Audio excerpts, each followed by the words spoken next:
He strode toward the edge of the boat. "An insult like that deserves a fate worse than death," he said. "Good thing this is a Black Star dungeon." He held her over the edge of the yacht. Her feet dangled above the black void that surrounded the vessel. Water rushed into the depths. The charm wore off, and, without ceremony, the ponytail detached and fell into the emptiness below. It vanished in the darkness, but Zoe wasn't watching. She glared into the boss's burning yellow eyes. "I'll kill." He smiled at her wrathful expression as blood trickled from his missing lobe. "No, you won't." And he let her fall.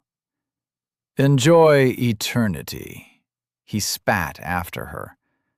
The globule fell toward her outstretched hand as she plummeted into the void. Chapter 26. Divided We Fall. Bella watched with horror as the dungeon boss threw Zoe over the side of the mirror-clad yacht. For a brief instant, she saw Zoe's face, all blood and shattered teeth, eyes wild with animal fear. Did their glances meet across the turgid water before she vanished? Down into the yawning depths of the hole. "No!" Bella stumbled forward, feeling the uselessness of her actions before her shoes splashed into the lake. "She's gone," Anton's voice flat and tight. "Nothing we can do." Bloody water lapped Bella's knees. Was she crying? She wiped, dry, hopeless. Zoe was the strong one, all her might, all her skein. She even had the charm of the monsoon fairy to boost her attributes. If she failed against the dungeon boss, what hope for the rest of them? Her hands wrung empty, the rune blade back up the shore thrust into the ground, and her mind empty of chatter. Empty of all thoughts save one. What were they meant to do now? She remembered how easy it had been to say they would reach level 20 together. Hell, her whole life flashed. How easy is it to say anything? So much of her life had been talk, plans that never materialized. Even the friends she visited in America turned out to be. How quickly plans fall apart. Dark shore soil crunched under Anton's shoes. "I'm going." "Then go." A moment of lapping water. A moment of dread as the dungeon boss's yellow eyes burned into the back of Bella's mind before the yacht turned away and continued its weaving route between the half-submerged houses. A moment of dawning realization. Anton still stood behind her. For a minute, she breathed and watched the yacht slide away. "Why are you still here?" She couldn't turn to face him, not after he persuaded her to stay. "Didn't you want to leave?" But whose fault was it that she didn't charge the yacht with sword in hand? Hot wind shrieked through her veins. She glanced down at the sword she gripped tight, the only thing she could trust, and whirled on Anton. "Why did you make me stay?" She swung at him, low and lazy, and he backed away with widening eyes. "You're such a damn coward! She did everything to save us. We should have done more." She chopped, blade pulsing heat. 20:57. Anton leaped back up the shore, stared down at her, hands by his side, flexing, unflexing. "I won't fight you." "Then stop moving and let me hit you," Bella charged. 19:57. She slashed for his chest, and he bent over backward to dodge. He was quick, but she had leveled up, closed the distance between them. Her dexterity was higher. The rune blade touched Anton's shoulder. He rolled, even as the scorching metal sliced him. A thin groove dug into his flesh, blood steaming as he kicked out. His foot struck her hip, knocked her down, and launched him away. Heaving, they watched each other. Anton trailed a finger along the burn on his shoulder and glared at Bella. More emotion than she ever saw on his face. He stabbed a finger toward the lake. She told us not to fight among ourselves. Were you just waiting for her to die so you could attack me? Yes, whispered the rune blade, brambles coiling along her wrist. Hack him to pieces. She screamed and threw the blade aside with disgust, as though throwing away a piece of yourself will remove it forever. She sank to her knees and sobbed. The world blurred behind a wall of tears. Anton watched, his wound still steaming, and if he felt awkward, or compassion, or anything at all, he hid it behind a stony mask. Bella cried, and the lake answered, deep splashing. Footsteps upon the muddy shore. Hope rose. A monstrously huge mirrodile crawled out of the bloody lake. One eye scratched away. 3 skeletal arms dangled from its mirrored hide. Bony fingers dug into the flesh like clay, still grasping, twitching like leeches. The mirrodile shuffled onto land. It eyed them, yawned its savage maw, and the crane tongue poked out. "Punish all trespassers!" The mirrodile waddled toward them, building speed, sprinting. Anton leaped down from his high ground to Bella's side. He kicked the swooping beak and spun, landing a heavy blow into the mirrodile's flank. It slid down the muddy bank. Anton grabbed Bella's arm and hauled her to her feet. He stooped for the sword, but a fiery pain swept through Bella at that sight. "Don't touch it!" Anton's finger stopped inches from the blade's hungry runes. He raised an eyebrow. "I'm just picking it up." "No, I'm sorry." She bent and lifted her curse. "It's not something anyone else should touch." The mirrodile charged again, crane tongue screeching. The circular pattern on the feathery forehead glowed, and the lake water twisted into bloodied whips. Bella swung the blade down and gouged out the mirrodile's remaining eye. It hissed and retreated. Bella and Anton took the opening. Together they made short and messy work of the monster. As the cold rush of death energy filled her, Bella felt a returning calm. "I'm sorry," she said. Anton waved her away. "I was being an asshole." "You're still an asshole." He watched her for a moment. "Are you poking fun, or do you still want to cut my head off?" Bella grinned. "Yes." His lips twitched before settling into his casual poker face. "What do we do now?" "How about we work together? Maybe we can even get Zoe back from the pit. There's so much we don't know. Maybe she isn't—" He nodded. "Sounds like a plan. You want to explore the island, or should we wait here and grind these shiny gators?" "I still think they're shiny crocs." 3 of the creatures slipped out of the water. Their heads swung toward the pair on the shore, and they charged. Bella lifted her sword. "I want to explore the island," she said. "But first, let's blow off some steam." Hash, hash, hash. Rue sulked. Alone in his pavilion, hunched forward on his couch, staring at a display of fragmented metal that showed only darkness. The dark of nothing. He brooded, and the weight of his emotions flattened the intricacies of the red crystal ground, grinding prisms down until the landscape was smooth as a billiard ball. The sky of clear-cut stars gazed down as he gazed inward, and finally sighed. Why did all his projects fail? Did he push her too hard? And the young boy he once was, the one who thought adventuring in the cosmos would be fun, laughed. Innocent laughter, from deep in his soul. It echoed, clanging like a bell in his mind, though his lips remained still. serious, grim as a blood-crusted blade. When did he last laugh like that child?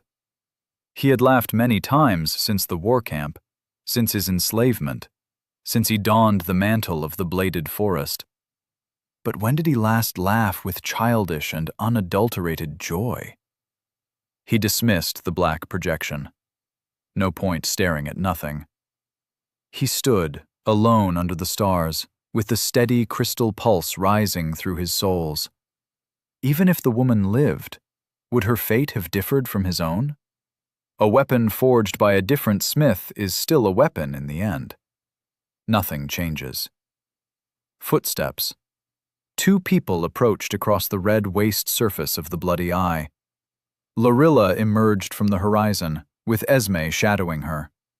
The younger commander's form draped in darkness, vaguely feminine, and her head bisected like a half-eaten boiled egg. They bowed before Rue. So, an official visit. Rise, and the weariness in his voice depressed him further. Lord Rue, Lorilla said, it is time to release the settlement polyps. He wanted to dismiss them. He wanted to sulk. But duty ever calls. Lead the way, he said. They strode across the red crystal, and Esme walked beside him. How goes your project? She asked with her dark whisper. Failure. Oh? She tried to solo a dungeon boss before her body was forged. Before she received her first gate. I may have had a hand in pushing her. A bright light casts a long shadow. I suppose. Lorilla laughed. I believe our lord is too forlorn to ponder your sage advice, Esme. Esme smiled. A wondrous thing of soft obsidian. When a mouth is all you have, it becomes quite expressive. I merely mean, she whispered, that our Lord should realize the standards he sets for those who would follow. High as yonder stars they are, and such a burden they make. My high standards led to her death. Is that your meaning? Death, my lord? Esme's smile widened. Why then does your quest persist? Rue stopped. He checked the system. The burden of being interesting. Quest status, active. Rue smiled, and then he laughed. Booming, raucous, and joyous, almost childlike. As his gaiety persisted, the others smiled. It was good to see their lord happy after all this time. After everything they lost. Bloody and broken, Zoe fell through a pit between worlds. The wind tugged at her scabbing skin, tore free flakes, and sent them drifting up like gory snow. Rain fell with her, a vast ring of water drained by the yacht's abyss. It created a thin wall in the dark, and she fell in the center like a speck in an eye. Hopelessly ruminating. What could she have done differently? There was no way to run, no way to get past the boss's barrage of lightning. The island, ever elusive, was a tease, but never a target. She thought she was strong enough to take down the boss. Hadn't she taken down everything else that came her way? Wasn't that the lesson of her life? That if she was strong enough, she could win. Her strength let her survive after her mother abandoned her. It got her through medical school when she had nobody to lean on. It helped her navigate sordid business deals with a criminal organization. But it didn't stop her mother from leaving. Didn't stop Ben from betraying her. Didn't stop Cassie from turning into a monster. Didn't stop the dungeon boss from crushing her under his heel like a bug. Tears leaked from her eyes as she fell through the void like trash down a chute. It was all a lie. Her strength was a falsehood. Deep down, despicably deep, she had felt a sense of relief at the end of the world. Finally, a world where your worth was measured by your strength. Skein was the sum of your attributes, and Skein was everything. She'd even experienced a perverse thrill when she saw how much more Skein she had than Anton or Bella. The curse had been accurate. She devoured the bell fragment because of gluttony. She deserved the punishment, and she wondered, was there really an increase in hunger? Or was it all psychological? She supposed it wouldn't matter soon. The circle of sky above her shrank into a blue coin, shrank into nothing. How long before she struck the bottom?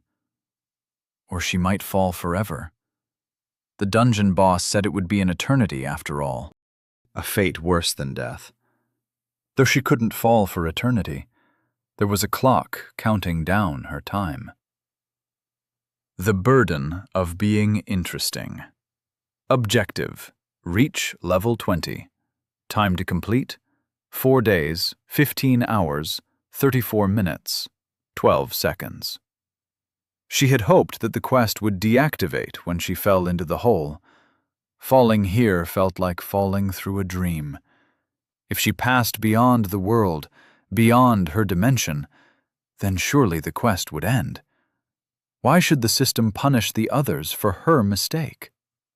Because she had the pride to act as a leader. Tears rose as she fell. Skein 7/117. Every time her skein ticked up, she instinctively redirected it toward vitality, healing her body as much as possible, skin sealing over as scabs flaked away, for no reason other than her flesh stubbornly refusing to quit. Skein 5/117. She wanted the deep unconsciousness that came from reaching zero. She wanted to close her eyes and never open them again. Skein 3/117. A tooth wobbled and fell as a new one pushed into place. She barely felt the pain after everything else that happened. Skein 1/117. How long now had she fallen?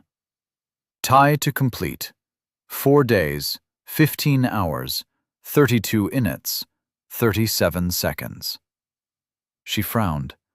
The expression drew blood from her scorched flesh. Something was wrong. She counted, slow and even under her breath. 1 minute in full, and then checked again. T to complete: 4, 15 hour, 31 Nate, 36 Ekin. Her eyes widened. What? Her vitality continued repairing her body. She continued falling through the shaft of darkness, counting under her breath, trying to keep the number even despite her rising mania. Another minute. 4, 15, 31, 35. That confirmed time was slowing. 1 minute registered as 1 second on the clock. She experienced something like this when crafting her technique, but this felt different. This wasn't her perception of reality, but reality itself slowing down around her. But why was the system scrambled? Why couldn't she understand the voice in her mind? She counted another minute, and this time when she nudged the system, it came faint, like a whisper from the other side of a hallway in a language she couldn't understand. And then the whisper died. For a moment, the purest silence she ever experienced. So absolute, she heard her stomach gurgling in her ears. Before, ding! Welcome to the Black Star System. Chapter 27. The Chains That Bind. Zoe fell down the wide shaft. Total blinding darkness. Raindrops scattered about her, stinging cold when they struck the burns covering her body. Vitality chewed skein to repair her flesh, but it would take time. Though time was something she had now. Something scrambled the countdown for her quest. But the last time she checked, It had slowed to a 60th of the pace. Basic math showed she now had around 277 days before the timer ran out and the quest failed. 3/4 of a year before everyone in her party died because of her failure. This should have been a moment of celebration. She had more than enough time to grind to level 20, even if combat gave increasingly diminishing returns of death energy. If only there were enemies to fight. She turned in the darkness like a fetus in a cold womb and saw nothing. No sign of any life. Except the unknown voice in her head. Ding! Welcome to the Black Star system. She knew she was in a Black Star dungeon before the dungeon boss threw her into the pit. But what was a Black Star system? The Black Star system is me. Zoe turned again, wind scraping at her wounded face, at the clothes stuck to her burnt skin. What? Ding! You deserve a special reward, plus 1 chain for curiosity. Something horrible wrapped around her neck. Cold, ghostly, slimy, metallic. A confusing jumble of tactile sensations as it slithered into place around her throat. She grasped at it, but touched only her skin. The sensations were inside her mind. Link after link pressed against her until it clicked like a lock. The strange chain stopped moving, but the vague, insubstantial pressure remained. What was that? Ding! Chains are a measure of the Black Star system's love. The more chains, the closer we are, and the closer we remain. She groaned, vitality repairing her throat as she spoke. What are... The sentence concluded in her mind, where the alien entity listened. Ding! I am the Black Star system. You are inside me as I am inside you. I see you remain tainted by the Crimson Armada system, but time will erase that evil presence. Plus 1 chain for curiosity. The giggle started in the crown of her skull and slowly inched its way through her bones.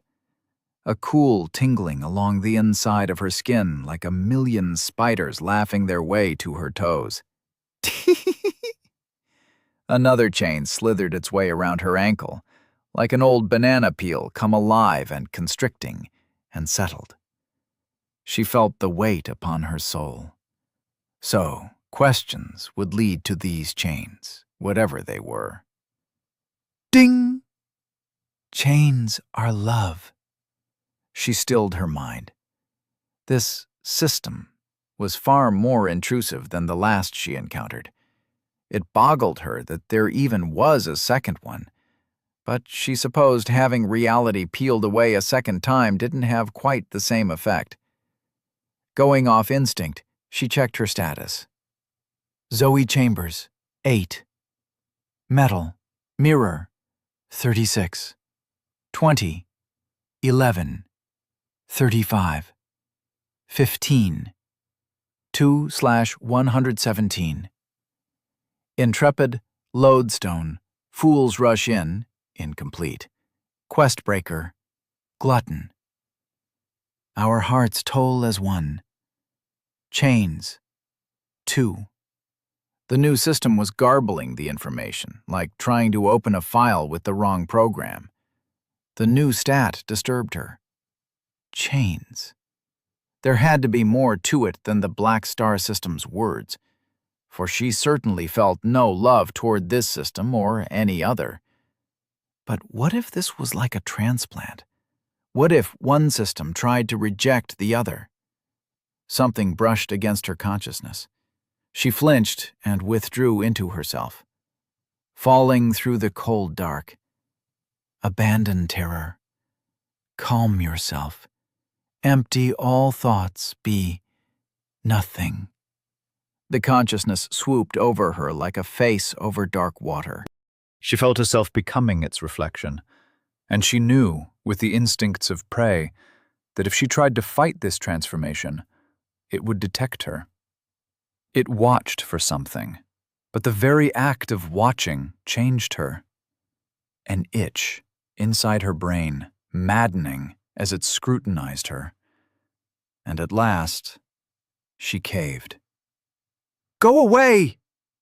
Ding! Plus 2 chains for flinching. The presence left her mind as the latest chains slithered around her waist in an unwanted embrace. She shivered. Fell. What else could she do? Her attributes were all scrambled. The voice implied it would purge the old system. Did that mean chains would replace all her attributes? What would that even look like? But her attributes weren't gone. Not yet. She focused on her willpower. That elusive mental tool gave her the focus, the drive to do what she needed to do. It stirred in her mind like a new set of surgical tools ready in their case. Tools need to be used, and so she used them. Could she? She felt her skein moving inside, slowly unwinding as she directed her thoughts towards her status. Careful now, as though she were inside a patient. No room for error, no room for haste. She had all the time she needed. Steady. If she applied her willpower, her focus to her status, perhaps she could. Saus Nam, Zoe Chambers. Body, metal, mirror. Livel 8 Eribu. Smite 36. Durai 20. Viali 11. Willpower 35. Insight 15. Skin 3/117. Ills, Intrepid, Lodestone, Fool's Rush In, incomplete. Questbreaker, Glutton. Shaniques, Our Hearts Toll as One. Chains 4. She cheered at the success, spinning, laughing as she rejoiced in the recovered progress. Whatever this new process was, she could deny its presence with her attributes. She could resist this new system by embracing the old. Pain spiked through her, and her cheer became a scream. Not the pain of an invasion, of an attack, but of an overexerted muscle finally tearing. Only this muscle was her mind, her willpower. She released her hold on herself and let her status fade. The presence of the Black Star system did not swoop down. Blessed peace as she fell. Deploying her willpower in such a way helped to keep it at bay. But how long would that solution last if her access to the Crimson Armada system was eroding? She had too many questions, and the only way of getting answers was by communicating with that eldritch voice. That was a last resort. It felt too much like being a fly in the grubby hands of a child. Ripping off wings wasn't an accident. It was the point. She wanted to keep her wings firmly attached. So how could she? A presence below her. Buffeting wind. Overwhelming power. It made the dungeon boss feel like an ant. She glanced down and saw nothing in the pitch black. But her lizard brain hissed. The strange power rocketed up toward her. She pulled in her limbs, tucked into a ball, as small as possible. Anything to avoid whatever rose toward her. But even these attempts felt futile. If the maw of some monstrous beast were about to swallow her, what could she do? She had learned all too recently just how low on the food chain she was. So, why bother? Because it wasn't in her to back down. The chains around her body loosened. Her breathing relaxed. The weights on her ankle, around her waist, lessened. What once felt restrictive, now felt powerful. Something rose towards her, like a missile, like a wild animal. But she had a chance. She always had a chance. Spinning in the air, the chains unwound. Tethered to her flesh, they flailed out, long, lashing, their tips vanishing into the surrounding darkness. 4 whips of ghostly metal. If she was to die, then she would die striking back. The mystery approached. A fearsome aura buffeted her in waves. The very air rumbled. She continued spinning, lashing. Her chains clanged. Against another chain. Before she could react, the mysterious chain wrapped around her own. Entangled, it pulled in her like a fish on a line. She flailed, but there was no escape. More chains, countless chains, encased her body. Something rushed past her in the dark. Her body jerked painfully. Wind screamed in the opposite direction as chains hauled her up in the wake of the rising creature. Details cleared as it reeled her in. Humanoid. Dark green fur, sleek and shaggy as pine needles, covered bulging muscles. A bestial head turned towards her, no bigger than her own, though the physique was swollen to the size of a house. Male. A twilight aura shone from him, the glow of thousands of ghostly chains attached to every inch of his body. "Hello," he said. "You wouldn't be Zoe Chambers, would you?" Zoe blinked, stunned, as they sailed back up the dark chute. Was it more shocking that the strange creature knew her name, or that he spoke English with a voice like a soft sea breeze? Yes, that's me."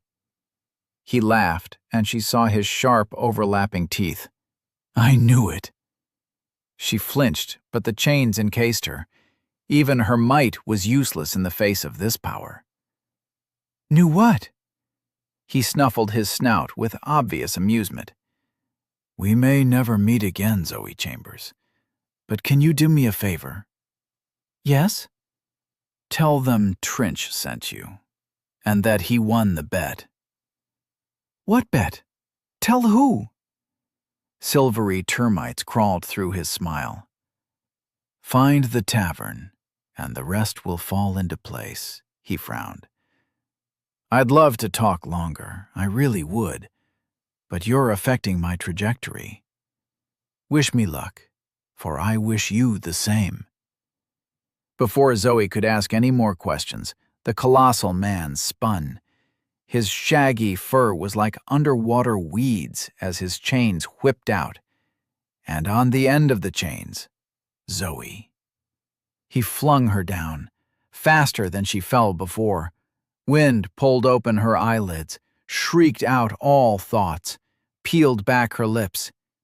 She plummeted and pierced the dark, shot through the edge of the vast chute of darkness and into a strange gray sky.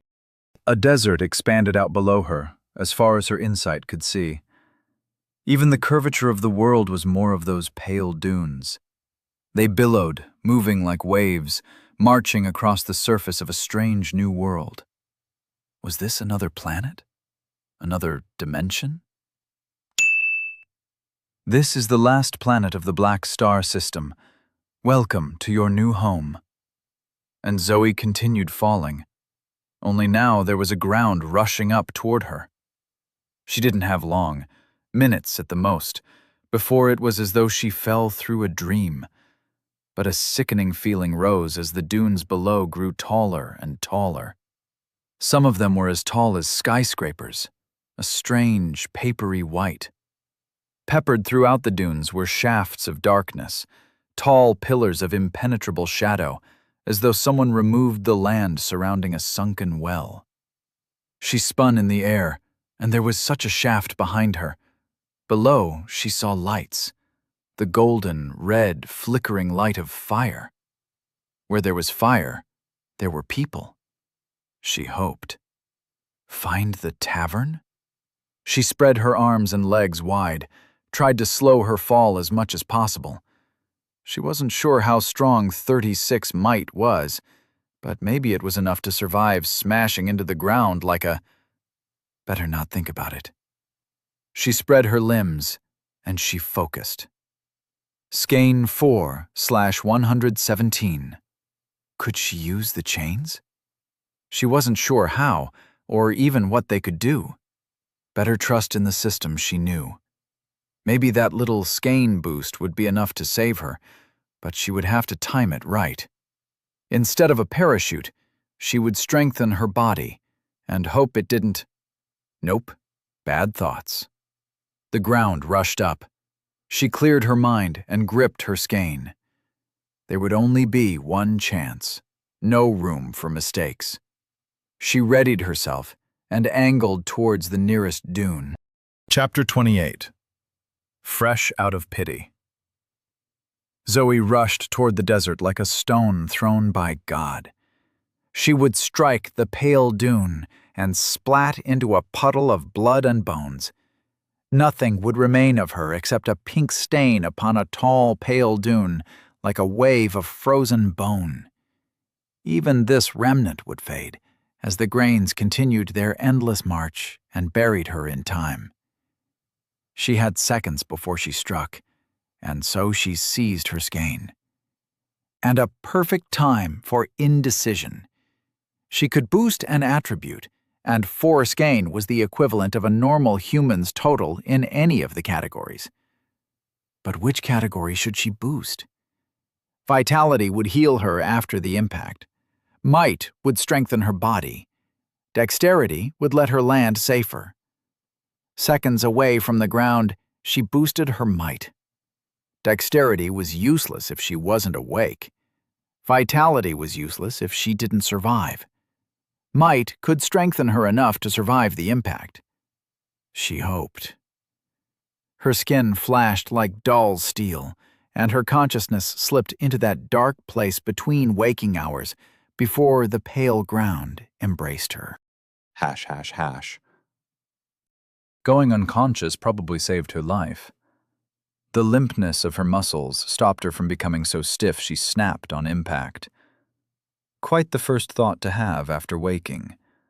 The second thought was pain. Everywhere. Bruises across her entire body. Breathing ached from fractured ribs, and the minute clicking as vitality set them back into place. But her legs felt like molten lead. She tried to move and screamed. Dry sand filled her mouth. She was face down in the sand. Her legs shattered from the hip down. Bone shifted slowly inside her, scraping against the flesh. The agony made her wish for unconsciousness again. Skein 21/117. Her vitality was 20, so she'd been unconscious for a little over an hour. She tried to move, but couldn't stand the pain. After everything that had happened, it was too much. She gripped her skein and pumped it into vitality. Skein 0/117. Vitality 20, 41.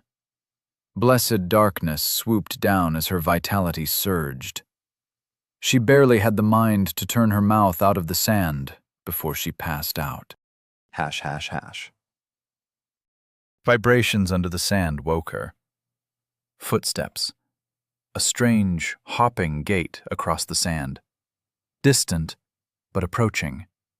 She stirred, and cool air brushed her skin. Twinges of pain, but lesser than before. Her bruises had faded, and her ribs settled into place, but her legs still ached like a fiery mess. Each heartbeat sent a slow, dull pulse from her toes to her hips. She dreaded movement. But the footsteps drew closer, and she needed to see what was coming. Her hands gripped the sand, and she pushed. With her enhanced strength, it was trivial to move her body, but it still hurt. She gritted her teeth against screaming as she flipped over, her legs dangling, useless as she rolled onto her back. Sharp hiss of breath as her feet sank into the sand. Even if she kept pumping her vitality up to inhuman standards, it would take days to fully heal. And they might heal wrong. She had to splint them, but first she let herself lay there. Slow her breathing. Let her body rest. Listening for the footsteps.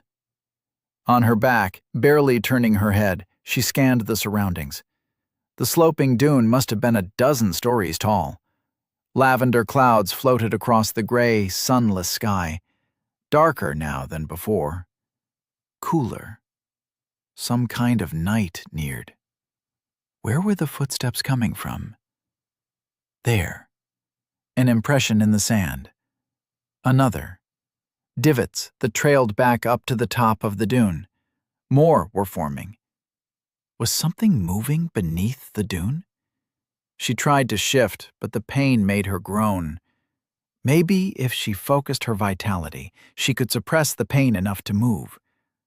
Or did that require willpower?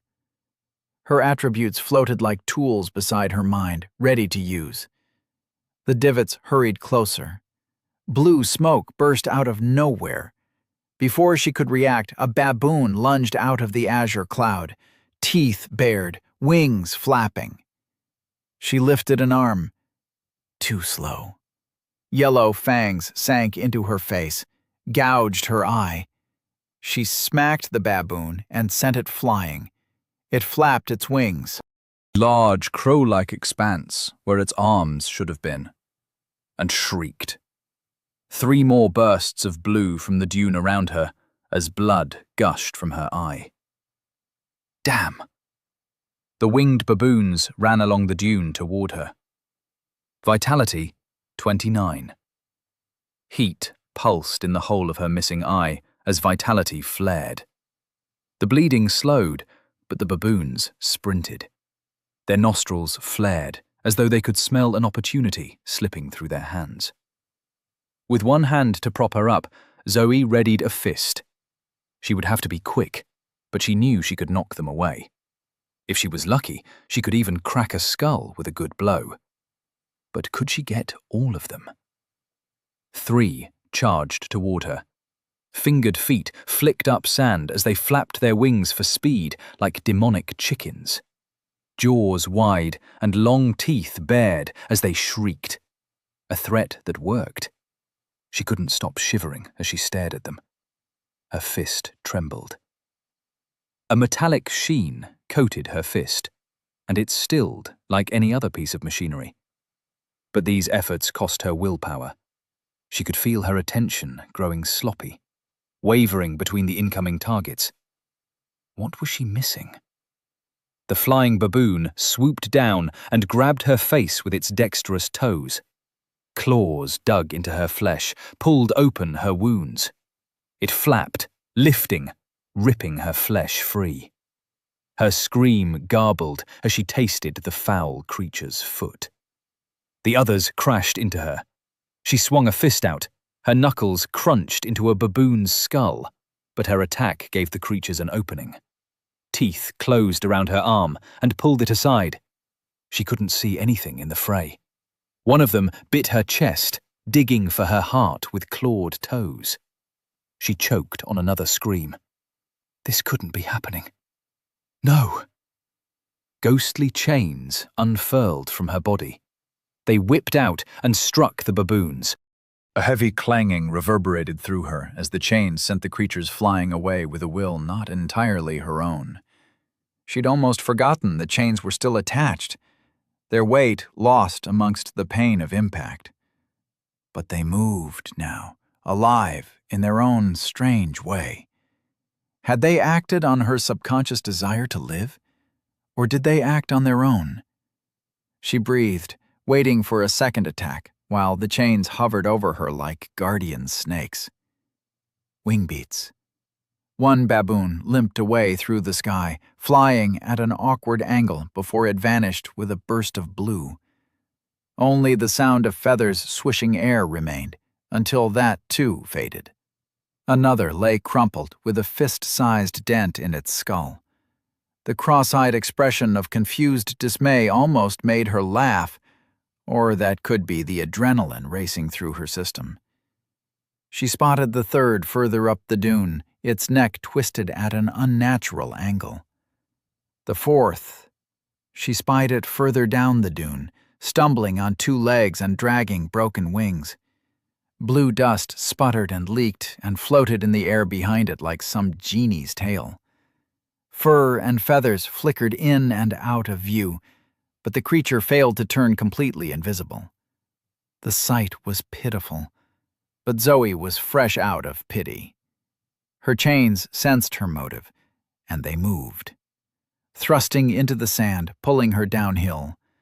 The chains didn't let her walk, but they walked for her. 4 tentacles charging like a spider down the slope as her body hung suspended at the core. She snarled with pain as her legs dragged along the sand, but she gained on the running baboon. Nothing mattered except the hunt. The baboon's shrieks grew louder as it scampered away, wings flapping, blue smoke trailing. The dusty vapors irritated her remaining eye, but she ignored the itch. She was ignoring enough already. The distance closed, and with one last leap, the chains launched her toward the fleeing scavenger. Her metallic hands closed around its neck and snapped it instantly. As the creature whimpered, bloodied teeth bared in one last act of defiance, Zoe bit down on its face. Taste of fur, of gore, of death. And her mind raced back to her youth, after her mother's death, when she lived in a forest. Alone, but for the lost dogs. A life of harsh pursuit, civilization forgotten. Survival was all. The pain in her legs yanked her back to the present. She swallowed the bloody scrap of face meat and screamed at the watching gray heavens. "You won't get me that easy! Not now! Not ever! I'll kill you all!" ###. True power arises when prey becomes predator. Zoe lay near the bottom of the dune, the dead baboon by her feet, and winced at the pain in her body. The chase had reopened injuries, and she knew she must stay as still as possible. With the flesh beside her, she could eat. Had she eaten since the dungeon fruit in the safe room? She couldn't remember. But it didn't matter now. She had flesh, and though it tasted like ass, it would fill her belly. A giggle escaped her lips.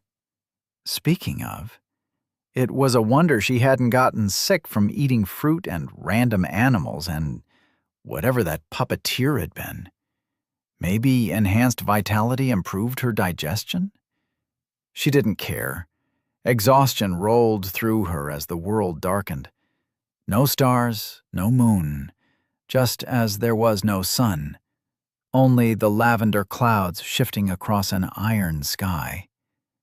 The dune persisted to glow with a pale light like phosphorescent bone. Hopefully, there would be fewer scavengers at night, and she could sleep. But she didn't believe that. If she wanted to survive, she needed to find some kind of shelter.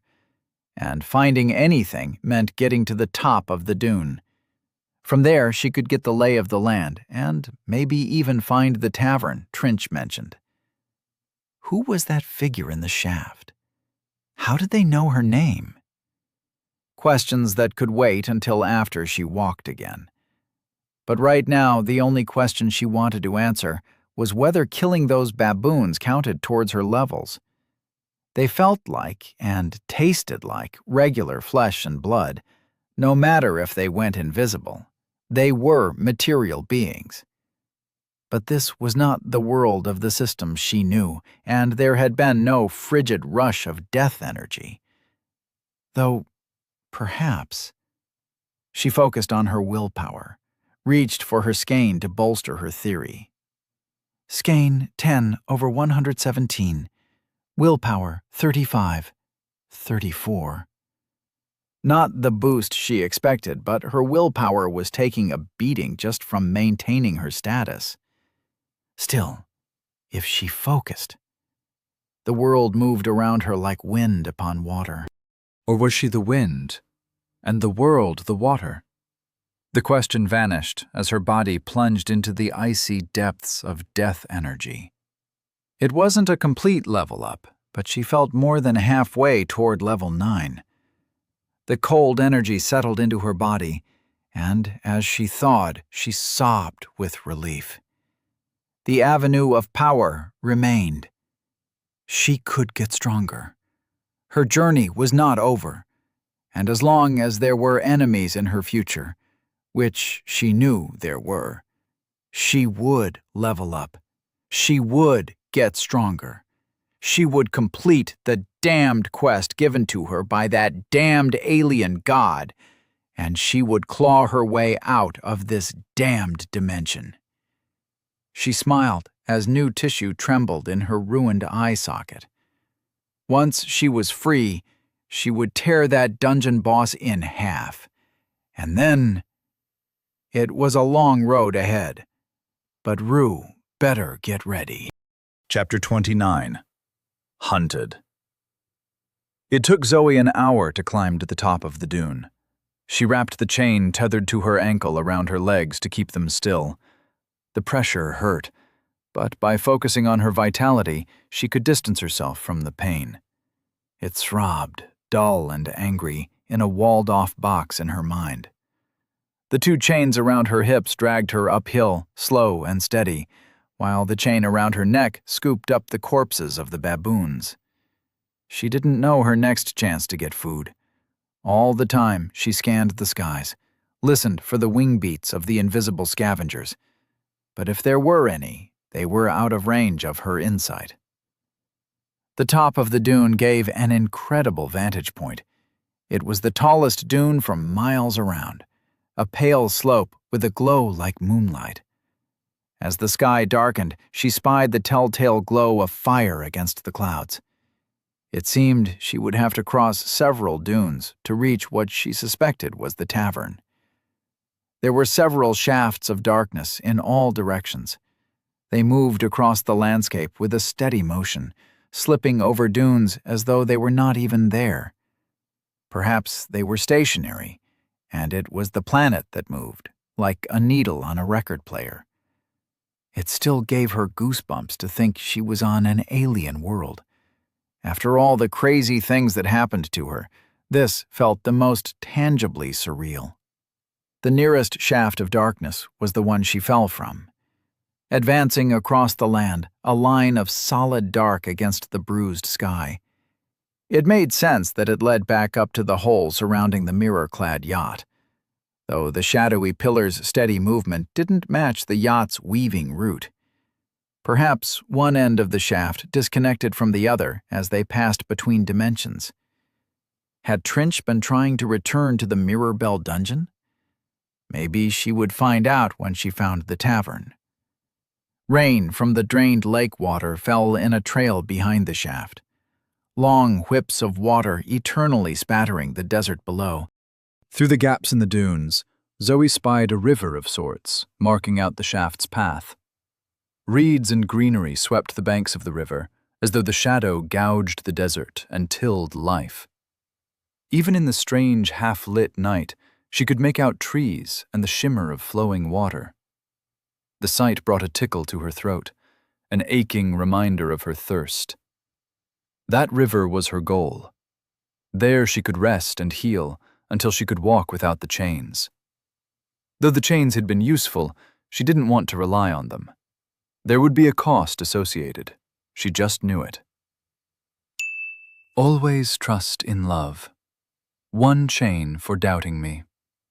The chain attached to her ankles vanished into ethereal smoke.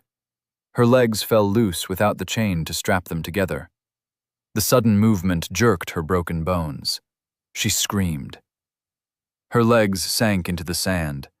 She took deep, heaving breaths as tears trickled down her cheeks. See how hard life is without me? You should appreciate what you have before it's lost forever. One chain to teach you a lesson. One of the chains tethered to her hips vanished as though it were never there.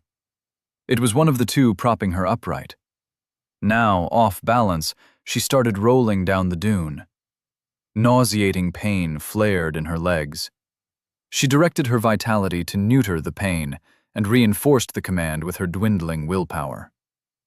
As the raw sensations faded, she turned her attention to the chains. The chain around her neck discarded the baboon corpses, while the remaining chain around her hips steadied itself. Both chains dug deep into the sand and stopped her rolling. She lay there on the sandy slope for a moment, breathing and watching the dark, shifting sky, waiting for any other prompt, for anything else to go wrong. Only the cold and wind-blown silence of an eerie desert on an alien world. She finally relaxed. More proof she needed to heal, but to do that, she needed shelter. She felt too exposed on these dunes, especially since the only creatures encountered so far could make themselves invisible. She grabbed the nearest baboon corpse, out of stubbornness more than anything else, and directed the chain around her waist to bind her legs, while the one around her neck dragged her down the hill. It was an uncomfortable process, and mentally draining. Where before the chains responded to her subconscious desires, now they barely even moved with her direct attention. They creaked and clanged in her ears, as though ghostly rust coated the ghostly metal. It took hours of careful movement, but she reached the bottom of the dune, climbed up and down another, and finally smelled water. She followed her nose, letting the single chain drag her across flattened sand. Patches of fuzzy grass that smelled of honeydew, a growing smell of mud, the trickling splash of water. Her impatience grew, and she found it harder to maintain the methodical pace of pulling. She wanted to sprint forward, charge toward the river, and bury her face beneath the surface. Great gulps of fresh water to wash the taste of blood and sand from her mouth. Her willpower suffered in this dimension, and this reduced her ability to focus. At last, her chain splashed into water and pulled her the final few feet to the river's edge.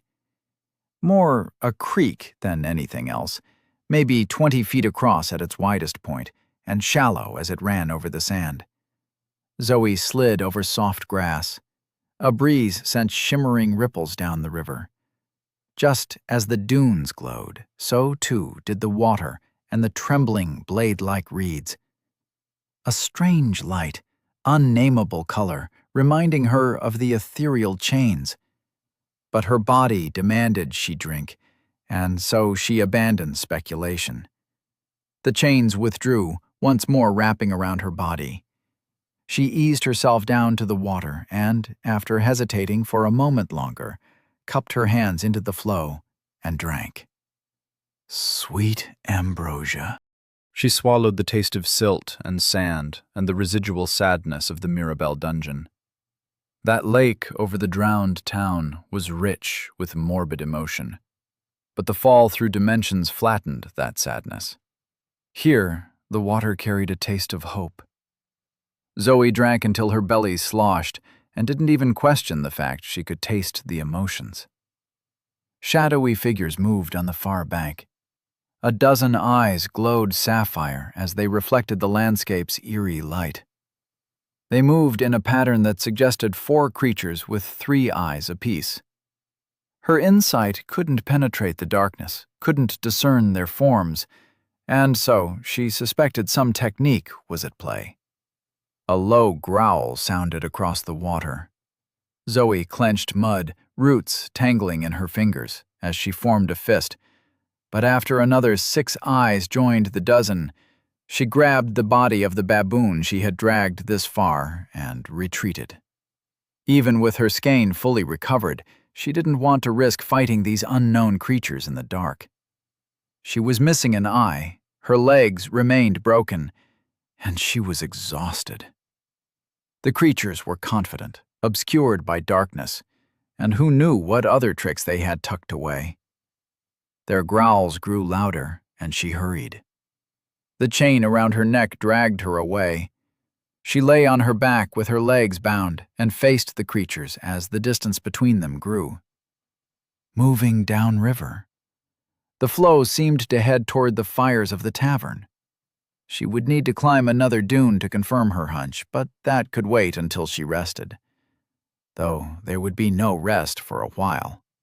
The creatures were following her. Sapphire eyes glowed in trios, never blinking. Soft hoots passed between the creatures as they kept their distance, but never strayed too far behind her.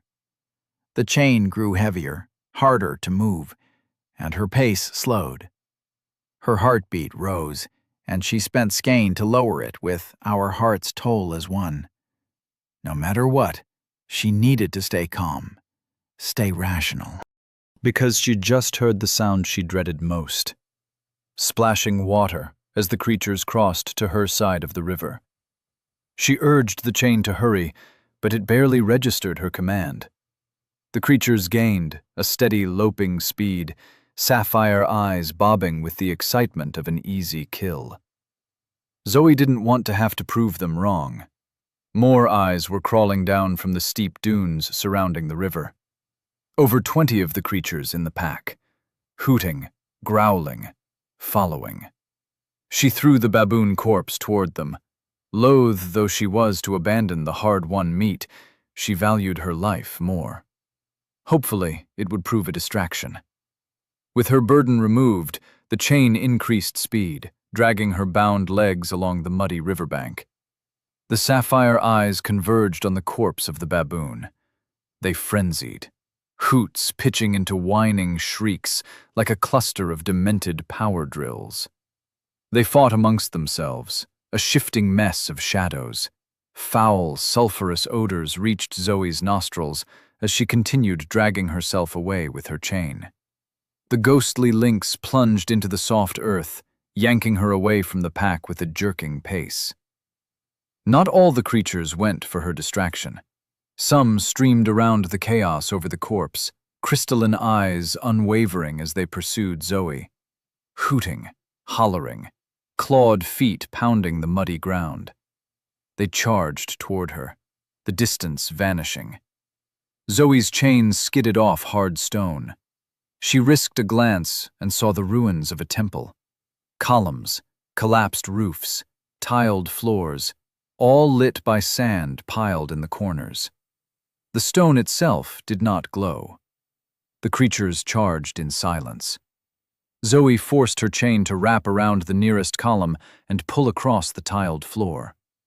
The river ran through the ruins, sound of running water bouncing off the ancient walls. If she could find a room, she could collapse the entrance, hole herself off, keep the creatures at bay until she healed. She aimed toward the nearest room, chain grabbing at rubble to haul her along the sand-swept tiles.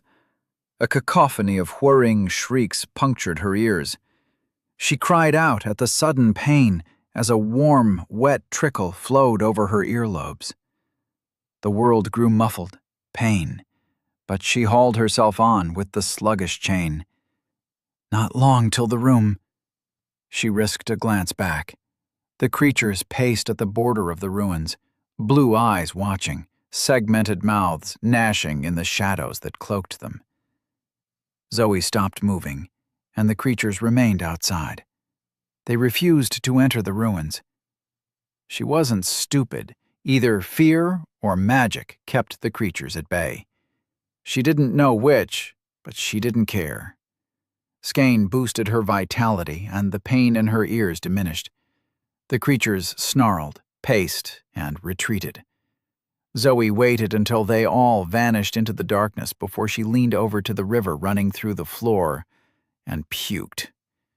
All the jostling with a full belly. She washed out her mouth with the flowing water and looked around the ruins. The piles of sand offered scant light, but they illuminated the carvings in the walls. It seemed a parade of snakes, or a carnival of worms, in various gestures and poses, formed a bas-relief across the walls. Was this history? Or graffiti? The broken walls obscured any real meaning. Columns supported sections of cream-colored roof, or they stood alone like dead trees. As Zoe calmed, she studied the ruins and spied signs of habitation. Scatterings of charcoal, broken glass, the bones of an animal flecked with hardened scraps of gristle. She pulled herself toward a darkened room. There were blankets rolled out inside. Faint body odor lingered in the air. 3 beds for 3 campers. She bit her lip. People were staying here. They were gone now, but they would return. Should she stay? Or should she go? She decided not to risk an encounter, especially not with her body in the state it was. Maybe she could find some provisions to help her. Did she dare risk it? The pain in her legs compelled her into the room. Keeping her legs as steady as possible, she entered and picked at the blankets. It was difficult in the dark, but the metal in her body pulled her fingers toward a certain bed. Under the woolen blanket, she found a curved knife and a jar half full of glass beads. She studied a bead. The dim light offered scant detail, but it resembled a cat's eye marble. Her chains trembled as she rolled the hard orb between her fingers. There was some connection between her chains and this glass. But what? A gruff voice boomed out in the near dark. Zoe froze. Another voice responded to the first, and pealing laughter sounded from a third. The wind whistled through the ruins, chilling the sudden sweat coating Zoe's skin. The campers had returned. Chapter 30. Labyrinth. Strange voices echoed through the ruins. Zoe turned about, but she couldn't be sure where they came from. All she knew was that they grew louder. The dark room with the 3 bedrolls had only one exit. She had to move, or else she would be trapped. With her legs broken, she relied upon the chains granted by the Black Star system to move. She directed the chain around her neck to grab the craggy doorway and pull her out of the room. Nothing. The ghostly links remained coiled around her neck like a choker. Ding! You take me for granted. Zoe bared her teeth. This wasn't happening. Not right now. No, I don't, she hissed. You've been incredibly helpful. I'd be dead without you. Ding! You're just saying that. I mean it. I really do. I don't know. The echoes grew louder, bouncing from wall to wall, losing all sense of direction as they approached. 3 separate voices, hoarse, booming, and smooth as honey. No time to argue with a butt-hurt eldritch being. Her legs were still wrapped with the chain tethered to her hip. With her might, she could pull herself along with just her hands. It would jerk her body more than using the chain, but vitality could suppress the pain. But what about the loot in her hands? A curved dagger and a jar of beads. There was something curious about the beads. She wanted to know more, but now was not the time. Suppressing a frustrated snarl, she stashed both items under the woolen blankets. Though they could be helpful, they would also alert the campers to her presence. But she couldn't stop herself from taking one of the marble-like beads. To leave this situation completely empty-handed would be a travesty. With the bead tucked into her pocket, she crawled out of the room. Her fingers found holds in the pitted and worn tiles. It was easy enough to pull herself from the room, though her legs throbbed with every moment. Once more in the courtyard, she faced a choice. Did she leave and risk the desert, or did she venture deeper into the ruins? Beyond the border of ancient flagstones, the desert glowed with its soft light. The ruins, by contrast, were a tangled mess of shadowy passages. With the sand being the only source of light, she knew she would quickly become blinded the deeper she went. But the desert held predators. Packs of them. She couldn't see them now, but they were out there, possibly waiting for her. A voice echoed. She flinched at the alien tongue. It sounded as though it came from right beside her. She made up her mind. The ruins had protected her from the shadowy predators. Perhaps they would protect her from the campers as well. She hauled herself away from the courtyard and followed the route the river carved through the ruins. Down a passageway, through rooms emptied by time. Stone shelves, benches, recesses, but all of it empty and crumbling. Was this a temple? Some kind of domicile? A workshop? She wasn't an archaeologist, and the shadows made any attempts at identification pointless. Only the sand that had blown in through cracks in the walls offered any illumination at all. Soon, the river vanished beneath the floor. Ding! Damn it! The chain around her hip vanished, and her legs fell loose once more. The sudden pain almost made her scream, but she bit her arm to muffle the sound. Why was this system so petty? She hoped she had moved far enough from their camp, and dragged herself carefully into the closest room. There was an empty corner tucked behind the rubble of a collapsed shelf. The room had 2 exits, so she wouldn't be cornered if the campers stumbled upon her. Her back against the wall, the voices distant, she resolved to fix her legs once and for all. With a flex of her willpower to remove the black star interference on her status, she grasped her skein. Skein 117 over 117. She directed the threads of energy toward her vitality. 20. Life. Her body brimmed, overflowing, growing, regenerating. A seed sprouting in dark earth and surging for the light. She understood for the first time the true nature of vitality. Not renewal, but growth. Not healing, but persistence. How else could the body continue without vitality?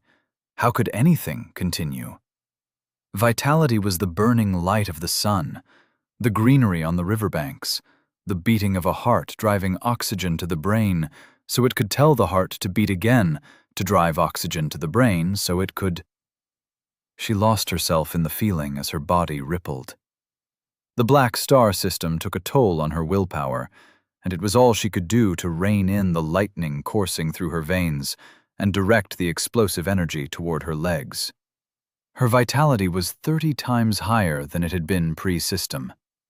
If it took months for a regular broken leg to heal, now it was a matter of hours. By concentrating and directing her attributes, she could shorten that time even further. Her medical knowledge helped her visualize her internal injuries. She probed the bruised muscles, hissing as she spotted the multiple fractures, the breaks, and the hisses almost became laughter as she felt them healing under her touch. She found it hilarious that her entire career, her entire time at university, was now performed by a mental exercise and a magical force. The boosted vitality wouldn't last forever.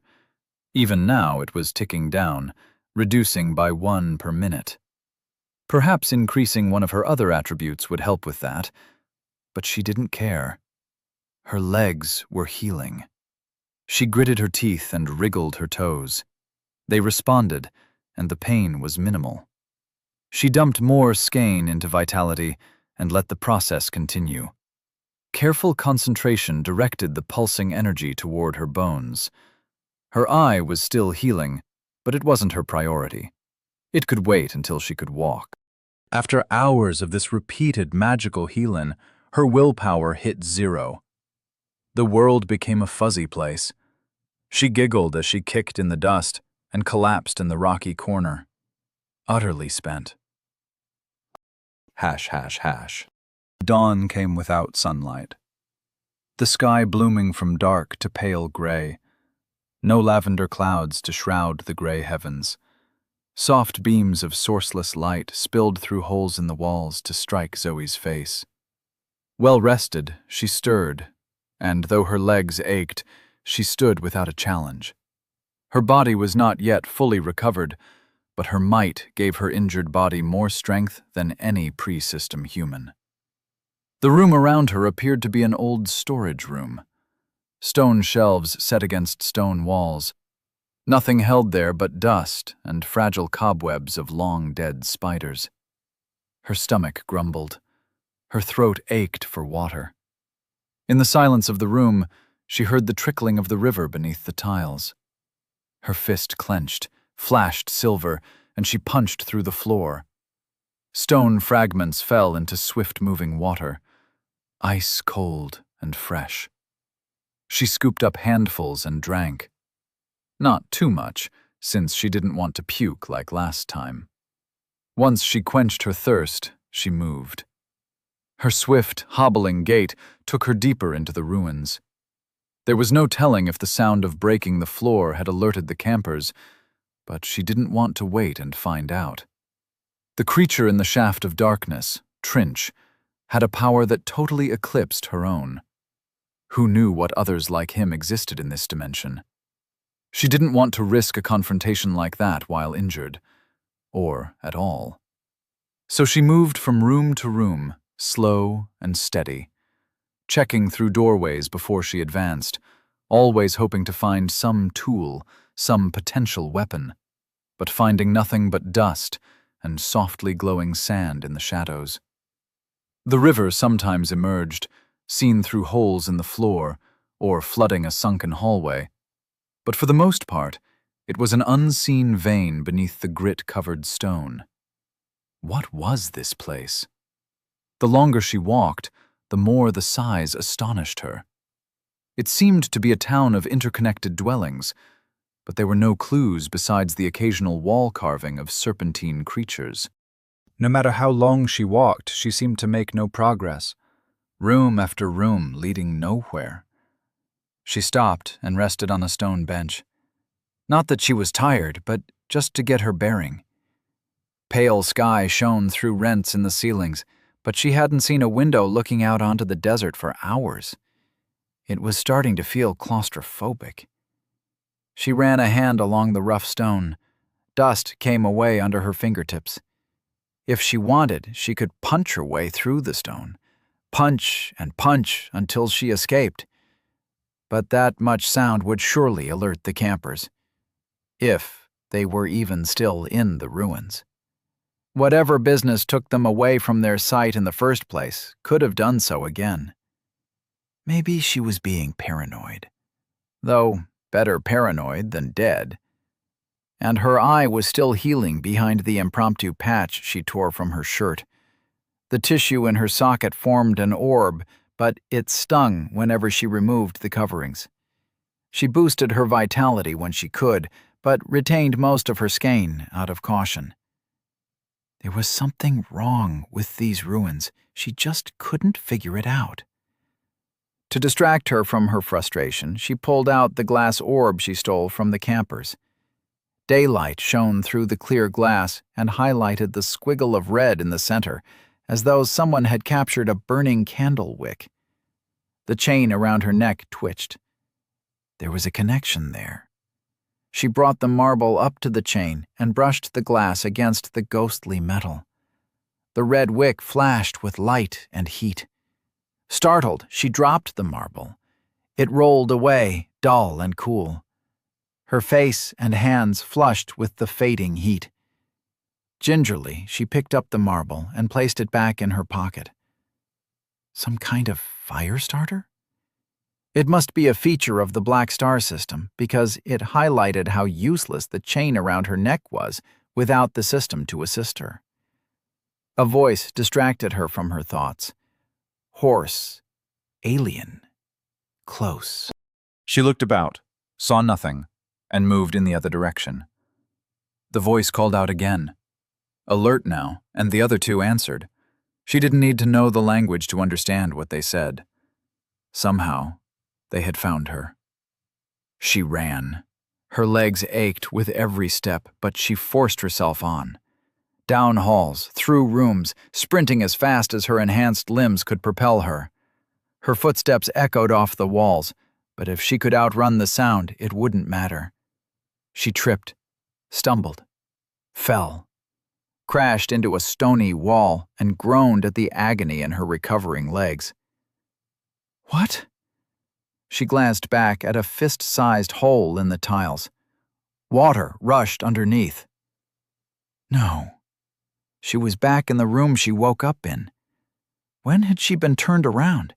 It didn't make sense. The voices hollered, closer. She sighed at what she was about to do. Hello? Ding!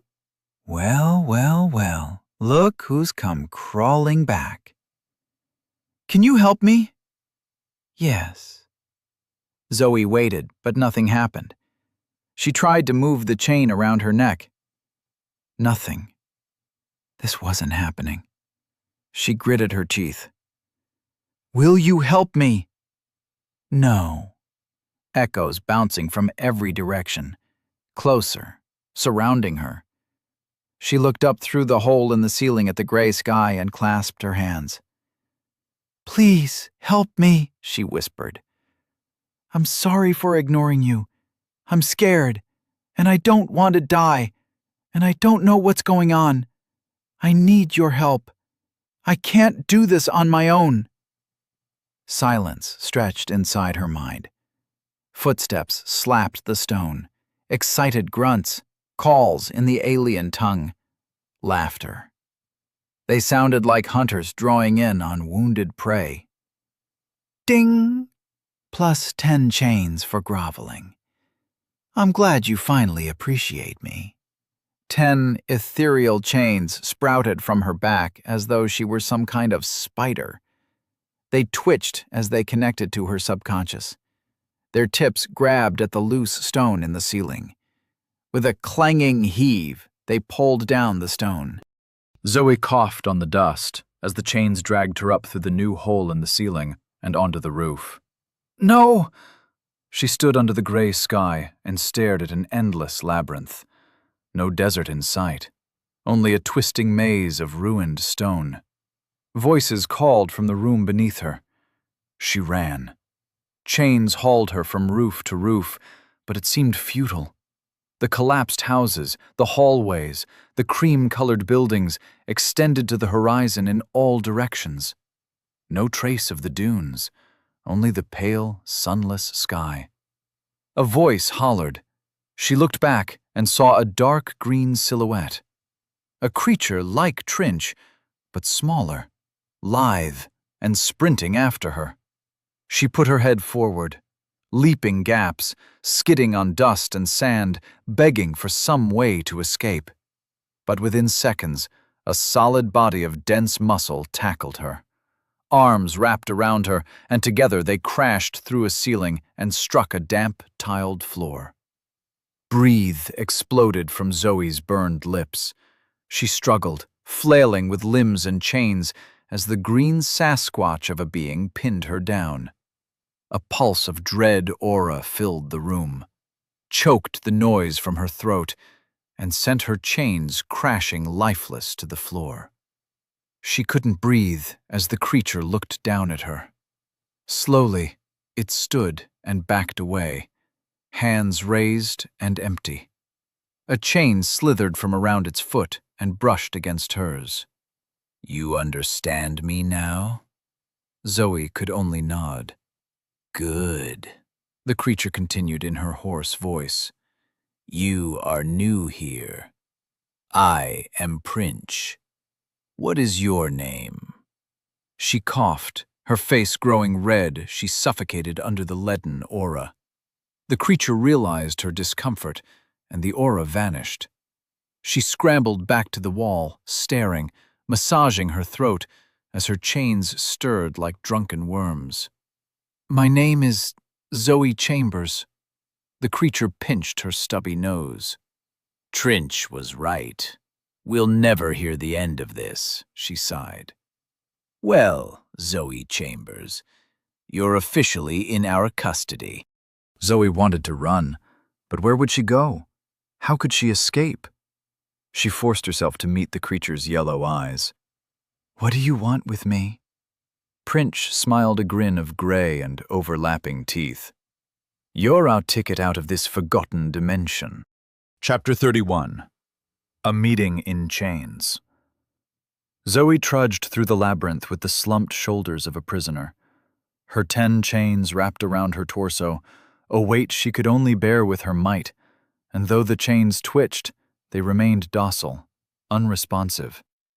The chain around her neck ran behind her like a leash and connected to the chain of the being called Princh.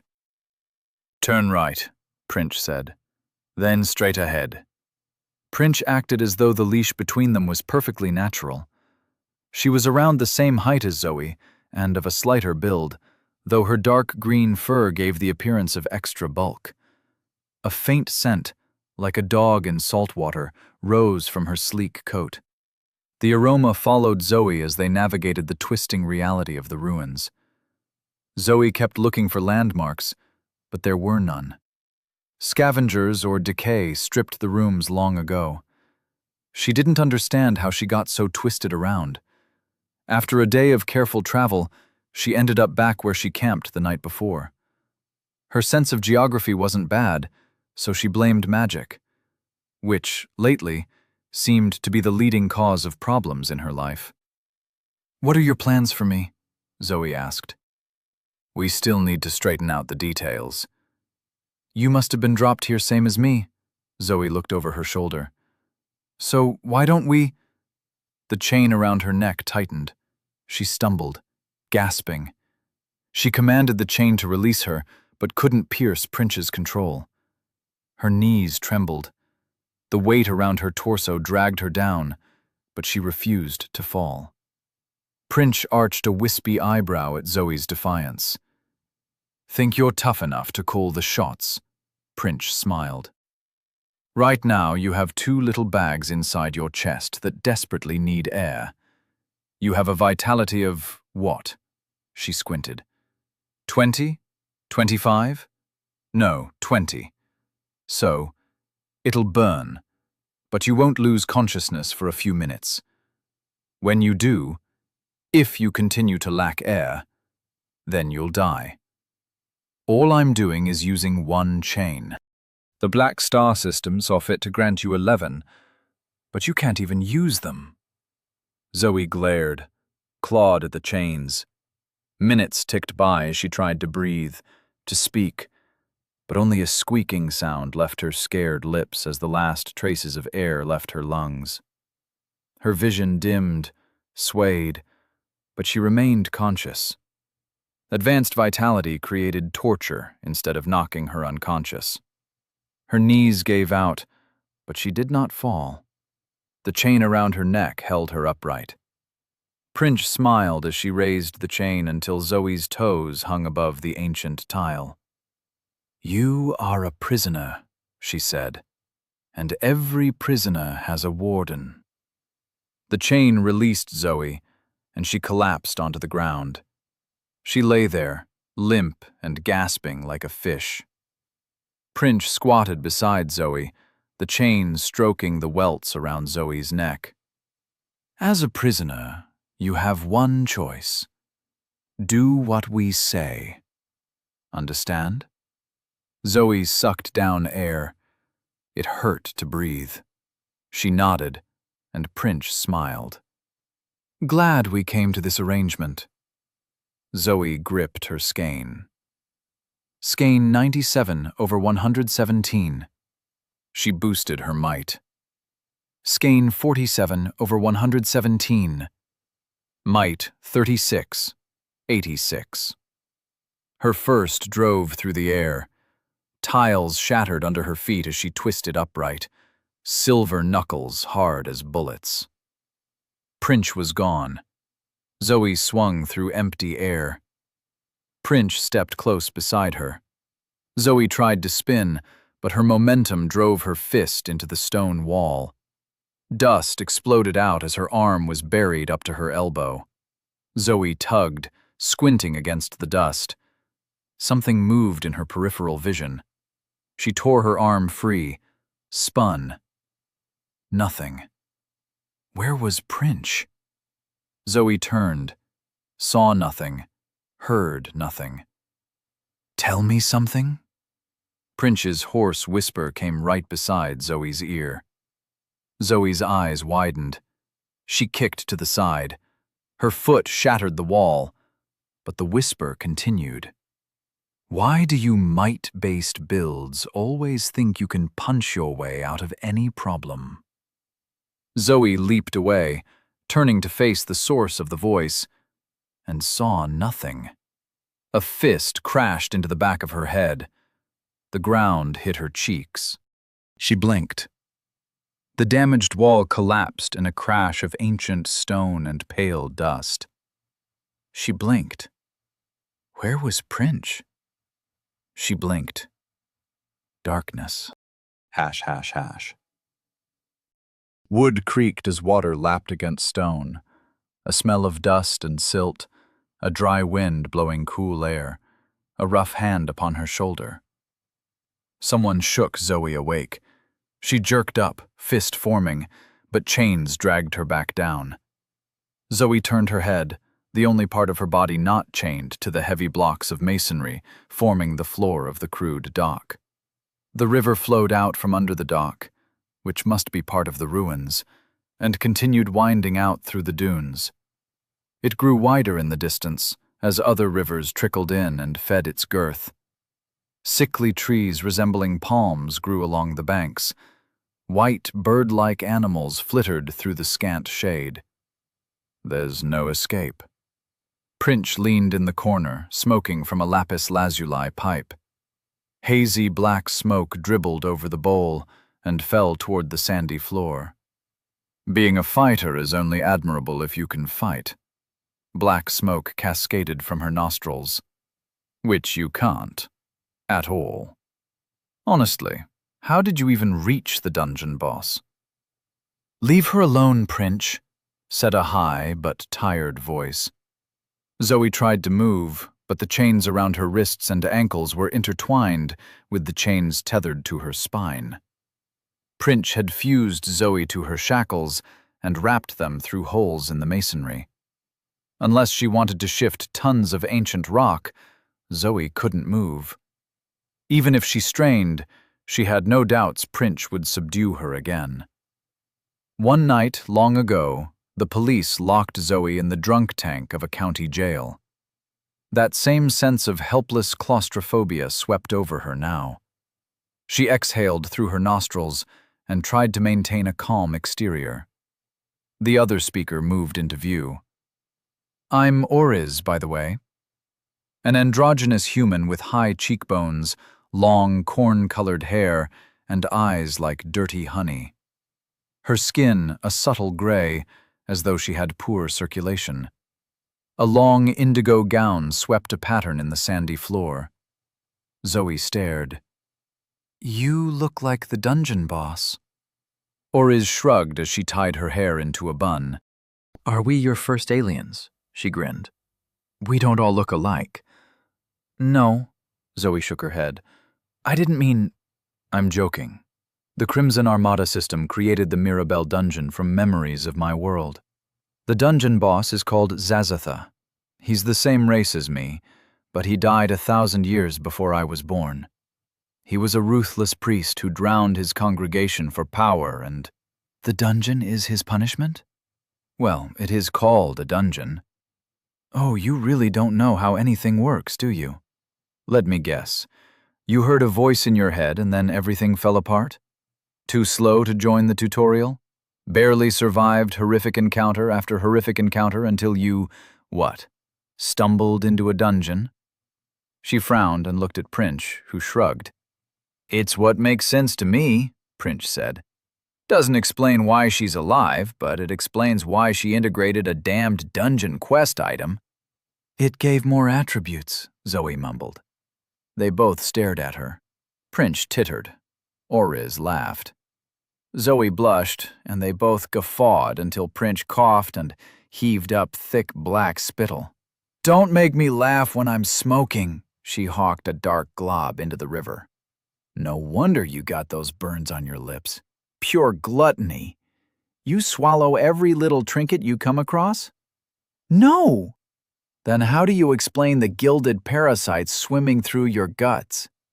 Zoe's eyes widened. Her stomach itched. Had it always itched? Or was she only noticing it now? Were they messing with her? She glared at Prince as the green woman wiped spittle from the hairs around her chin. "You're messing with me," Zoe said. "Nope." Prince squinted as she drew from her pipe. Aura rippled across Zoe's skin as Prince flexed her willpower and accessed her system. With a flicking gesture, Zoe received a prompt. Eyes of the Healer. User can observe the hidden interactions of essence and flesh. At higher levels, the user can share these observations with others.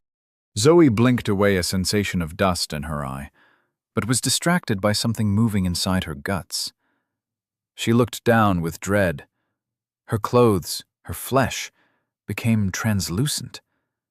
Through clear skin, she saw veins, muscular fiber, organs breaking down her scant meals of the last few days. A half-dome surrounded her heart. Metallic tissue, the physical manifestation of her technique, our hearts toll as one. And throughout her body, long threads of glinting metal, of reflective mirror, interwove themselves with her mundane anatomy.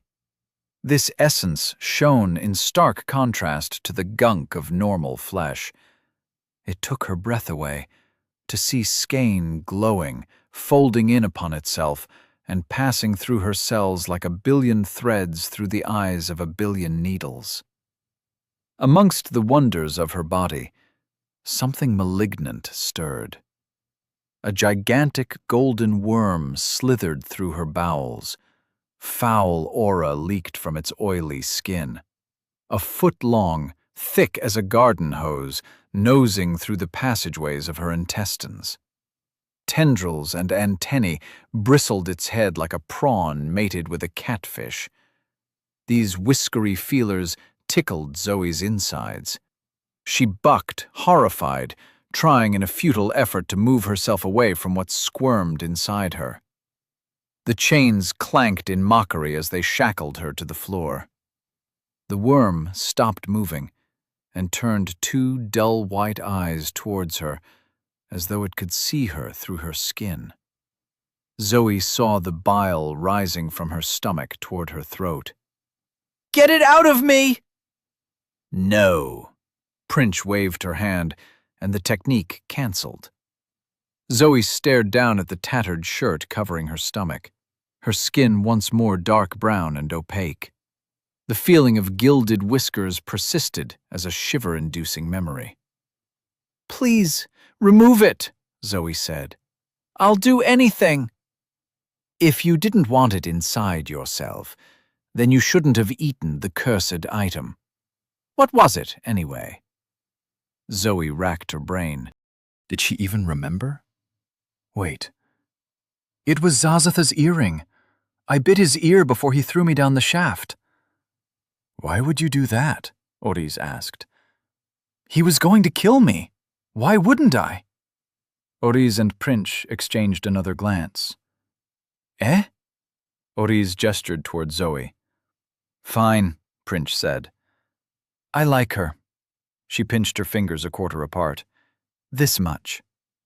"It's enough." "Don't talk about me like I'm not here." Oriz crouched beside Zoe. "Two things," she said as she fished in a worn leather satchel. "One, both of us could kill you without trying. We're not even combat builds, by the way. You're just that low of a level. So some respect is in order, lest we rip out your tongue and use you for our purposes anyway." Her yellow eyes crinkled as she smiled. "And before you think about it, yes, there are ways of injuring someone that even vitality won't fix. The scars on your lips are a testament to that." She produced a cork-stoppered vial of a rich red liquid. "And two, we really aren't that bad, just desperate." "How desperate?" "Desperate enough to put our fates into the hands of a complete and utter stranger. Not just a stranger, but someone who doesn't even understand the most basic principles of the system that has blessed them." She pulled the cork from the vial. "Try to see things from our point of view, yeah? Have a little empathy. It will make everything much easier." It felt outrageous that Oriz preached empathy while Zoe lay chained to the floor, but instead of ranting, Zoe focused on the question at hand. "What's in that vial?" Oriz held the vial above Zoe's face. "This is a healing potion," she said. "It will fix your eye and any other scrapes and bruises. We need you in peak condition if you're going to row us back to the tavern." A spicy aroma wafted from the narrow vial. "Will it remove the worm?" Oriz glanced at Princh, who shook her head. "Sorry," Oriz grimaced. "We'll help you with the parasite later." Why don't you think of your little passenger as self-inflicted leverage? Now, She waggled the vial. open up. How do I know it's not poison? Why waste poison on someone chained to the floor? Zoe sighed. Fine. She opened her scarred lips, and Oriz tilted the vial. A thick droplet beaded the rim before plummeting through the air like a piece of lead. It struck Zoe's tongue with an explosion of spice, rich umami, and sickening diesel. It tasted like a Bloody Mary made with salsa and methanol. The drop slid down her throat of its own accord, and a single tear left her eye as she remembered the drink she shared with Bella. She hoped she would see her companions again, and soon, but the hope was small and feeble in the face of the nightmare entrapping her. Chapter 32. Gently down the stream. Oriz stoppered the vial as the droplet diffused through Zoe's body. The powerful, essence-laced spice boosted her vitality with an intricacy that astonished her. Cells bubbled up in her ruined eye socket. Her skin peeled and sloughed to reveal an unblemished layer of dark brown beneath. Oriz removed her eye patch. Zoe's eyes were whole again. She could see. Her ghostly shackles slithered away. She sat and rubbed at her wrists, blinking as she readjusted to proper depth perception. "See?" Oriz smiled. "We aren't so bad." Zoe nodded at her, still stunned by the regrowth of her eye, and glanced at Princh, who remained smoking in the corner. Princh bared her teeth and growled. "Get in the boat and start rowing, newbie. And if you try to run, I'll rip your feet off." Zoe glared at her, but stood, uncertain for a moment, before her vitality-enhanced blood flow removed any lingering numbness, and walked toward the wide, canoe-like boat waiting further down the dock. She hadn't seen the boat while laying down, but the wooden vessel creaked as it bobbed on the river. As she stepped aboard, her mind spun. Nausea made her reach out for balance, and she leaned against a wall? Wait, where was the boat? She stood back above where they shackled her, head spinning, stone firm beneath her feet, against her palms. Solid, but wrong. It shouldn't be there. She shouldn't be here. She bent over and vomited. "What?" she spat. "What's happening?" Oriz rubbed her back with sympathy. "This place is clingy," she said. "It's part of the Black Star system. Here." Willpower-driven aura rushed over Zoe, and the nausea ceased. "It won't let you leave unless you focus. Better?" Zoe nodded and stood. She looked between the two alien women. It spoke a lot to the recent insanity that she wasn't even fazed by speaking to aliens. Well, maybe a little. "What about your third?" "He's staying behind. Now, no more questions and hop in the boat." Zoe nodded, still unsteady, and walked back toward the boat. She gripped her willpower and forced herself to take a step at a time. The shadowy predators must have known about the ruins' twisting reality and avoided it with the good sense only animals possessed. She gritted her teeth. No ancient labyrinth would pull her back. Her willpower dipped as it fought against this hostile system, but Zoe persisted. She marched toward the boat, and each step brought her closer to her goal. ###. Zoe rowed for the rest of the sunless day. She tried not to think about the worm growing in her stomach and focused on the simple, repetitive motion. Even with her might to empower her and her vitality to refresh her muscles, her shoulders ached.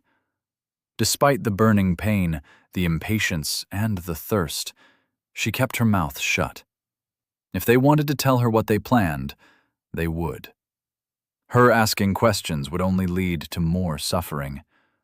She told herself that she was biding her time for later defiance, but couldn't deny the leash around her neck. No matter the motive, if you do what your captors say when they say it, you are just like any other prisoner.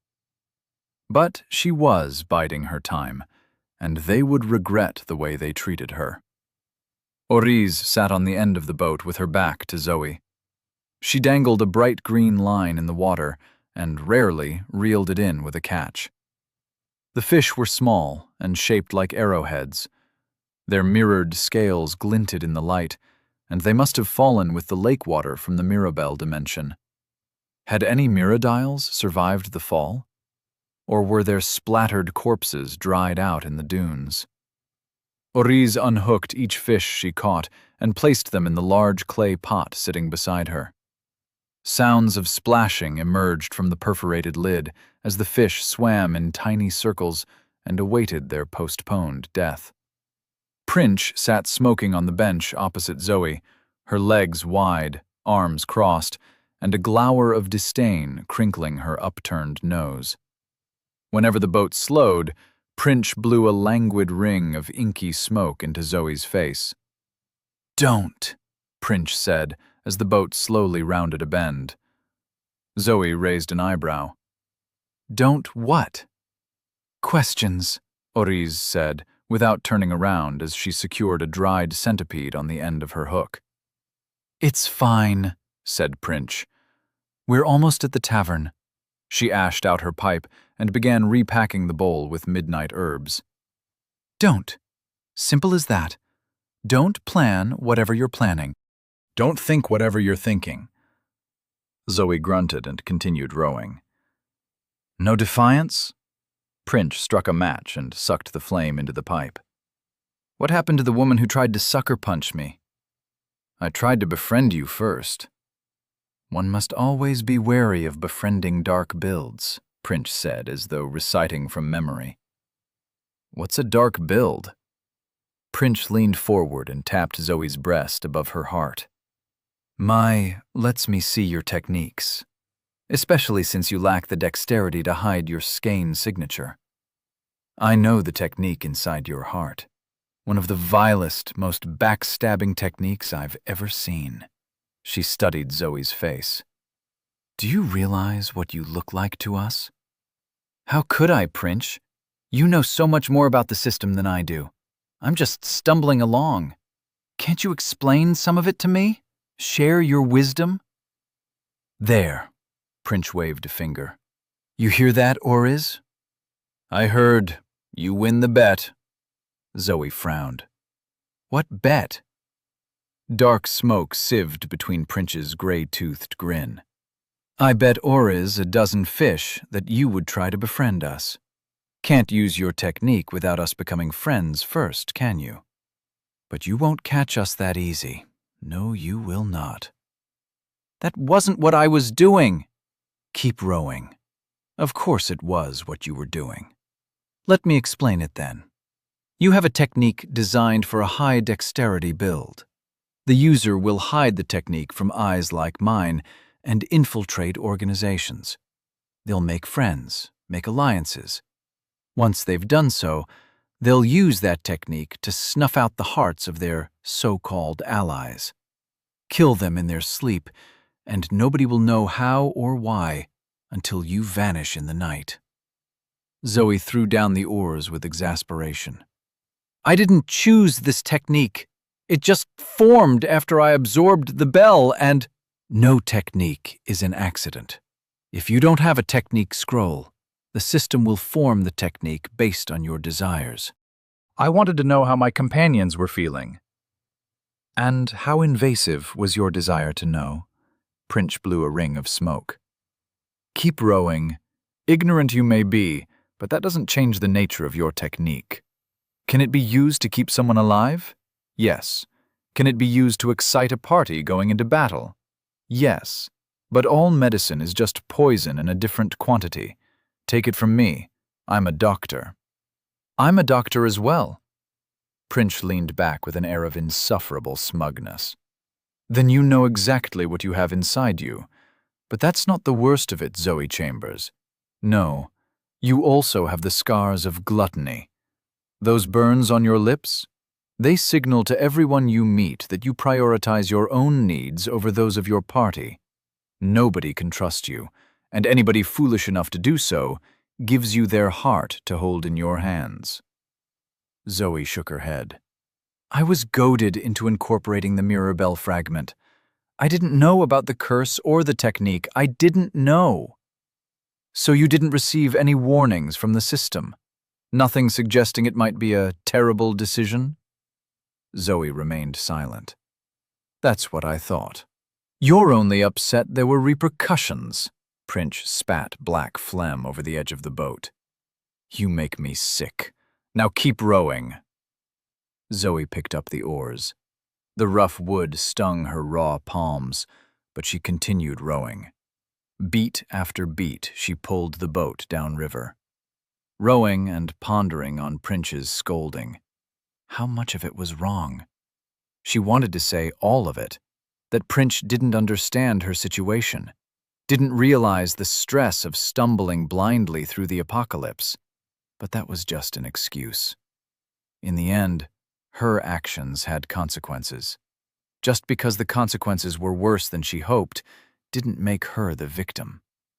She bowed her head and rowed, fighting to keep the shame from rising to her eyes, but Prince noticed the brimming tears. Who was it? Zoe glanced up at her. What? Who goaded you into incorporating the fragment? Nobody who knows about the Crimson Armada system would tell you to do that. So, was it a friend? A lover? Zoe sniffed, wiped her nose with one hand, and went back to rowing. I don't know him, Zoe said. So it's a him, Prince nodded sagely. He's not a human. Some kind of, I don't know, but he calls himself Rue. Prince dropped her pipe. It hit the deck and snapped in half. What did you say? Rue. And Zoe's eyes widened. She wasn't supposed to tell anyone about the meeting with the gods. Was everyone about to die? She flinched, waiting for her heart to explode, for fire to strike her down from the heavens. But nothing happened. What? She checked the quest again. The burden of being interesting. Objective: keep your meeting with the cohort a secret. Time to complete, until the completion of Phase 7. She supposed she hadn't mentioned the meeting with the cohort, but only that Rue had goaded her into incorporating the bell fragment. Was this loophole left intentionally? It seemed like the thing a god might do. Though there was another explanation. This other dimension was interfering with the quest. The second she stepped back into her world, the ramification of the quest would play out in full. She and all her party would die. I don't believe it, Prince said as she picked up her broken pipe. Judging by your expression, I'm sure you mean Rue, the Blade Forest, the Crimson Armada's personal god of war, mowing down battlefields like a hurricane of knives. You didn't mention this earlier? No, why would you? You don't even know the significance. Prince vanished. The boat rocked in a sudden, heavy swell. Zoe fought to keep her hold on the oars as Oriz placed a hand on the clay barrel to keep it in place. She just needs to take a walk, Oriz said. A few hundred feet away from the river, dust plumed. Zoe squinted and made out a figure pacing through the rippling heat. I don't understand why she's so upset. Oriz wound up her bright green fishing line. Prince and we're ranked as city busters. Since we're support builds, the exact definition becomes vague, but that's about how powerful we are. You met Trinch in the shaft? He's capable of subduing a continent. But Rue? He and his cohort are each ranked as planetary, as in, it takes an entire planet of fighting forces to make it an even battle. She sighed. I'm afraid you've just made things a lot more complicated for us. How so? She'll be walking for a while. Why don't you pull the boat over to the riverbank? We can take a break. Zoe nodded and favored one oar to swing the boat around. She pulled toward the bank, hopped out, and dragged the boat up the mud and onto the sand. Again, she marveled at the strength of her recovered body. How much more powerful must someone like Rue be that they could take on an entire planet? Strength like that would be hers one day.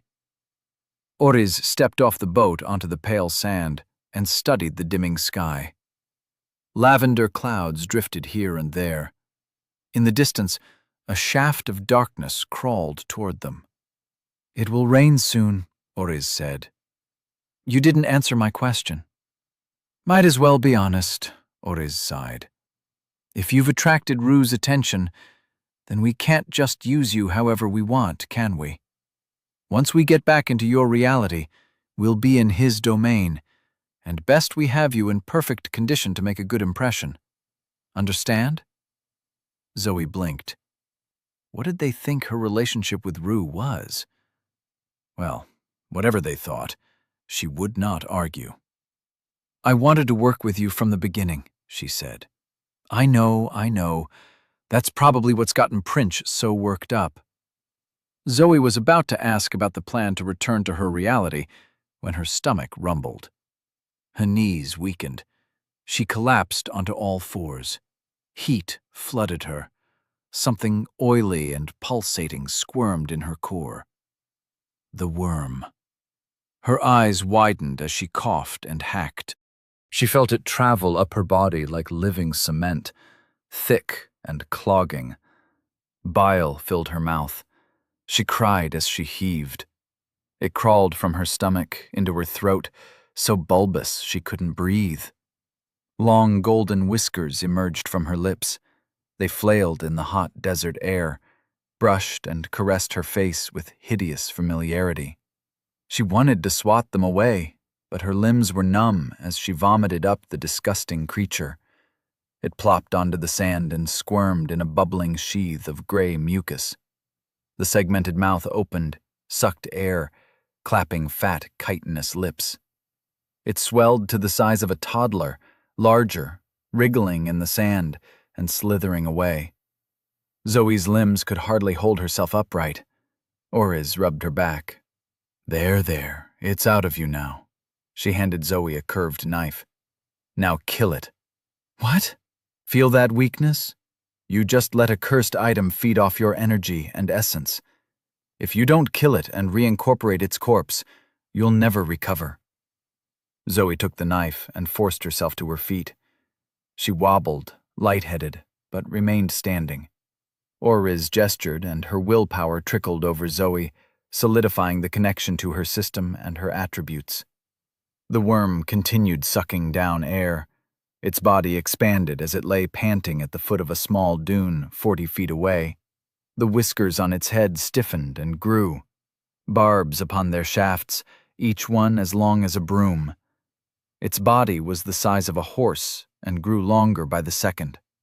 Rolls of fat hardened from a buttery yellow to dull bronze. It faced Zoe with dull eyes gleaming like headlights. A long, forked tongue flickered out between the lips as they curved into a mocking smile. Zoe took a deep breath as her connection to the system and her attributes solidified. She gripped the knife so hard it hurt her palm and charged. Chapter 33. Confront your shame. Zoe's feet sank into the sand as she sprinted toward the worm. The creature had swollen to the length of a bus, and its carapace shone like plated bronze. Bristles extended from its head like lobsters' antennae, waving and twitching to scent the air. It faced Zoe, bright eyes shining with glee as she gripped the dagger. She stumbled in the sand, and its mouth curved in a hideous smile. "Come to me, sister," it said in 1,000 overlapping voices. "Feed me the rest of your essence." Its forked tail thrashed the base of the dune and sent up a plume of sand. Zoe charged through the raining grit, but her muscles ached.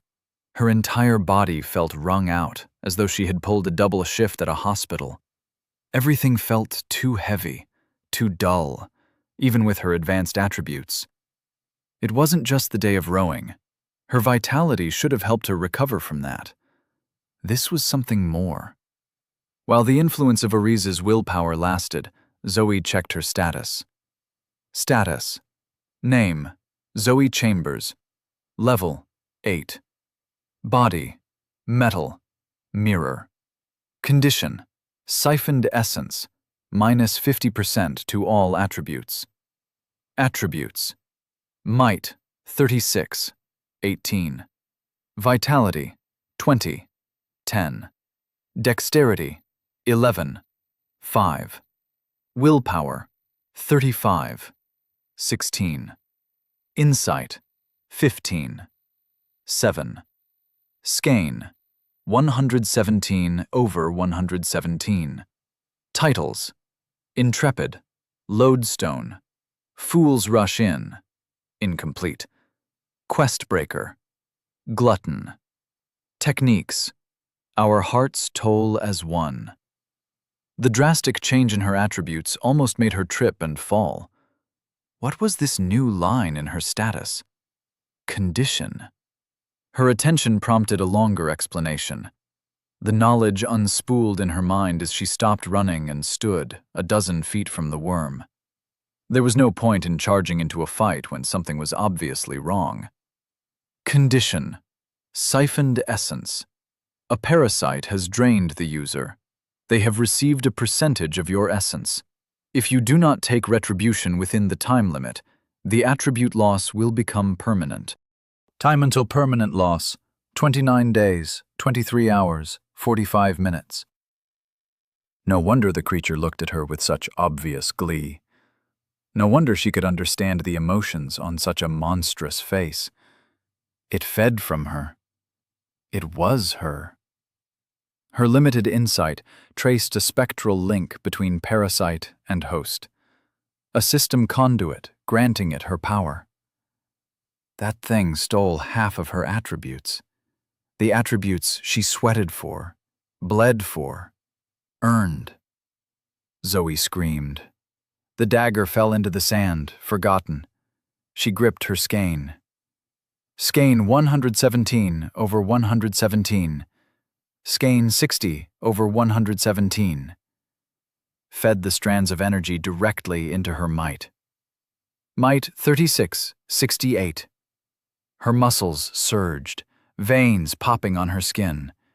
She was solid metal, a killing machine. She would tear the creature in half. How dare it steal from her? It would pay. She leaped, shooting toward the worm like a cannonball. The creature's mouth gaped, row upon row of slender teeth behind fat, voluptuous lips. Zoe flew, her fist cocked and silver. The worm spat a bright green bucketful of phlegm. But Zoe was in the air. She couldn't alter her trajectory to avoid the projectile. She whipped her chains, but they slipped straight through the vile liquid. The globules slammed into her face, glued to her skin. The impact sent her spinning backward, head over heels, until she crashed into the sand near the riverbank.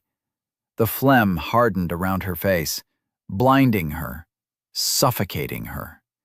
She clawed at the encasing shell, but it was tough and flexible. Her might-enhanced nails dragged grooves through the disgusting substance. She cocked a fist and slammed into the side hard enough to make herself stumble, but the phlegm didn't crack. Her muffled scream of rage made the shell buzz. The sand rumbled. She leaped on instinct as the worm charged like a runaway train. Sand exploded out, stung her skin. She flailed through the air and crashed into a dune, stunned, feeling the burn in her lungs.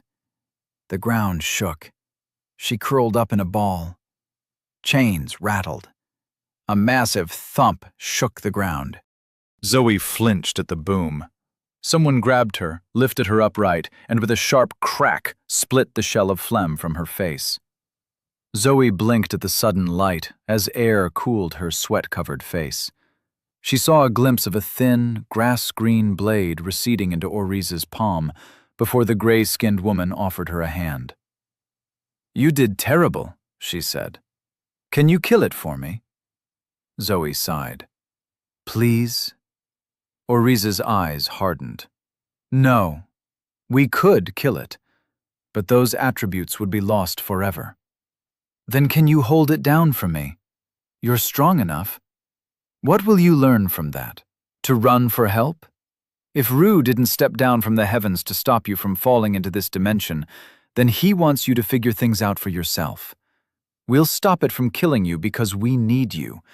But if you can't kill this worm yourself, with your own power, then we'll row down the river and leave your attributes behind." Zoe sat up and sullenly stared at the worm as Prince wrangled a chain through its mouth like a gag. Seeing the creature stoked the fury in her heart. "Never mind. I want to do it myself." Oriz nodded. "Rest up and get ready for round 2. ###. The worm writhed and bucked. Its movements shook the ground, but it couldn't move. A chain wrapped around its body, cutting into its flesh, kept it squirming in place. The chain trailed away from around the worm, through the sand, to Prince's ankle. She ignored the twitching creature and the jangling chain.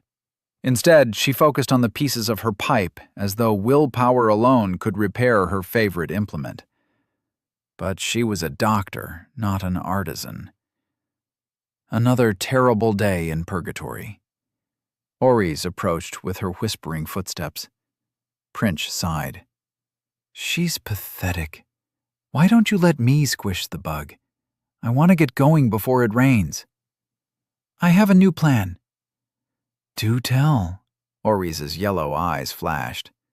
"We were going to use her connection to the new quest, right? Have her create an incursion." Prince nodded slowly. Since they never finished the dungeon, and since they never died, they still had the active dungeon quest. It had been quite a shock when, a couple of months ago, it suddenly changed. Dungeon objective updated. Assist Zoe Chambers in absorbing the remaining fragments. Bell fragments absorbed, 0/3. It had been a shock. Nobody in their right mind would do something as dangerous as absorbing a dungeon quest item. They were the pillars that held up the dungeon, and the dungeon was essentially a dam keeping one reality from entering another. Take out too many pillars, and the dungeon collapses. Collapse the dungeon, and reality spills over. In this case, the Black Star dimension would incur on the Crimson Armada dimension. Her eyes hovered over that hopeful prompt. Black Star incursion, 35%. How lucky were they that Zoe fell down the shaft and right into their arms? "Yeah," she said. "I still say it's our only shot." "Of course it is. Not even Trinch can jump between dimensions. But hear me out. She doesn't have a body. She hasn't met the Smith." "Yeah, she's useless." "What about it?" "Damn your poor company when you're not smoking." Oriz reached out and gripped the pipe. Her technique flexed, and a long strand of emerald monofilament wrapped around the broken pieces and bound them together. "Smoke your lungs out. Now, listen. We level her up, we get her a meeting with the Smith, and we encourage her to choose a body that will help us." Prince packed a bowl with charcoal-colored herbs. "Help us how?" "The incursion will only last a fraction of a second, but it would last a lot longer if one of us had a body that empowered interdimensional travel." Prince took a deep hit, sighed, and let the black smoke dribble from her chin. That's devious. Oriz shrugged, obviously proud of herself. I just saved her life. It's the least she can do. Oh? So you'll tell her about your plan to choose her path for her? Nah. Prince's smile extended from ear to ear. She glanced over Oriz's shoulder. She looks ready for another go with the worm. But just remember something. What? If Rue asks, I'll tell him it was your plan. She strolled away from the scowling Oriz and took another contented puff. It wasn't such a terrible day in purgatory after all. Hash. The second time Zoe charged, after Oriz saved her, she didn't leap. She flexed her skein, but remembered Prince's disdain at her previous tactics. Rather than boost might alone, she split her skein between might and dexterity. It stung to see her attributes so low, even after boosting them with a third of her total skein, but she couldn't argue with the results. Why had she ignored dexterity? As a surgeon, it made sense she would favor that skillful attribute, so she supposed it spoke of her personality that she poured her effort into maximizing might. Something about crushing everything in reach resonated with her on a fundamental level. She hadn't chosen metal accidentally, after all. Really, nothing was ever an accident. Even this fight with the bestial, gilded parasite arose from those first choices on the plane. Her heightened dexterity gave her the grace of a feather on the wind. She danced across the sand, curved dagger gripped underhand, savage grin stretching her scarred lips. When the worm spat stinking globules of phlegm, she sidestepped each bucketful with ease, keeping low to the ground, where she remained mobile. She wasn't a feather. She was the wind racing across the desert. The parasite reared up as she approached, mouth opening wide, bristles flailing, bright blue sparks glowing at the hairy tips. It swept the spear-like antennae toward her.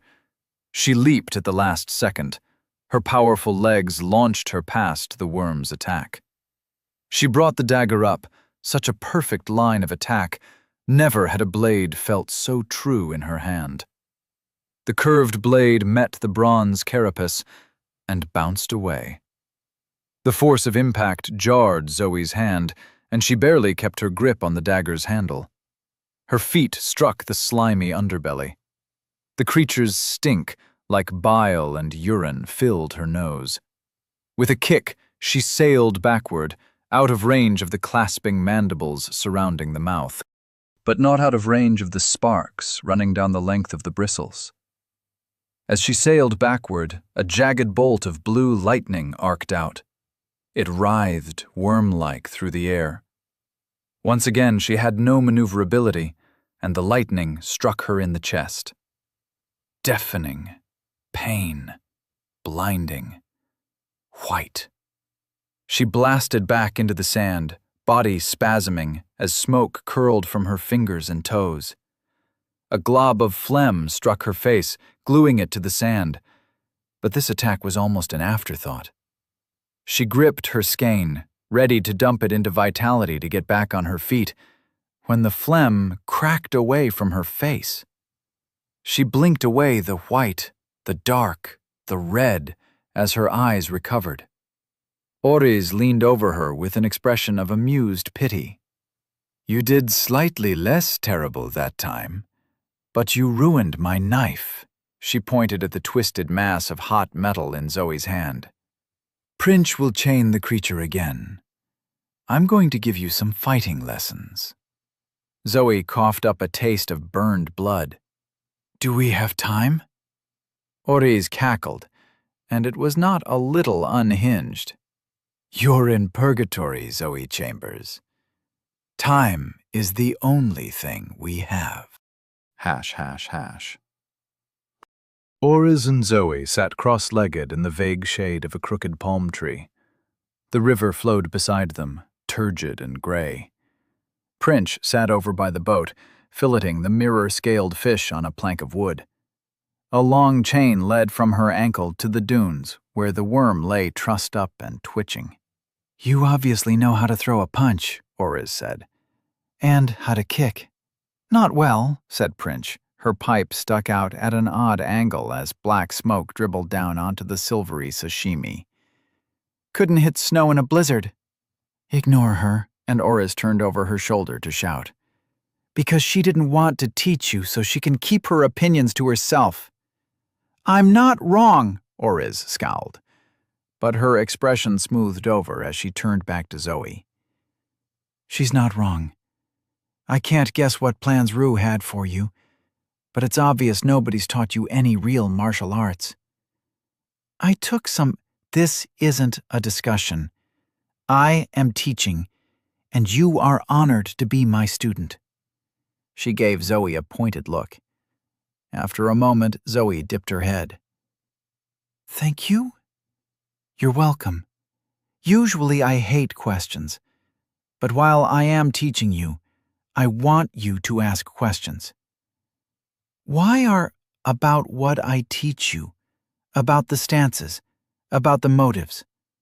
While I teach, nothing outside of my teaching exists. Do you understand?" "Yes." "Good.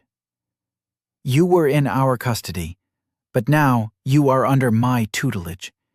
Expect the same level of mercy, give the same level of respect, and you will leave this dimension as the strongest native of your planet." Oriz paused, as though weighing Zoe against some hidden scale. "Do you agree to these terms, Zoe Chambers?" Zoe silently clenched a fist in the sand. "Yes," she nodded. "Please, teach me." Chapter 34. And then came the rain. Zoe's new teacher held up a gray and slender hand. Blades of quivering grass sprouted from the lines and creases in her palm. "As you can see, I have a body attuned to wood. Pliant wood, to be specific. Grass and sapling and so on." She took a deep breath, a slight rounding of her shoulders as her gaze went somewhere far away. "Long ago, I lived in a sect that practiced a style known as the shifting forest. It took me a decade to master the 7 stances. In the 200 years I've spent trapped in this desert, I perfected the stances. My isolation may have led to a deviation from the source, I do not deny that. But this won't matter to you. I will teach you the first stance, the grasping vine. I don't expect you to master it, but I expect you to try." Zoe nodded. She could sense there was more Oriz wanted to say, but those weren't questions for now. "What is the grasping vine?" Oriz straightened. "When you attacked the worm, you closed the distance as quickly as possible. Since you have no ranged abilities, this was smart. But the second you sensed danger, you leaped away, creating as much distance between you and the enemy as possible. Did you suddenly gain ranged abilities?" Zoe blushed. No, you did not. The basic theory of the grasping vine is to entangle your enemy. A plant cannot run, it can only conquer. The longer the fight goes, the more you grow. The more you wrap your enemy until you choke them off. Have you ever seen a tree deep in the jungle entombed by vines? That tree is dead. You must become the vine. This style will suit your tendency to boost might over anything else. However, that brings me to another thing. No more burning your skein. No more boosting your attributes. Zoe shook her head. "It's the only way I've survived. It's a damned superpower. Why wouldn't I?" Oriz pointed out at the worm. "See that thing? What if you burned all your skein to defeat it, but another one emerged from the dunes?" Zoe frowned. She saw Oriz's point, but... "I know there's only one worm." "No, You never know there's only one worm. But Zoe didn't see Ori's stand. In a blink, the gray-skinned woman towered over Zoe. Aura buckled the air. Dust flew up in a twisting cloud. My best friend died because they thought there was only one worm, Oriza's voice hard as a whip. My husband died because they thought there was only one worm. My master was torn in half because they thought there was only one worm. I understand. Do you? Zoe looked away. Yes. Good. You rely on something that should be a last resort. This is not the methodology of the shifting forest. If you try to burn skein while practicing stances, you will learn them wrong. Skein burning does not produce stable power. If your might keeps changing, your muscles will move at different speeds from step to step. Your body will not learn, and your muscle memory will fail you when you need it most. Oriz glanced over as Prince approached with a plank stacked with fresh sashimi. Now, get up. It's time to eat. Then we'll practice until dark, and then you'll eat, and then you'll sleep. In the morning, you'll practice again, you'll eat, and then you'll take a nap at noon. What about the evening? That's when you fight the worm, Prince grinned foully. Every day, until it dies, or you do. Zoe looked between the two women. I thought you needed me alive. Oriz simply smiled. It's important you take this seriously. Deadly serious, Prince added. Zoe looked between the two. She hoped they were joking. Hash. Living on the coast, Zoe never much enjoyed eating freshwater fish. Something about the way you can taste the mud in their flesh. Though she supposed those experiences were limited to when she ate the occasional fillet of fried catfish.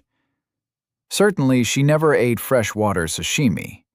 The mirror-scaled fish became silvery fillets. Their flesh was compact, dry, and slightly reflective, as though dipped in oil. Zoe ate with her hands and dipped each piece in a salty brown paste Prince called herbs. Besides one or two questions, the three women ate in silence. There was a pile of fish, and Zoe found her appetite to be bottomless.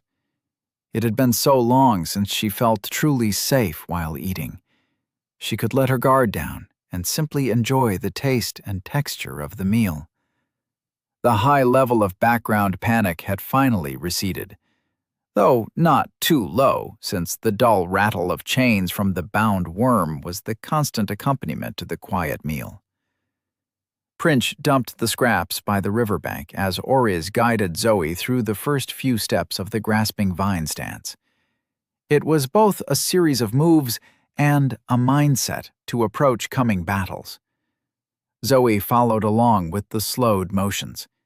Her insight, even lowered by the worm, allowed her to observe the way Oriz held herself and trace the outlines of Oriz's motions. Her dexterity allowed her to replicate these motions herself. Were she back in the pre-system days of Earth, her attributes would make her a physical prodigy. But Oriz gave no praise or admonishment, merely continuing to repeat the motions. As they practiced, the winged baboons swooped out of the sky. They appeared in puffs of blue to steal scraps of fish left beside the river, before flapping back up and vanishing in another azure cloud. A vine grows by applying pressure, Oriz said. You don't need to be everywhere, but you need to be present. The sky dimmed as Zoe practiced the motions. Step forward to strike led to a step to the side. Never be still. Always grow.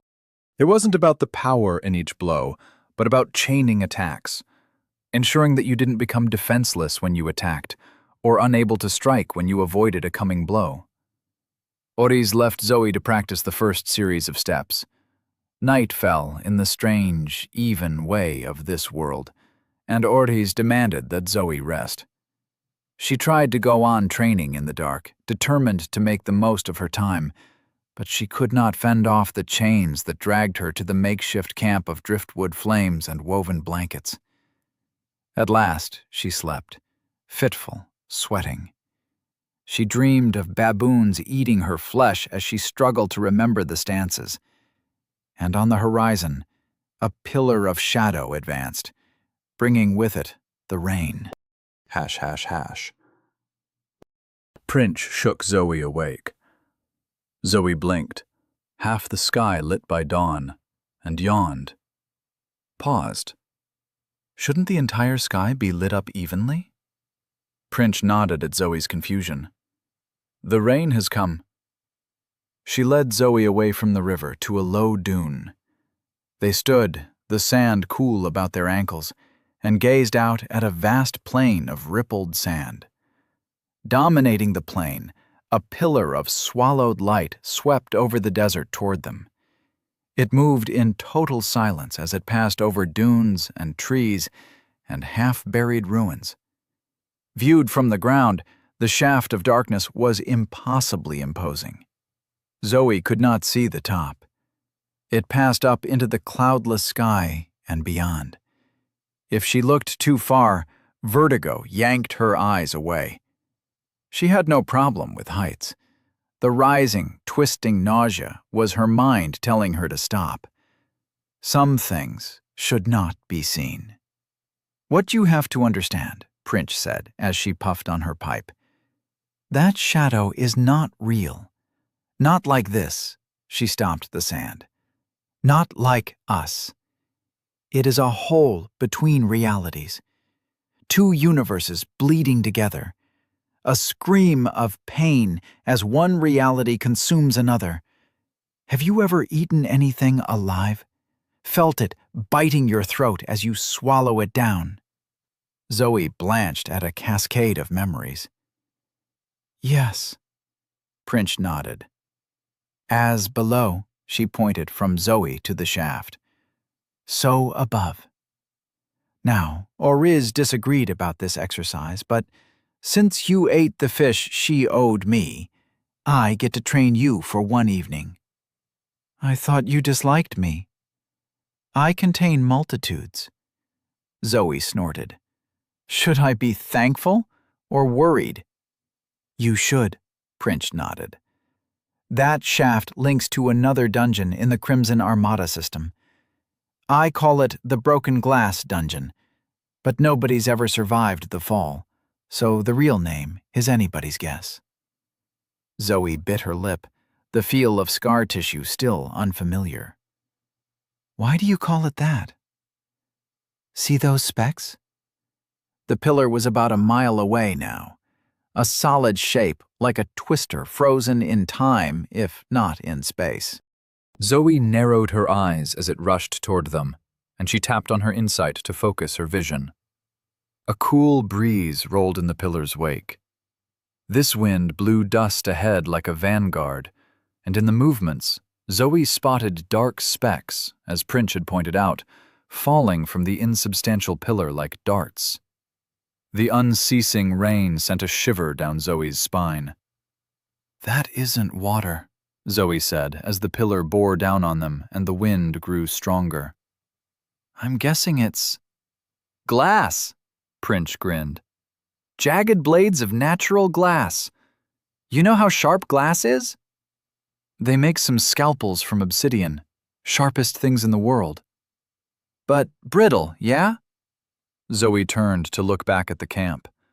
Oriz was nowhere in sight. The blankets were rolled up and tucked away. The boat lay upturned like a tortoise shell. Zoe felt exposed out on the dune, but turned back to face the pillar. Only a quarter-mile away now. Thousands of blades fell in glinting sheets every second. Her mouth was dry. Why are we up here? So you wouldn't have a chance to hide. Those things will skewer me. Listen up, Prince pointed her in the sternum with a hairy finger. You've filled yourself with metal and mirror. Why should you be afraid of glass? Oriz told me not to burn skein. And well, you shouldn't. But burning is not the only use. Ignore the rain and follow my lead. Everyone is full of essence. They have to be, or the system has no use for them. Earn levels, swallow essence. You know this. Now, your skein and your essence are linked. I want you to take hold of your skein. Activate it. With your willpower, it should be easy. Zoe forced herself to turn her back on the approaching pillar. She could hear the rain now. Blades slipped into the sand like whispers, clacking and cracking on each other in splintery explosions. Blasts of shrapnel that could cut any flesh with surgical ease. No. She gripped her skein, felt it wriggling within her mind's control like a worm on a hook. Her mind followed the instinctual motions. She pushed the skein down the channels of her might. Princh flicked her nose. No! Zoe blinked and released her skein. She rubbed at her stinging nose. What? Just grip it. Don't force it anywhere. Princh seemed uncharacteristically calm. There's no rush, all right? The blades fell closer, like a crowd shouting far away, and Zoe gripped at her skein with jittery concentration. It slipped from her control. She cursed, grasped again, lost it again. She kicked the sand. I can't do it! Turn around. Zoe turned, and the pillar was upon them. Dust blasted up the slope of the dune, driven by the cool wind trailing the pillar. Glass sliced through the air, struck the sand, and sank. Zoe couldn't breathe. She squeezed her fists until her nails pierced her palms. She exhaled, closed her eyes, reached for her skein without any thought. Shadow swept over, achingly cold. Glass struck her neck and shattered. Princh laughed in her ear. The hairy woman was invisible in the darkness. Zoe spread out her chains, and they glowed enough to give light to the dune. Blades fell and struck Zoe's metallic skin. She felt her skein dance under the silvery armor. Not going down the channels of her attributes, simply moving through her body, flooding her flesh with spiritual essence, bringing her two halves into one. She raised a hand, inspecting the fingers as a glass blade, chipped and rippled, shattered in her palm. The raining blows were heavy, like standing under a waterfall, but resisting such force was a joy in its own right. Princh laughed, her mouth's movements silenced by the thunderous shattering of glass. The pillar of darkness gave way to light. It continued away across the river and into the distance. Vitality repaired Zoe's ringing ears, and she marveled at the chrome finish to her skin. Princh clapped her on the shoulder. Some people need death staring them in the face before they grasp the basics. You're a healer. You wouldn't have let me die. That's true. Princh lit her pipe and puffed at it victoriously. But you forgot that in the moment, didn't you? Zoe couldn't help but smile, and Princh's laughter boomed out until she sucked too much smoke and coughed herself sick. Chapter 35. Secrets Within. The green-haired woman spun a long icicle of ruddy glass between her fingers. Her grin crinkled her cheeks from ear to ear. The pipe puffed like a merry chimney. You harnessed metal easily enough, she said. Now it's time for... Zoe snorted. It wasn't easy. Princh flicked her wrist. The glass shard sliced through the air. Zoe blocked, and splinters exploded off her metal forearm. Razor-edged glass flakes bounced off her metal cheeks. Skein pulsed beneath her skin. What are you... Princh appeared inside Zoe's guard. Zoe's eyes widened. She swept up a knee by reflex. Never had she felt so slow. Princh's forehead descended. Her headbutt crashed into Zoe's chrome nose. Metal crunched. Zoe shot down into the sand. She blinked away tears, head throbbing with splitting pain. Feebly, she tried to move, but the blow had buried her up to her waist. Prince placed a hairy foot on Zoe's head in a posture of absolute triumph. "Do not interrupt." Zoe grabbed Prince's foot and yanked. Nothing happened. Prince looked down her stubby nose at the growling woman. "I respect the spirit of the effort, I do." She leaned down and pulled Zoe out of the sand. "There are 2 reasons I could do what I did. The most important is that I outclass you in every possible way. Strength, speed, intelligence, looks, you name it, and I have it. The second reason is, let me put it to you like this. What happens when you strike metal?" Zoe pinched her nose. Vitality wriggled through the cartilage, but it still hurt. "I don't know," she said, distracted. "It bends? It either bends or breaks, or it resists, yes?" Prince waited for Zoe to nod. "Yes. Metal is strong, but only until it is overpowered. That is why a pure metal build is very rare. It has weaknesses. A lack of insight and dexterity means you lack flexibility when you approach situations." It is all well and good being a hammer. But what if you miss the nail, What do you suggest? Usually, people level up from birth with a plan. Either their parents or their sect tells them which elements to incorporate and which techniques to develop. This helps them prepare for the body they receive at level 10, and then the gate they receive at level 15. A proper plan reduces bottlenecks and incompatibilities. You didn't have that luxury, and with your gluttony curse, you never really will. Zoe's nose clicked into place. What do you mean by body they receive? She wiped away a trickle of blood from her nostril. And what's a gate? You saw Oriz's grass blades? Zoe nodded. Her body is based on the principles of early growth, and so her skein and essence are bent toward that purpose. Gates allow you to transmute your skein into a different element and grant control over your environment. The dungeon boss, Zazatha, and his disciples practiced the Gate of the Storm. Zoe pondered over the way the crane tongues whipped the water of the lake and how the dungeon boss threw lightning from his hands. Could she have a power like that at some point?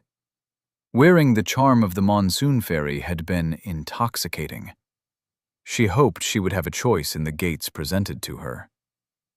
What is your body? 10,000 droplets become one. What does that mean? It means I'm a healer. Now, you have mirror essence, but you don't use it. Why?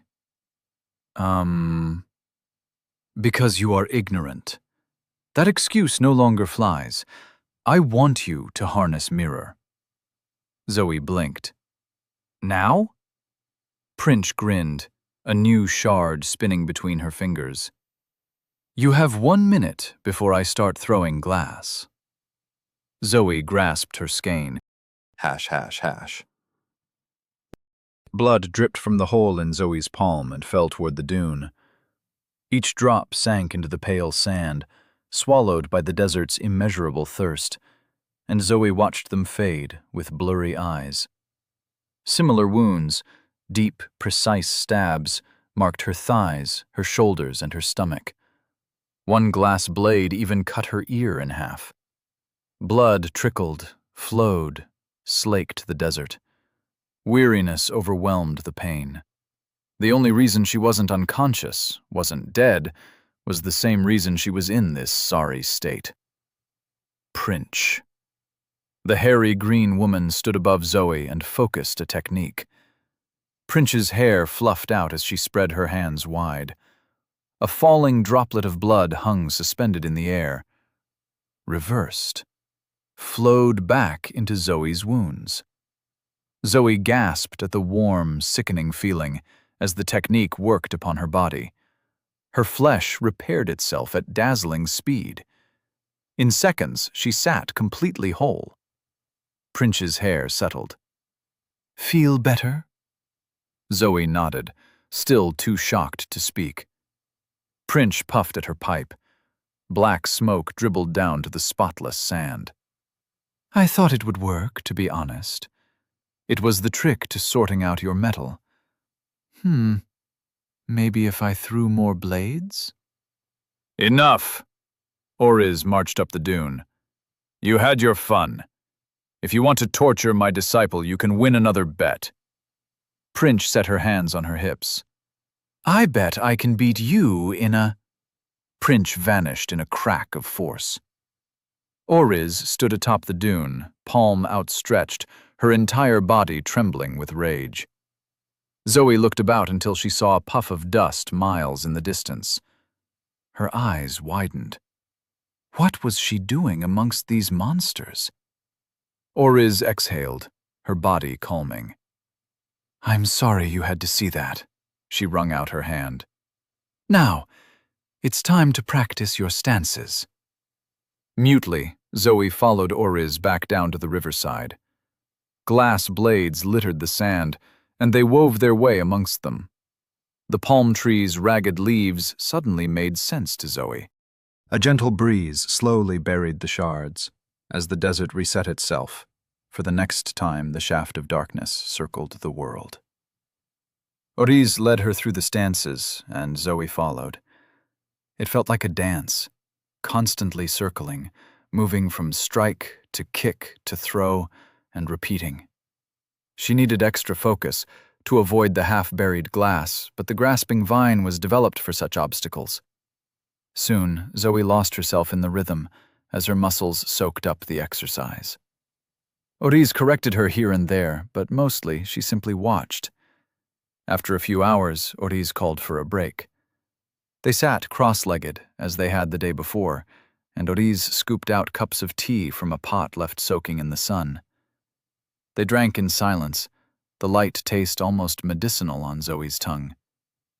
Prince had not yet returned, and her absence made the camp eerie. Zoe drank and relaxed.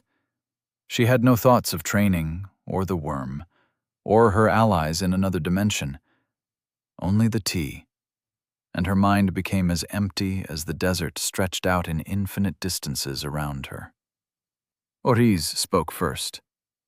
"How often do you reflect on your past mistakes?"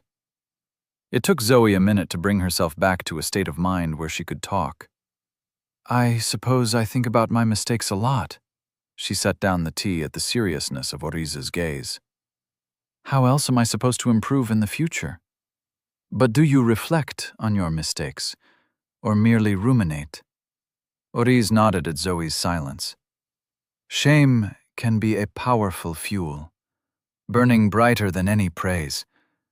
But if burned alone, without opening yourself up to other views, the toxicity of the fumes will poison you. Some people run from their shame by charging into conflict." Oriz sipped her tea and let the accusation settle around Zoe's shoulders. "Tell me, disciple, about your first battle." Zoe paused halfway to picking up her tea. Restlessness filled her. Skein, responding to some unspoken command, surged.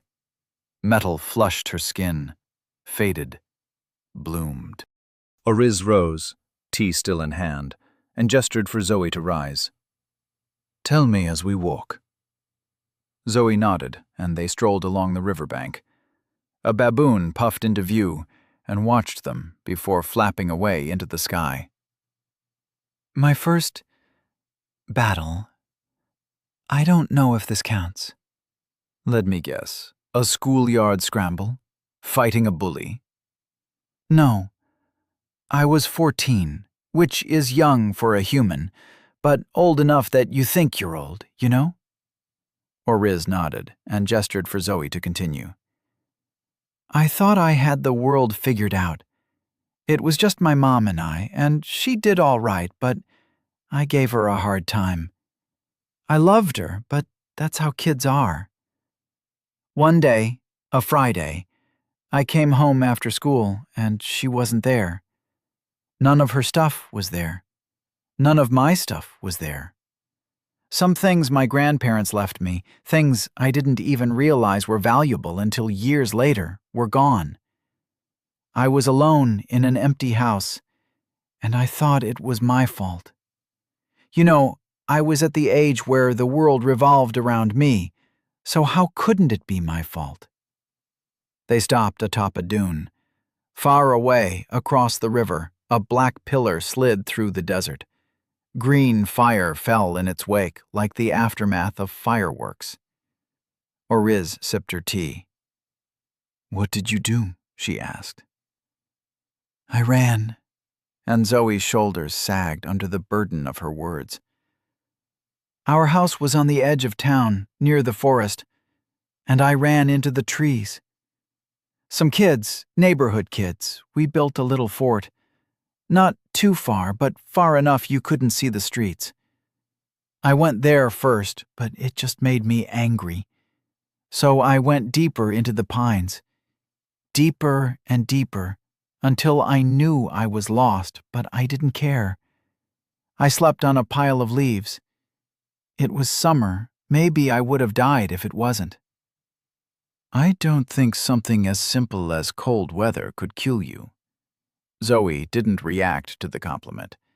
She spoke like a stone rolling downhill. "Wild dogs found me in the night. I woke up and it was so dark. Living in the town, I never knew what true darkness was. I woke to growls, and then they started biting me. I ran, but it was a forest, all downhill, and I was just a little girl." She stopped and stared out into the distance. "They chased me until I fell. Rolled to the bottom of a hill and hit some rocks. Might be the first time I really tasted blood. I thought there was a second where I saw the stars through the treetops, through the clouds, and I thought I was safe. But they came down. So much quieter than you think a pack of dogs can be. I backed up against a tree, and I didn't even realize I had a rock in my hand until the first dog charged me. It was too dark to see anything but the motion. I swung. If I think about it, I still feel that jarring collision right here." She tapped her wrist and elbow. "But it takes more than one hit, and I kept bashing that dog. Another attacked me, but only one more. The rock broke against the second's skull, and I wrestled it on the ground. It bit me, and I bit back. I tasted its blood as it died." "The others didn't attack you?" "To be honest, there might have only been the two. It might have only been one. I don't remember. I kept walking after that, just crying. Crying for my mom. Deeper into the forest like the fool I am," she chuckled, wiping away a tear.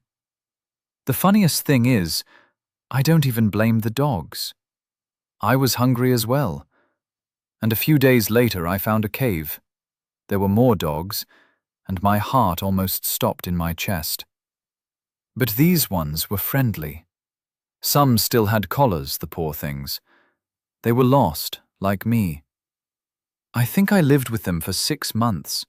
I can't be sure, until some hikers found me." They sat on the dune and watched pieces of wood, scraps of tools and clothing, leaves and other dungeon debris float down the river. "Thank you for sharing that with me," Oriz said. "I see that you have grown beyond the little girl in the forest, but some part of those memories shackles you as much as the chains on your back." "I know. I need to move past it. I need to... No. The past is the soil from which we grow. This is the grasping vine.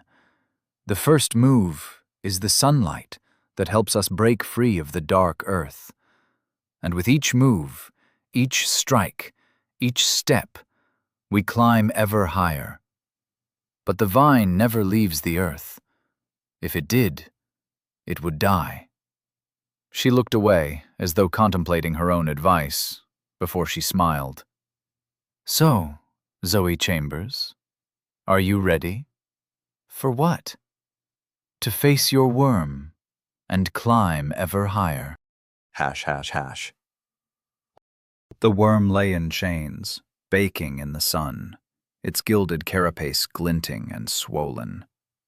It twitched in the sand as it slept, and within it liquid organs congealed. Fingers, a face, muscles and bone. Wings. Features shifted as the worm's true form stirred beneath the golden shell. Footsteps crunched across the sand, approaching, and the worm rolled over to face the intruders. Its sister and her master. It smiled with gleeful anticipation, and, deep within its shelled exterior, a second smile formed on its true face. Soon it would be free, and, once it devoured its sister, it would be whole. Chapter 36. Psychic Turbulence. Prince limped over to where Oriz sat cross-legged under the shade of a tattered tree. Nearby, at the foot of a dune, Zoe bounced on her feet, warming herself up for the coming fight. Prince gripped the tree and twisted her spine. Vertebrae cracked. She leaned against the trunk. Took me hours to find my pipe. Did you have to hit me so hard? Oriz continued watching Zoe. I had to hit you hard enough for her to believe it. Zoe almost trusts me. I can feel it. I'll tell her the plan soon. Sure thing. Prince blew the sand from her pipe. She packed midnight herbs into the bowl, licked the inky residue from her thumb, and lit the pipe. Can you imagine how much easier your life would have been if you had a technique like that in your heart?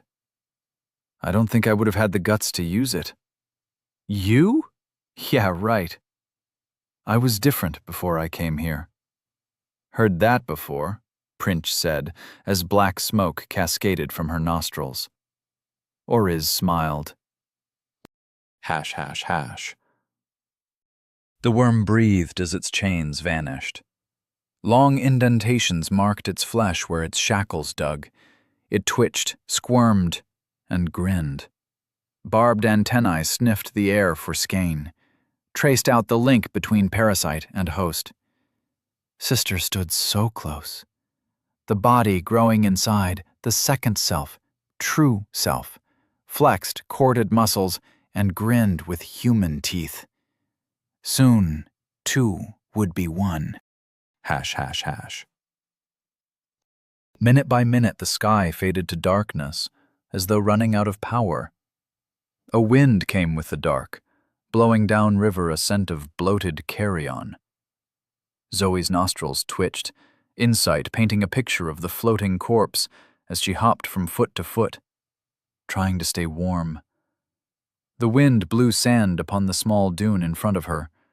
Minute by minute, it grew. She moved through the steps of the grasping vine. Sand stung her cheeks. Prince will stop the worm if it is too dangerous, Oriz's voice came to her ear. But if you want to avoid pain and mutilation, you must use what I have taught you. Zoe reached her skein for the mirror within, grasping at the essence, but her willpower passed straight through, like a scalpel through water. With a sigh, she drew upon her metal. I'm ready. Sand pinged away as her skin blushed silver. The wind flagged a second, as the sky bruised, before it screamed. A dark curtain of grit swept past Zoe. She kept her gaze open as metal crept across her eyeballs, and smiled, ready for anything. The dune exploded. A wave of sand blasted toward her, blocking everything from view. She braced herself. The worm burst through the barrier, its jaws gnashing as it dove for Zoe. She stepped to the side in the first move of the grasping vine. The worm missed her by inches and crashed into the sand, She continued her movement and slammed her kick into the worm's flank. A meaty whack sounded in the howling sandstorm. Bristled antennae flailed and twitched. The worm wriggled, thrusting its barbed spears toward Zoe. As each thrust came toward her, she stepped, avoiding by inches, barbs glancing off her metal skin, always stepping closer. The worm reared up to deliver a powerful overhead blow, but Zoe was already in place. Her fist struck the worm's underbelly with a devastating blow. Her steel knuckles cracked the gilded carapace. Translucent, blood-streaked liquid flowed down her wrist and left behind rivers of rust. Zoe's eyes widened. She pulled her hand free, and fighting the urge to leap away, stepped to the side of the worm's grasping mandibles and sent her knee into its side. Carapace cracked under her blow. More fluid washed onto her. Rust bloomed on her knee. She grimaced and forced herself to step into the follow-up punch, but the worm twisted and leaped into the whirling sandstorm. She lost sight of it. The sky neared total darkness. "Sister shows no mercy," the unseen worm said, with its overlapping voices, and Zoe turned, following the chorus of childlike giggling. A shadow moved. Zoe readied herself, but the shadow faded, giggling. Sparks flew as she ground her teeth. The worm was toying with her. Not for long. Zoe crouched, toes flexing in the sand, and she charged. It was harder to move like this, her flesh flooded with essence and half her might stolen. But power still exploded down the steel fibers of her muscles. She felt like a tank picking up speed, and she charged toward the densest point of shadow where she hoped the worm lurked. Heartbeat pounding in her ears, howling wind scraping flakes of rust from her forearm and knee. She roared. The shadow vanished as blue lightning played along the worm's antenna, its face horrifically cherubic. "No mercy for sister." Lightning blasted toward her, but Zoe was ready for this. The first time, the lightning surprised her, but now she braced herself. She was fully metal. Dodging would require far more dexterity than she could access, though her skein flexed as it begged to burn. Her 2 feet grounded, she extended a fist to punch the lightning. The rust on her fist disintegrated. In a fraction of a heartbeat, the lightning coursed through her and flowed straight into the ground. She exhaled and flexed her fingers. The tips glowed a dull red. The pain was excruciating, but fading as her skin cooled. She grinned. Lightning struck her, again and again. She weathered each bolt, her guard diverting the power into the ground, leaving a trail of footprints in the glass as she advanced.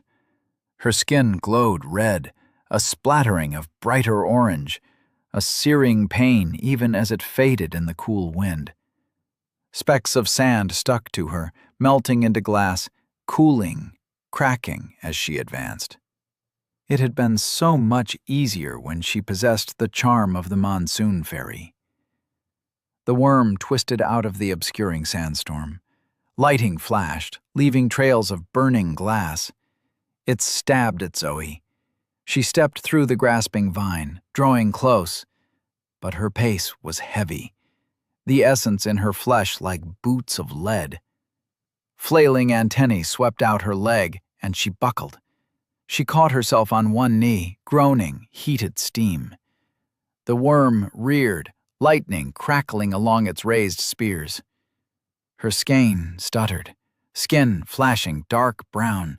Ruddy metal became burned and bubbling skin. Sand stung the wounds. Zoe screamed, bit off the pain, and forced her metal sheath to reform. Harder than ever, thicker, her willpower bent to one purpose. She dashed forward, aiming at the gash in the worm's underbelly. Fluid still leaked from the opening. She kicked with all her strength. A hand thrust out of the worm's wound, skin the texture of living mirror. It extended a palm and stopped Zoe's foot. There was no harsh rebound. It was as though her foot came to rest against a stuffed pillow. The sandstorm hushed, though the wind continued spiraling, stinking of rot. Force speared from the mirrored palm and into Zoe's fist. Her own blow returned in double. She flew backward, metal wrist warping, and rolled through the sand.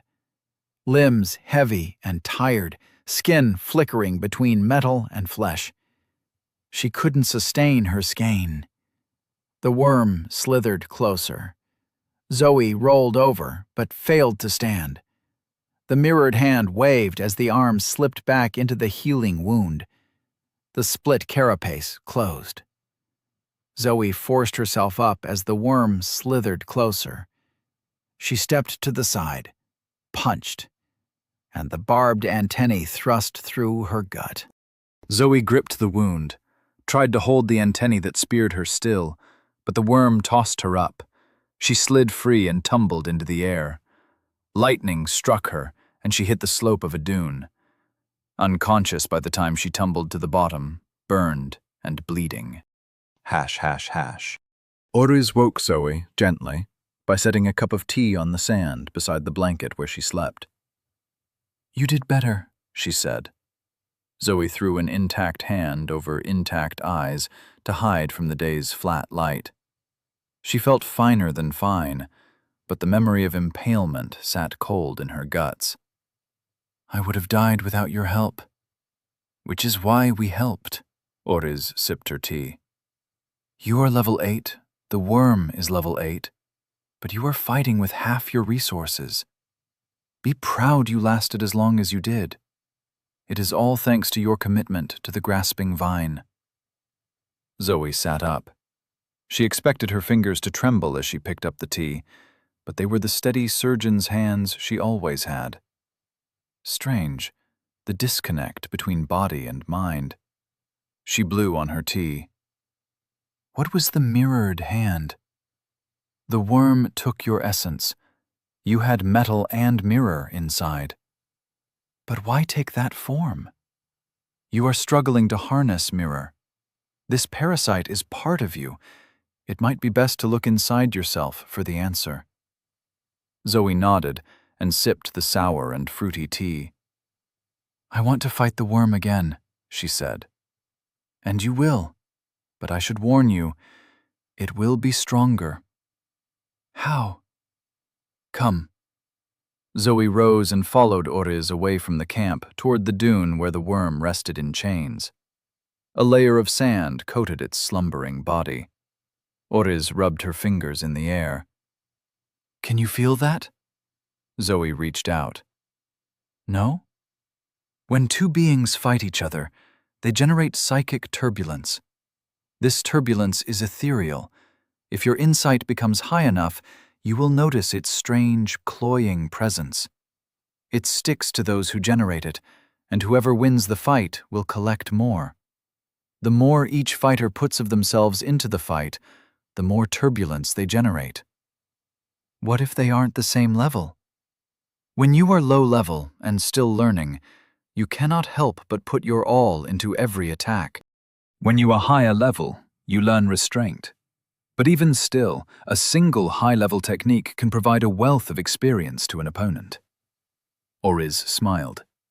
Should they survive? How can I use this turbulence? Oriz nodded approval at Zoe's pragmatism. On its own, it is useless. But there are two ways to make it useful. The first, as you will know, is by landing the death blow. Killing your opponent will catalyze the psychic turbulence into death energy. It fills you with a cold rush and pushes you toward your next level. And the other way? Meditation. By letting your experiences wash over you, you can integrate the knowledge within the psychic turbulence, just as you would integrate an element upon leveling up. This method is slower, but it grants an instant reward. Zoe stared at the pulsating worm, her tea forgotten. This thing meditating? What instant reward? By meditating, you push your level up by a fraction of a decimal point, but you push it up. Through this method, one can train and level up without needing to kill opponents. Oriz pointed back toward the camp. Go, find a space to sit and reflect upon your fight with the worm. Let the memory wash over you and soak up the enlightenment. The worm gained more turbulence than you, but that does not mean you cannot gain any experience. When the sky dims, I will collect you for your next duel. ###. Zoe found an old pillar of stone half emerging from a dune and used it as a bench. She sat cross-legged in her approximation of what deep meditation should look like and closed her eyes. She focused on her breathing and inhaled the psychic turbulence. It flowed into her as ephemeral as an idea. Shivers ran down her body. She tried to clear her mind, but again and again she saw that mirrored hand thrust out, an open palm rejecting her final attack. Everything she had reflected back at her. She hurt herself by attacking, but what other option did she have? The worm stole from her. The worm wanted to kill her, consume her. If she didn't fight back, she would cease to be. But why could it harness the essence that eluded her? Over and over, this point refuted her. Why could this parasite do what she could not? Sand piled up around her legs. She focused on the fight, relived each blow, her insight capturing the memory, but denying her the understanding to step beyond. Footsteps crunched across the sand. It's time, Oriz said. Zoe opened her eyes to a dimming sky. She blinked and unfolded herself, vitality melting the stiffness from her muscles. I didn't realize I sat here for so long. Oriz smiled. Then it was successful. Come, it is time to face the worm again. Chapter 37. Ben. Ben leaned against the metal barricades that encircled the sacrificial pit. He leaned hard, sweat dripping from his forehead as his knees shook. There was no wind to cool him, never any wind in the tutorial zone, just as the light never changed. The false sun blazed at the apex of the false sky as hot as ever. Buildings loomed behind him, the schooling towers, smoke-streaked skyscrapers ringing the pit like teeth. A quest blinked in his left-hand vision, telling him to make his way to room A22 of Learning Tower 23D. He had 1 hour to get to class and complete the quest, but before he went, he had to watch. He had to witness the culling. He owed Mandy that much. It was the 3rd day, and, as promised when they first arrived in the tutorial zone, the 1% who made the least progress would be eliminated, would be killed, fed to the tutorial dimension in order to maintain this pocket world. 150,000 people in a colossal spiral around the angular pillar in the center of the pit, their ranks corralled by the armored elite of the Crimson Armada. They should be screaming, charging at the guards, anything to protest their deaths. But an overwhelming technique kept them compliant. The scene made him sick, but the scale numbed him. Ben was not alone.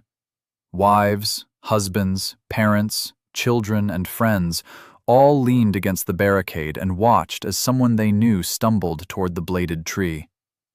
They wept and gnashed their teeth, but even on the outskirts of the pit, that subtle technique stilled their rage. "Save it for yourself," whispered the technique, "and save it for your classes." Ben ignored the voice as he searched. Somewhere in that crowd, shuffling forward a few feet at a time, Mandy waited for her death. He tried to find her, but the distance was too great. The sea of faces became a blur. He wiped away tears and forced himself to keep watching. Someone should remember this. even if it was him. But the nobility of the gesture didn't erase the nagging guilt. He should be in that crowd, but instead, it was Mandy. Yesterday, the assignment in the Learning Tower had been to kill boglings. They were split into pairs. 2 students received a cage of 4 limp and bloated creatures. The students could poke through the bars or enter the cage if they desired a greater boost in experience. Some of their class already craved the cold rush of death energy. These students would never have to worry about their place in the sacrificial spiral. But Ben still felt revulsion when he gripped the spear or the sword or the axe. He was a doctor, not a dealer of death. But that wasn't true anymore, was it? He had entered the cage, and he had decapitated the drugged but snarling boglings one by one. All 4 of them for himself, taking all the cold death energy, while Mandy watched on with a blank gaze. Nobody said they had to share the boglings, but everyone else in the class did. The experience took him to the top of the class and sent her to the bottom. She knew what he did to her, even before he realized the truth himself. Later, when he tried to apologize, the words couldn't even come out. And why should they? Why waste time lying about an apology to the woman you sentenced to death? The spiral before him was smaller now, shockingly so. 150,000 people is so much, too much. But the razor-studded roots embraced a handful of people every second.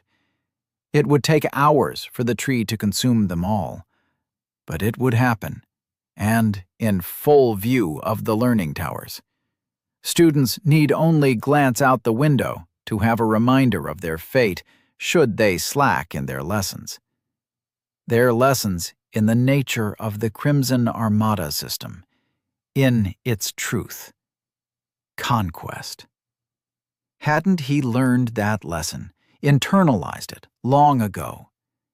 He used Zoe for her skill and the money that skill could make. How had she reacted when she found his notes? He could imagine her quiet footsteps as she walked down the hall of the surgery. Would he have been able to talk his way out of that problem? He sighed. His tongue was magic, but not that powerful. Hell hath no fury and all that. The quest to get to class continued, blinking. He didn't have much longer. The smell of blood came to him, the smell of cut bone and burned flesh, as overwhelming as any operating room, as any slaughterhouse floor. He detested that the smell didn't make him sick. To him, it had always smelled of money, of the road to success. The quest blinked, and he turned away. Time to go to class. .. Later that day, though it was always day, Ben jogged toward his designated sleeping tower. His powerful body made short work of the miles. Trees lined the pavement, providing shade and a sense of wealthy urban life. It reminded him of postcards of Manhattan. If there were people in those postcards, they would look like him, healthy, handsome, and driven. Hell, he looked and felt like a goddamned superhero. Today's class had been a stepping stone to something greater. He knew it. The class of 34 coordinated together to take down a demonic bird. Taller than any human, the bird could hardly fly inside the confines of the classroom, though every wing beat produced blistering heat. Ben formed a spearhead with the other leading students. Together, they cornered the bird and pelted it with weapons. One of the slower students, he forgot the name, was immolated by the arterial spray. But Ben survived. He was level 6 now. An assessor had been present in the class. A woman wearing a cloak of bladed leaves, her head hidden by a helm carved of delicate ruby into the shape of a single, staring eye. Had her gaze passed upon him as blood sizzled and smoked from his hands? It must have. Had she seen his potential? How could she not? He allowed himself the slightest grin, the slightest pride, as he jogged through the throng of people making their way to their designated zones. No familiar faces, not anymore. He came to the tutorial space with Mandy, and with 350 million other people. They were all given the same choice on day one: pet, slave, or warrior. Even thinking about it made him shudder. 100 million chose pet, 50 million chose slave, the remainder selected warrior. It was then that the rug was pulled. The guards marched the new pets to the sacrificial pit. There, the humans were spayed and neutered. Their genitals burned like refuse. The smoke still stained the towers. There was no wind to clear the lingering pall, and no rain to wash the buildings. No wind, no rain, no night, and no relief from the brutal reality of their imprisonment. The slaves and the pets were already gone, shipped off to other galaxies. Only the warriors remained, and every 3 days their numbers would dwindle. On day 30, the tutorial would end. Ben spent every night praying until he fell asleep, praying that he would make it through the end of this nightmare, that he would make it back to Earth. ###. The sleeping zones were a city unto themselves. How else could they fit everyone? The population of a country squeezed into an enormous city. The sleeping zones were row upon row of stacked cubicles. Each stack stood 10 high, with spiraling staircases leading to each front door. They stood on a perfect grid, 200 cubicles to a block, and all it took was time to find the one assigned to him. Jogging through the moans and groans of the cubicle occupants, desperate pleasure or despondent grief, each emotion made indistinguishable by the thick alien cement. He jogged for an hour before he reached his apartment. His body refused to tire, but he needed the escape of privacy. The surrounding faces, the grim expressions, the hopeless eyes, ground away at his sense of achievement. He needed to be alone. So the sight of his 4th-floor front door ajar made him pause. Almost made him run back down the spiral staircase to the street, and then on to... where? There were guards, elites of the Crimson Armada who took their responsibility of enforcing peace seriously. There had been no mayhem in the streets, no matter the doomsday scenario the tutorial participants found themselves in. But did he want to put himself on their radar, after performing so well in class today? Many of those sacrificed, poor Mandy, had gone to the guards at some point in the last 3 days. They had complaints about their conditions, about the behavior of others, about anything and everything. Those who complained loudest found themselves in the bottom 1%. Was it correlation or causation? Ben decided not to find out and entered his quarters. It was dark inside his living room.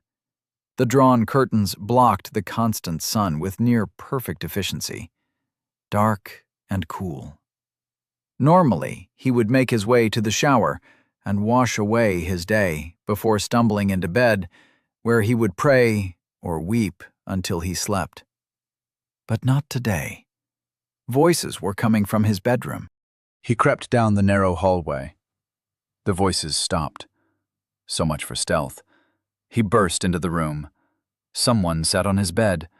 He leaped for them, but an iron grip hoisted him out of the air and slammed him into the wall. Ben's ribs cracked against the alien plaster, but the wall remained intact. He slumped down on the ground, and a familiar voice robbed him all of bravado. "Hello, Benjamin. It's time we discuss your debt." Mr. Biggs sat on Ben's bed. The fat man wore the same black and gray suit he wore when they met 2 years ago, And, just as he had 2 years ago, Giuseppe, the thin and sallow right-hand man, stood with his singlet and slacks and sour odor. Ben's heart sank as Giuseppe slowly closed the door and sealed off the meeting. The room was hardly big enough for one, and with 3, it was cramped beyond belief. Ben sat in the corner. The miracle of vitality was fixing his ribs, but he was under no impression that he could fight his way out. "Hello, Mr. Biggs," Ben said, and he smiled with all the Hollywood charm that got him the loan in the first place. "What are you talking about, debt? Surely the world ending has cleared my account. I mean," he laughed and hated that it sounded nervous. "What's a few million compared to the apocalypse?" Giuseppe cracked his knuckles. "Let me eat his toes, boss. That'll make him talk." Mr. Biggs held up a thick-fingered hand for silence. He didn't smile or scowl, his pudgy face as flat and fish-cold as ever. "Benjamin," he pronounced every syllable of the name. "Do you know how I found you?" Ben blinked. No, he didn't. There were millions of people in the tutorial city. He knew there must be some people he knew here, but how could he find them unless he went from door to door? "How did you find me?" Mr. Biggs sniffed. The air in the room stirred. Pale threads of skein sucked off Ben and towards Mr. Biggs' nostrils as he fanned the scent up into his brain. "I can smell your debt." The filthy, sweat-stinking sense of owing someone. "You reek of it, for you have taken your whole life without giving back. Now it is time for me to claim what is due, in the name of all those who you shortchanged." Giuseppe flexed a wiry bicep and planted a kiss upon the muscle. "We reached level 10 today," he said. "It's quite the experience." Mr. Biggs nodded. "Suffice to say, we have abilities now, Benjamin. Abilities that let us find people, that let us get into places we shouldn't be in." He nodded at Giuseppe. "And these abilities will only grow. So too our power will grow. Power enough to take over the world." His flat voice trembled slightly with trepidation. "But first, we must survive the tutorial. That is where you come in." Ben swallowed. "What can I do?" Mr. Biggs sniffed. "Work for me. Pay off your debt in servitude. You will find there are perks, such as maintaining your position at the top of the class. My network is growing, and we can ensure that you never slip into the sacrificial pit." "What would I need to do?" "For now, simply excel in your classes. Help others who work for me.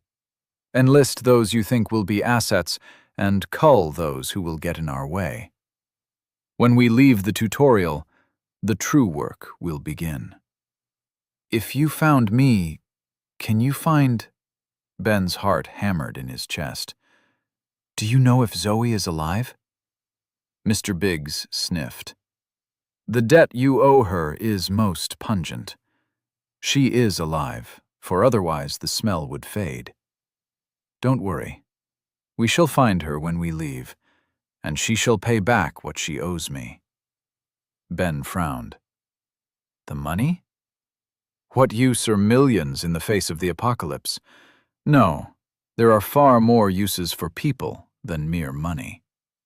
"What if I say no?" Mr. Biggs smiled like a fish smiles, with too many teeth and too little emotion. "You can always do the honorable thing. You can continue in the tutorial on your own and hope that you make it to the end. You could even try to stop us right now. Surely you've learned some tricks in your classes." Giuseppe hopped on his feet, eyes bright with a ferret's eagerness to play and to hunt. Ben shook his head. "I just wanted to know." He held out his hand. "It sounds like a fantastic deal. Sign me up." "Sorry, Zoe. he whispered to his shrinking conscience. But a survivor has to put themselves first, or else they're not a survivor. They're just dead. Chapter 38. Grave Flower. Prince's rattling chains and saltwater techniques heralded dark dreams for Zoe. Being a surgeon, she thought she was fine around gore, but seeing her blood soak into the sand, feeling barbed antennae grind against her spine as her legs stopped working, tasting her tongue cooking in her mouth. She relived these moments in the depths of her slumber, never ceasing the battle with the worm until woken for the next day's training. Even during the day, she felt the worm contemplating their battles and growing in strength. Oriz's calm voice kept Zoe reasonable. The gray-skinned woman's measured guidance through the steps of the grasping vine helped Zoe forget everything except the strength of her body.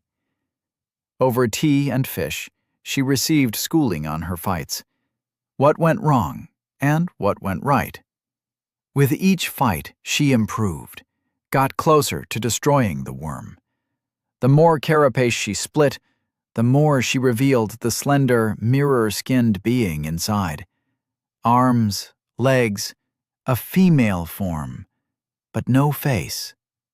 Not yet, but soon. A week of the routine passed. Train, eat, fight the worm, and sleep off her injuries. Dream horrendously. Then woken at dawn for more. In this little oasis of hardship, Zoe thrived. ###. Every day, the scent of decay grew stronger on the wind. Pieces of Myrodile corpses floated past the camp. Bright flashes of the mirrored scales and chunks buzzed with flies amongst the reeds. Cran tongues, leaking feathers as they bobbed along. The flesh rotted, and the fish changed. On the 8th day, they stopped eating fish. A single drop of the healing potion sufficed for meals. Zoe ignored the lack of food and the brevity of the new lunch ritual. She focused only on her routine. On the 12th day, hunger pangs drove Zoe out into the dark. She hunted down a baboon and roasted its flesh over coals. Oriz and Prince declined to join her, and later the next day, she felt the heavy meat move through her. Sweat poured from her skin. Cramps stabbed her with knives. The worm took advantage of her sluggishness. Zoe screamed as the worm tore free her arm and gulped it down like a heron swallowing a fish. Prince waited until the worm had bitten down on her other hand before intervening. Her chain bound the colossal parasite as Zoe dragged herself to safety.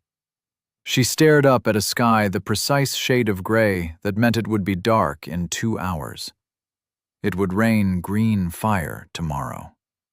The stench of wet, decaying meat would only grow stronger. The pain broke through her willpower, and she screamed. Blood stained the sand as a healing technique wrapped around her ruined shoulder. Her flesh knitted like seething worms. As her arm regrew, Zoe trudged off to meditate, but Oriz stopped her. "You look frustrated." Zoe studied her rejuvenated arm. "I feel the same." She flexed fingers that hadn't existed a minute ago and sighed when nothing happened. "I'm no closer to harnessing mirror." "You must have patience." Oriz strolled toward the camp with her hands clasped behind her back. "I want to discuss our plan to escape this dimension." Zoe hurried up to walk beside her. "Every time I bring it up, you rebuke me." "It's silly to say it now, but we had to be sure we could trust you." "I suppose." Zoe thought of Bella and Anton, hopefully still alive in the dungeon, though she realized they must be, since only a handful of hours had passed for them. She trusted them, at least. She trusted Bella. Oriz watched her with curiosity, and Zoe nodded for her master to continue. "When you reach level 10, you will face a choice. Like selecting an element? This choice is far grander. An entity called the Smith will come for you, and in its forge, you will choose the metaphor for your physical flesh. This determines the abilities your body can manifest, as well as those you can never use. Your choices for elemental essence will become limited. There is beauty to being raw and unformed, but once you hit level 10, and as you progress beyond, your wild beauty will transform. They walked in silence for some time, passing beyond the camp and out into the dunes. How do I know what choice to make? The Smith is not as cruel as other aspects of the Crimson Armada, and usually, there are no wrong answers. Usually? They stopped outside the camp. You place me in a position where I must make a demand of you, Zoe. Fate brought you to this world, to us, and now... Zoe placed a hand on Oriz's shoulder. You've helped me so much. Zoe met Oriz's eyes. How can I repay the favor? Let's discuss this over a proper meal. They combed the dunes and gathered up pieces of wood that still burned with the green fire of some passing dungeon. When they had enough, they stacked them atop a dune, high enough that a wind blew away the scent of death, and the flames flickered a ragged undertone to their conversation. The sky grew pitch black, and their green fire glowed lonely under the firmament. For the first time, Prince offered her pipe to Zoe. The dark smoke tasted of the deep earth, like swallowing a cave, and as Zoe coughed the heavy vapors, Prince patted her back and smiled. Nothing like it, right? Just wait for the side effects. Oriz declined the pipe and produced 3 small parcels of thick paper and twine. Inside each parcel was a portion of cooked meat, some yellow grain, and seared slices of a vegetable resembling a turnip. Zoe salivated. You've had these the whole time? Saved for a special occasion. They ate with their fingers and wiped the mess away on the paper wrappings as Oriz explained the plan. When you first incorporated a piece of the Mirabelle fragment, you changed the dungeon quest.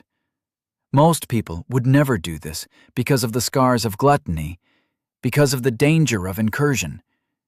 But you did not know, and in your ignorance, you have offered us a lifeline.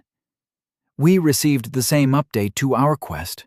Oriz flexed her willpower and shared her quest. Dungeon objective. Assist Zoe Chambers in absorbing the remaining fragments. Bell fragments absorbed, 0/3. Black Star incursion, 35%. The ethereal voice sounded distant, and resounding laughter echoed the last statement. The youthful giggle of the Black Star system. Yes, soon it will be playtime.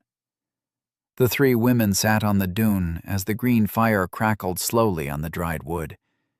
2 different dimensional essences intermingled, neither destroying the other, though both tried. Prince burped. Trench figured you out straight away. A newly integrated world? Tick. A metal user who didn't know what they were doing? Tick. Someone who would piss off Zazatha enough to be thrown down the pit? Tick, tick, tick, she groaned. He's going to be insufferable. Oriz nodded. No living with him after this.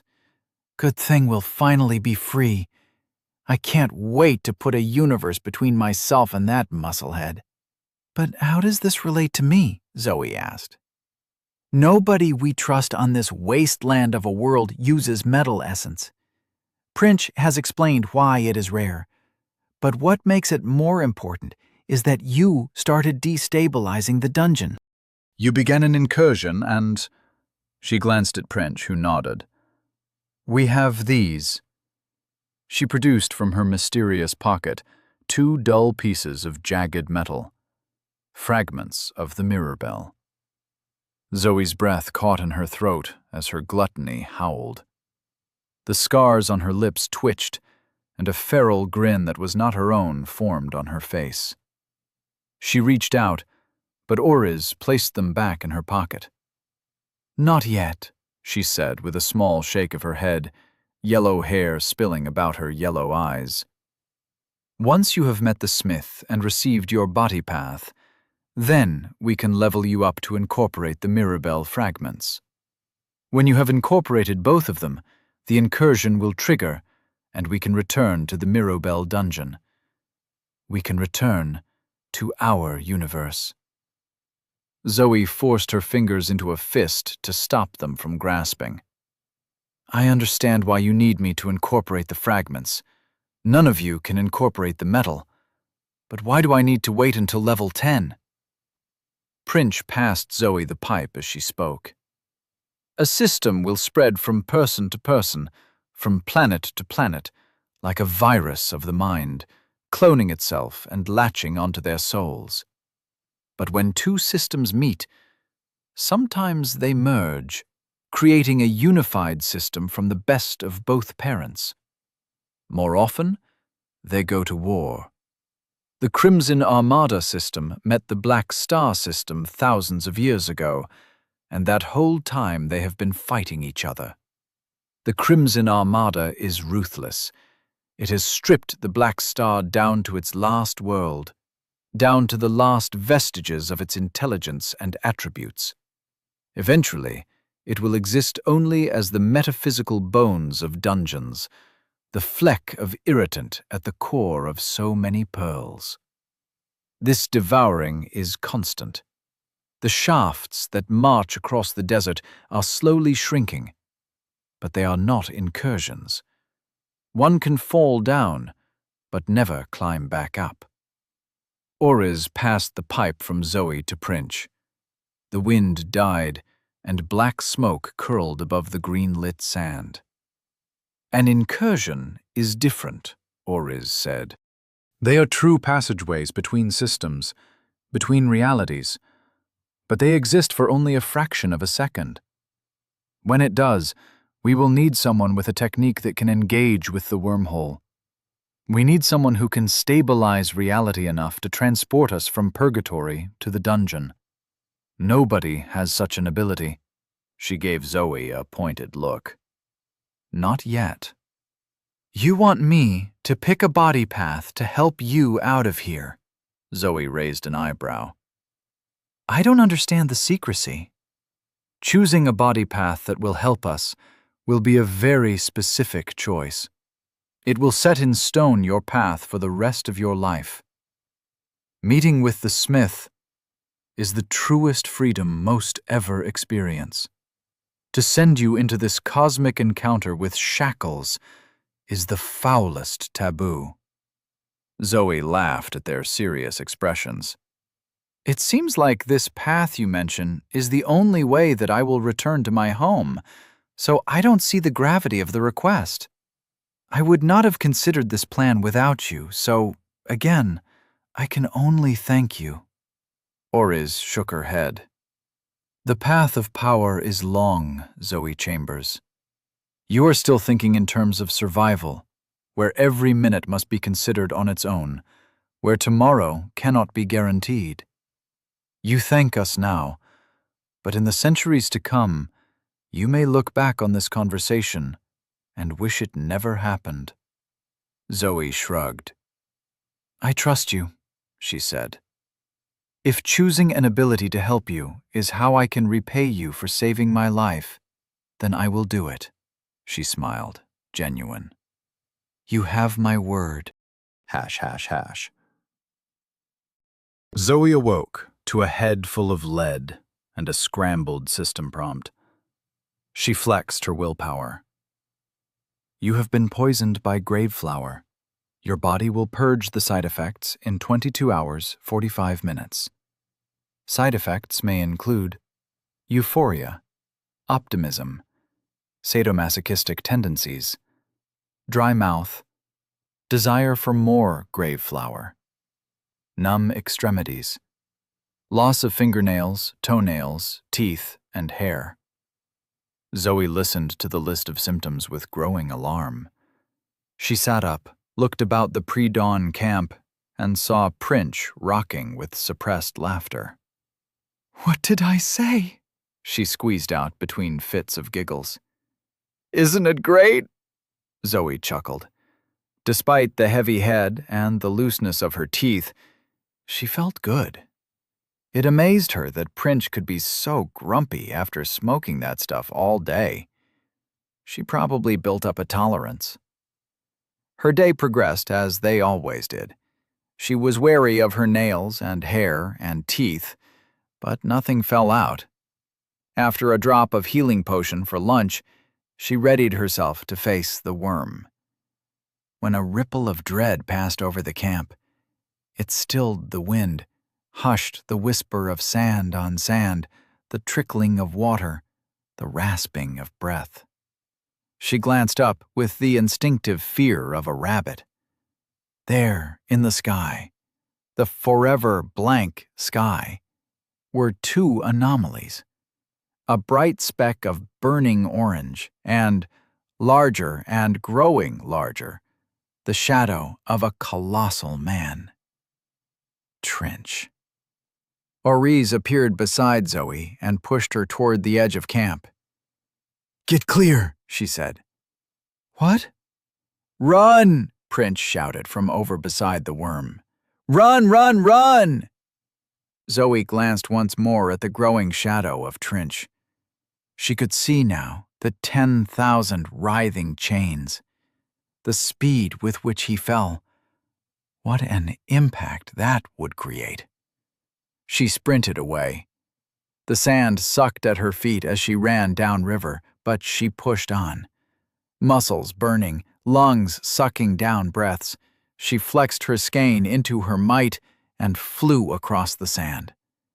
After a couple of miles, she turned back, just in time to see impact. Sand exploded in a towering wave.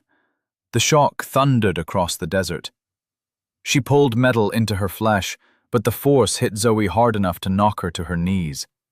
She stood, spitting sand from her mouth and blinking metal eyes against the grit.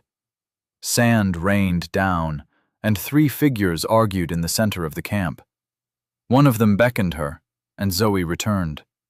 She wondered what became of the worm, though in a few moments she saw for herself.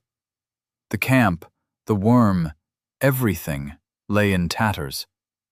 Zoe witnessed the carnage with dull eyes. What happened to her attributes? Trench stood in the center of the wide crater, his hands on his hips. I won the bet, he grinned. Now say it. Prince and Oriz glowered as they got down on their knees and kowtowed. Trench is the smartest, strongest, and most handsome person in all the universe. We are but dumb, ugly, weak little babies compared to him. May it forever be so. May we be so blessed as to bask in the radiance of his presence. Trench preened. Well done. Especially you, Prince. I can see you've been practicing your humility. Now, he turned to Zoe. Is this our little savior? He frowned and turned toward the shattered remnants of gilded carapace. Or is this? Zoe looked at the corpse of the worm. What are you talking about? She walked closer, sand becoming mud underfoot as the worm's translucent blood seeped into the desert. The others remained silent as she approached the corpse. The worm, the creature that called her sister, that broke her body in a dozen gruesome ways, was finally dead. Slain by the errant force of Trench's landing like a bug underfoot. But not slain entirely. No. For in the ruined shell, amidst membranous remnants, a silver figure squirmed. Hands, feet, all humanoid, all feminine, and finally, a face. Glistening, reflective, but unmistakably human. Unmistakably Zoe. Chapter 39. Mirror and Steel. The sky was so bright. Who am I? She recalled a name. Or was the name fed to her across some immeasurable distance? I am Zoe Chambers. No, I am more. I am Moth, and I broke free of the cocoon. Moth lay in a pool of translucent, blood-streaked fluid. Scraps and flakes of gilded armor littered the drying mud. She stirred, groaned, as her eyes adjusted to the light. With her first blinking gaze, she looked up at herself and saw a twisted version. The first Zoe. Scars on the lips that spoke of irrepressible hunger. Rich brown skin like the deepest loam. A wild, concentrated fury in the eyes. How could she gaze upon herself with such naked hate?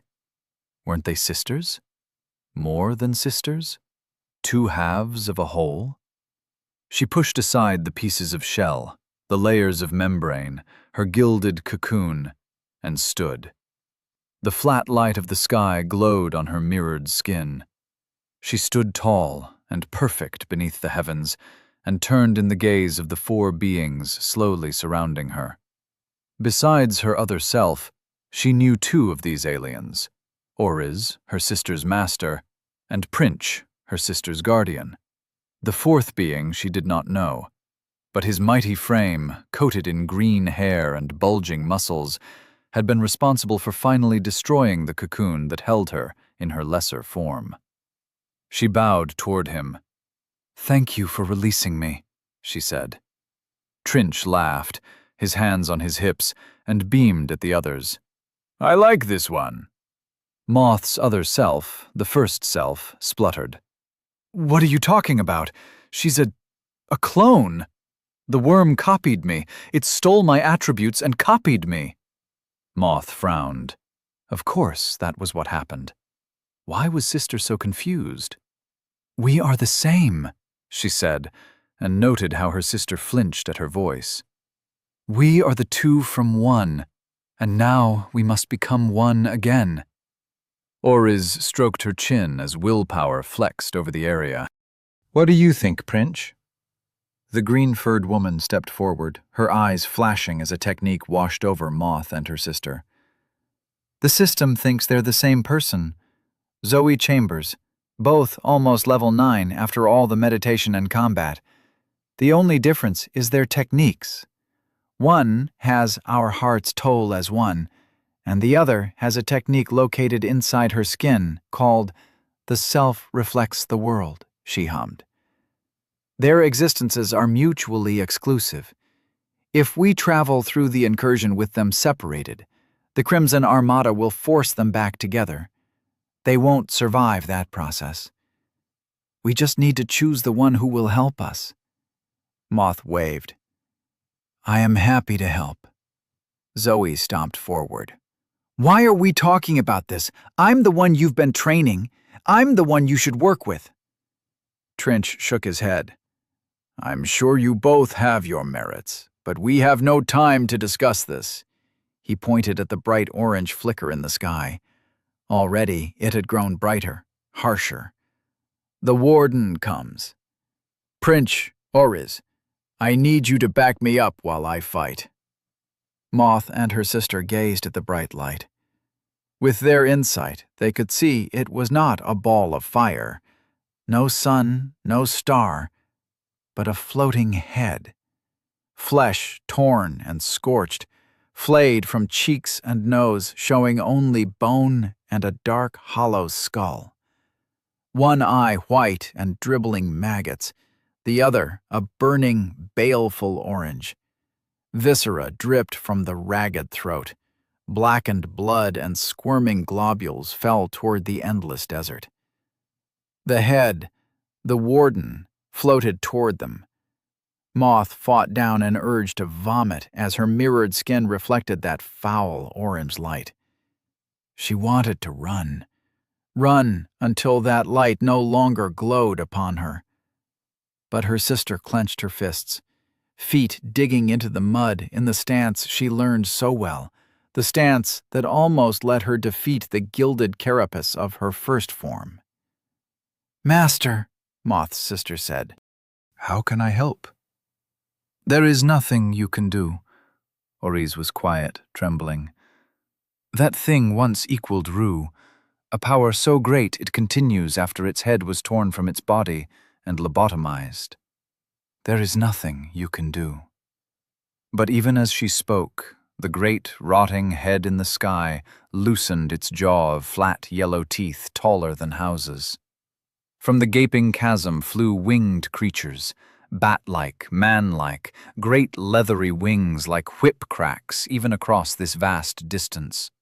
They filled the sky like flies disturbed from a corpse and descended toward the ruined camp. Trinch whirled on Moth and her sister.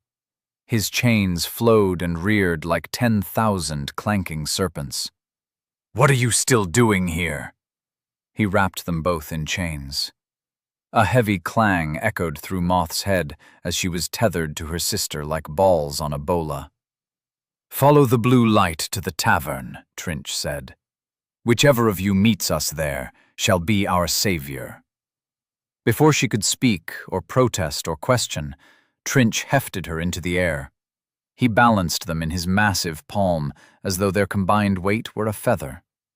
One of Princh's healing techniques washed over them. It itched the skin like maddened ants. Oriz looked up at the two of them with concern. No, she looked only at Moth's scar-lipped sister. "We must fend off the warden, or it will find the tavern. It may take us days, but we will turn it back.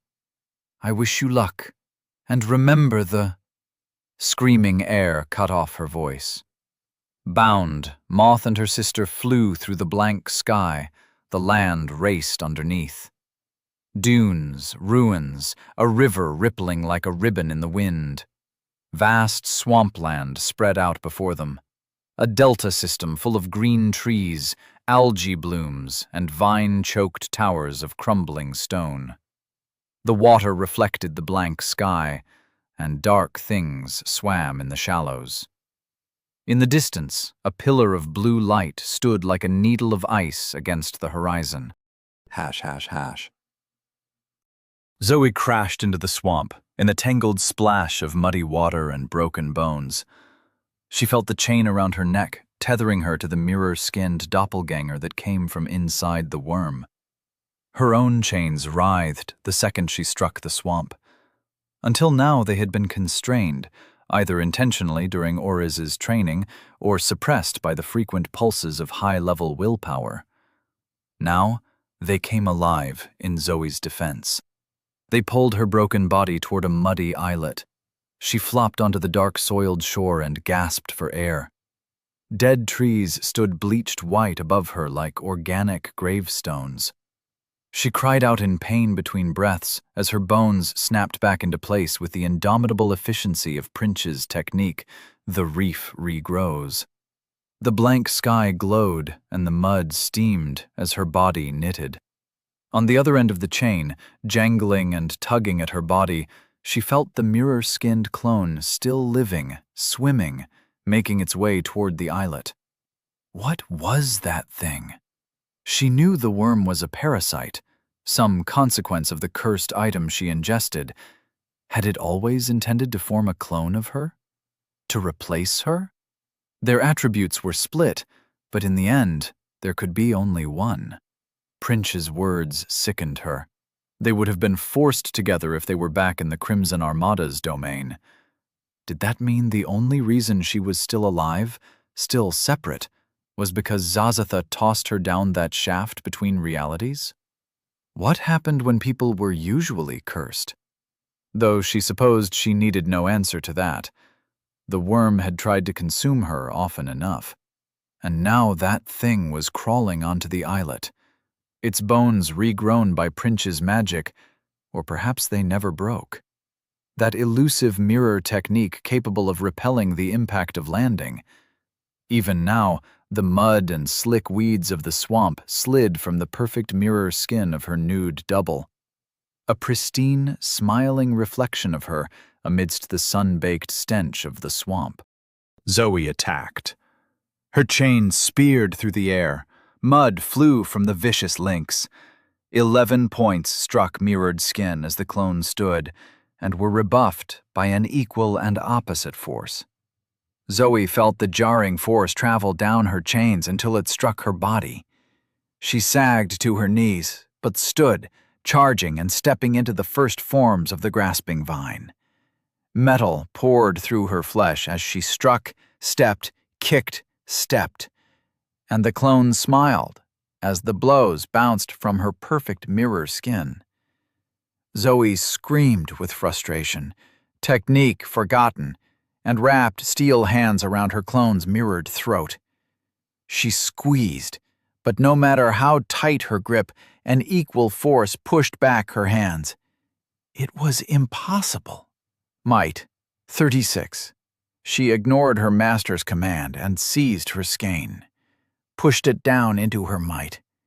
She felt like a god, howling as she squeezed with impossible strength.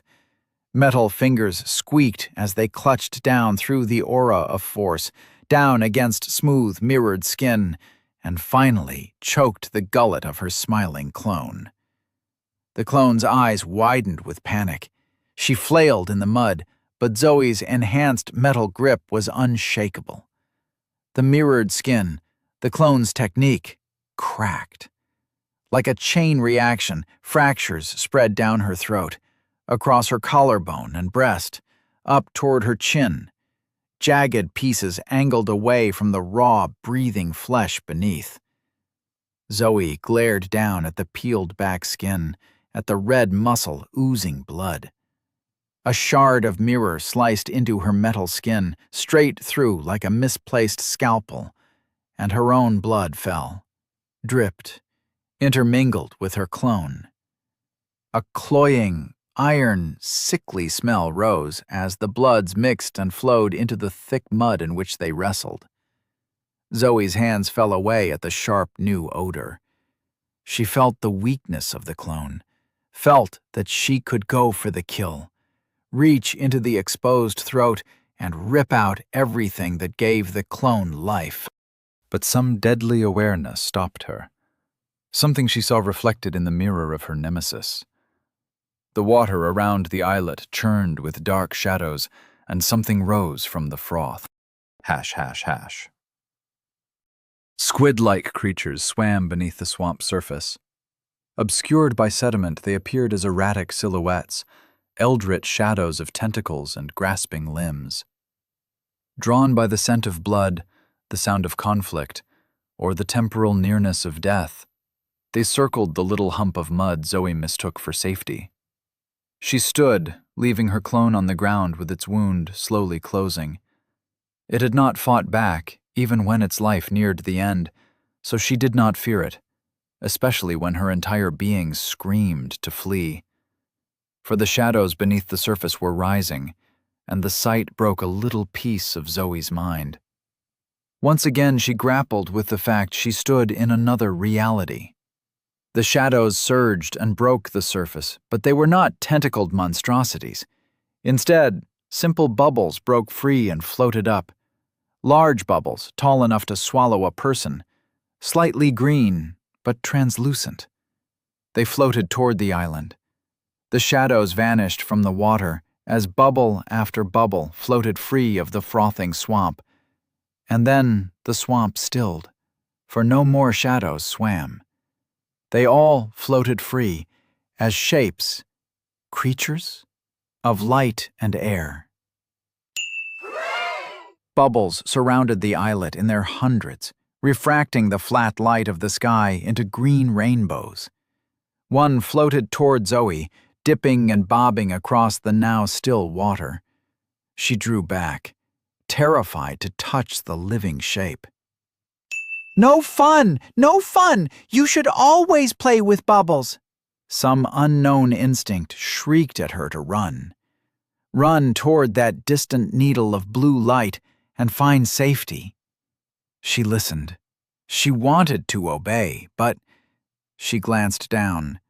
She would need to drag the mirrored clone with her, and she would have to keep it safe, because if anything happened to it, then she would lose all her attributes. The nasty, brutal survivalist deep inside begged for her to kill the clone now, before its wounds healed, before it decided to fight back. But what if she leveled up? What if she was incapacitated while these bubbles swarmed her and did... She didn't know. But that deep voice screamed. Another bubble zipped toward her on a wind that was not there. She dodged on instinct and dove forward into the mud. The chain tethering her to her clone rattled, long enough to allow movement, but not too far. The swooping bubble rushed over her fallen form and collided with one of the dead, bleached trees. It squeezed against a sharp, jutted branch for a second, and Zoe winced as she waited for it to pop. But it bounced away like something made of rubber, softly floating higher, spinning. And then a chain shot out from inside. The links moved so fast it appeared a liquid stream. Zoe rolled aside as the chain slammed into the mud. Another bubble wobbled, and a chain shot down. She rolled. More chains. They tore the mud apart. Zoe rolled against some links and recoiled as they tried to grab her. More chains speared toward her. A hand hauled her away. She stood.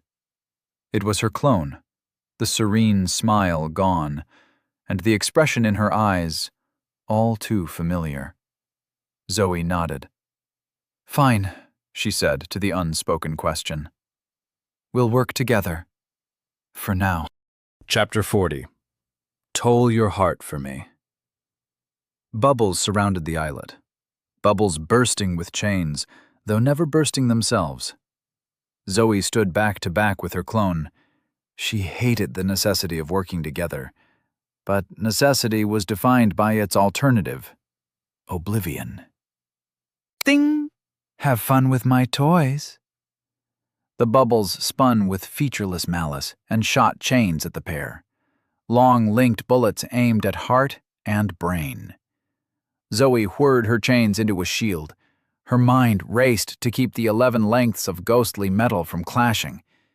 Dexterity strained to its limits as she controlled them, deflecting the attacking chains, shielding herself and shielding her clone. If one bubble destroyed her mirror-skinned clone, then she would lose all her attributes. It was easy to think like this, cold, greedy, when she didn't have to look at the clone, didn't have to look at the face that mirrored hers, that reflected her own desperate and dirty visage, all her fears, imperfections, the horror of her true self. A chain struck her shin and knocked her down onto her knee. Her focus slipped and her chains entangled, becoming a weight dragging her in one direction. "We have to move," she hissed through the pain. The clone nodded and helped Zoe to her feet. Why was it so helpful? What was its agenda after the ferocity of the worm? Chains whirred. No time to think. Zoe leaped from the islet toward a broken column that stood above the scummy water. Halfway through the air, a chain yanked her back. She splashed down into the swamp.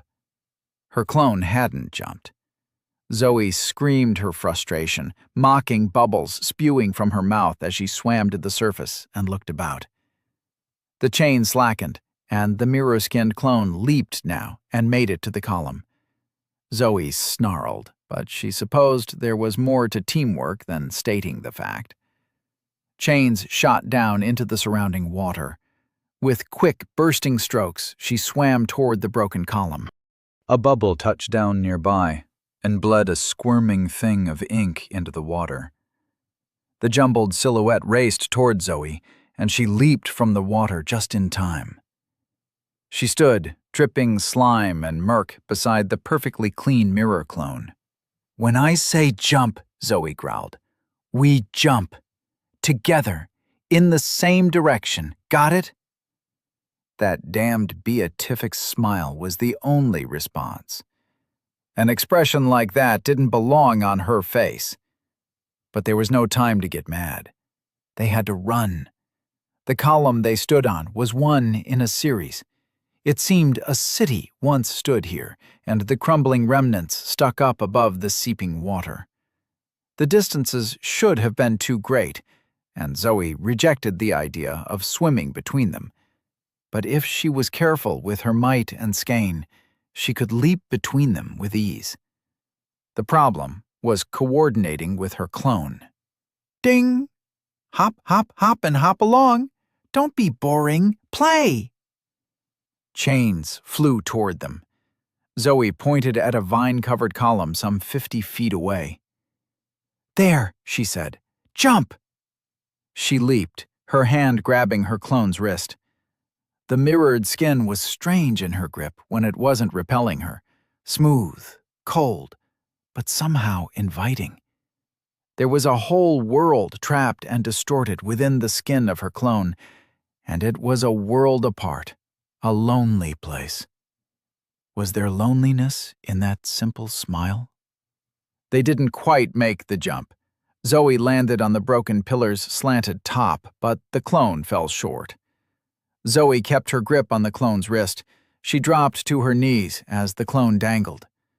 Such a weight was nothing with her enhanced attributes, but her boosted might was ticking down. She hauled the clone back up, and they stood together on the narrow ledge as the emerald-hued bubbles floated around them, spinning and spitting chains. Zoe pointed at the nearest angled column in the mud, and they leaped. This time they made it, but the ancient masonry sagged toward the water. Ding! Boo! You're no fun. Zoe ignored the haunting, childlike voice. She gripped her clone's hand, and they continued, sometimes coming up short or overshooting, but Zoe found herself anticipating the length of the jump better. How natural does it feel to work with oneself? As they traveled through the swamp, leaping from crumbled pillar to dead tree to exposed statue on a muddy bank, they stopped pointing, stopped calling the jump, and worked as a team. The sky dimmed, and a malodorous fog rose from the water, but the bubbles pursued, drifting on a wind that was not there. Hash, hash, hash. Zoe balanced on a cracked arch, held together by fat and glistening vines. Bubbles bobbed toward her, not in range to shoot chains, but close. Her chains floated about her, reaching, eager, but there was nothing to latch onto, except the mirrored clone who stood beside her, pressed close and smiling. They faced a choice. The fog pressed about them, rank and foul. She craved grave flower, if only to block out her senses of smell and taste. A small pillar extended away to their left, vaguely toward the blue light, though they had not seen that guiding beacon for some time. The small pillar sat a foot above the water and was at the edge of their leaping distance. If they boosted skein, they could make it, but the problem arose when they landed. With the thickening fog, they couldn't see how far they could go on afterward. The other choice was a tower, 7 stories tall, crumbling even as they stood there. Fragments of ancient rock dripped into the slurping waters and splashed, the only sound besides their breathing. Many of the tower walls were collapsed and open, but it would provide more cover than the exposed columns and fragmented leaping points in the swamp. Her legs burned. She knew she had the might, the vitality, but really, how much longer could she keep going? Her clone pointed at the tower. "Let's hole up until the fog clears," she said, with Zoe's voice. "Continuing without seeing the beacon is foolish." Zoe gritted her teeth, but she didn't want to disagree out of spite, not when their lives were on the line. Although, no. She nodded, and they tensed and leaped, sailing through foul vapor and landing on a broken lip of stone that must have once been a dock. Their impact shot cracks through the platform, and they scurried forward into the dark halls of the tower. Hash, hash, hash. Moth followed Zoe through the spiraling tower. Her hand along the wall of the hall as it climbed, mirrored palm brushing away moss and fungal growths. Now and then she examined her hand, the shape visible in the reflected light through the holes in the exterior wall. These gaps provided a view of the thick mist and, occasionally, a passing bubble. Whenever those luminous orbs passed by, Moth and Zoe pressed themselves against the wall and waited for it to pass. So far, they avoided detection. The holes in the walls were not windows. Originally, by design, the builders cut this tower off from the world. A long, winding floor that rose all 7 stories to the top. No stairs, for the slope was gradual, and no rooms. What purpose did it serve those who built this place? Did the bubbles build this place? She giggled at the thought, and her sister stopped at the sound. Back tense, muscles ready to fight. What a creature her sister was. No matter what happened, she always got back up to fight, even when her legs were broken or her flesh devoured. Moth envied the fighting spirit that pulsed within that heart. How many times had she curled up inside the worm and begged for it to stop? Well, not as many times as she would like to think, but certainly more than once. She wanted freedom. She wanted the truth of her existence to persist, but she didn't want to hurt her sister. Zoe turned on her, glaring at Moth's appeasing smile, and stepped close. "What's funny?" she said. "I just wondered who built this place." Moth stepped past, but Zoe pushed her up against a wall. Face to face, sisters, clones, halves of a whole. Zoe searched for something, but Moth didn't know what, or if Zoe found it when she stepped back, her shoulders sagging. "What are you?" Zoe asked. Moth leaned against the ancient stone. "I am Moth, born of the worm, born of you. But I am not your daughter, nobody's daughter, just like you." Zoe's gaze darted to her.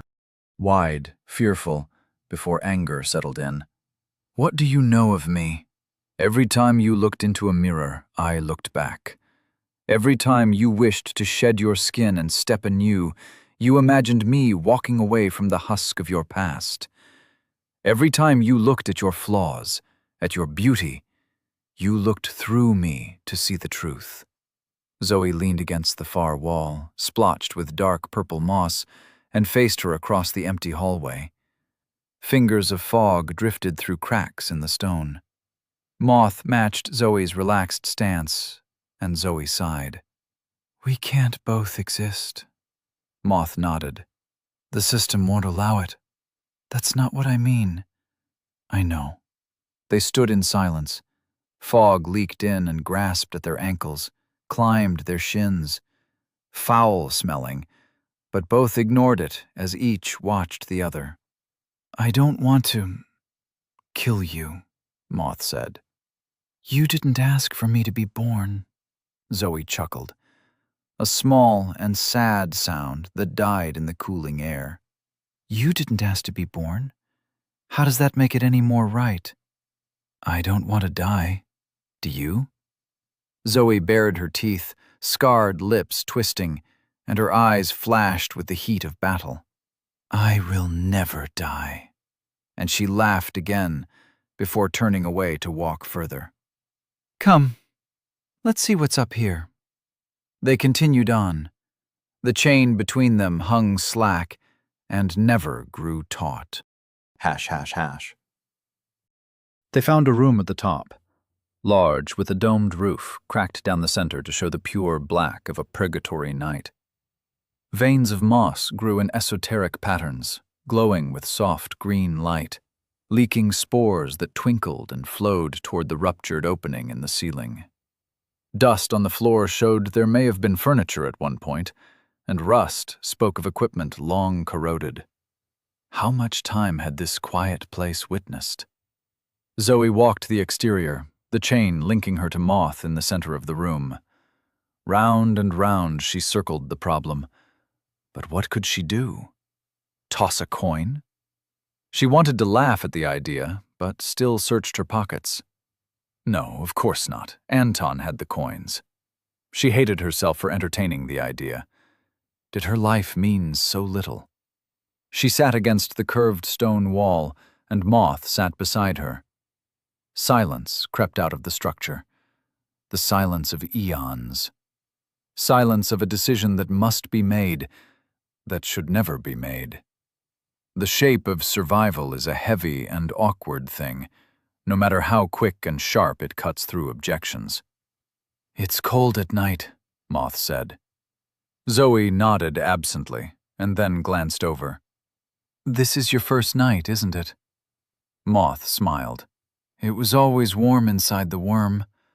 Always warm and dark, until the moments when you broke through.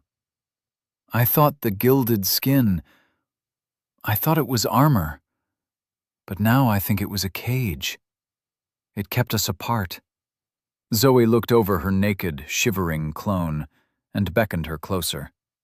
She placed an arm around the cool skin, felt it stealing her warmth, and pulled her tight. The clone was stiff, resistant before settling against her. Skein 95/117. In the hours they climbed, Zoe's skein had renewed, and she flexed it now. Skein 85/117. Vitality 20. 20. She boosted her vitality, seized its many branches of use, and focused on her body heat. It flared dramatically, steam rising from her damp clothes, and her clone, Moth, snuggled closer, her shivering slowing and, finally, stopping.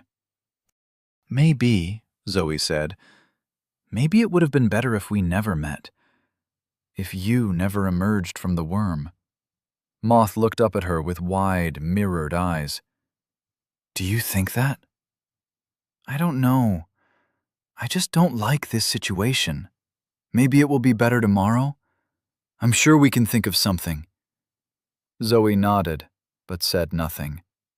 Moth nestled against her, and the mirrored breathing slowed.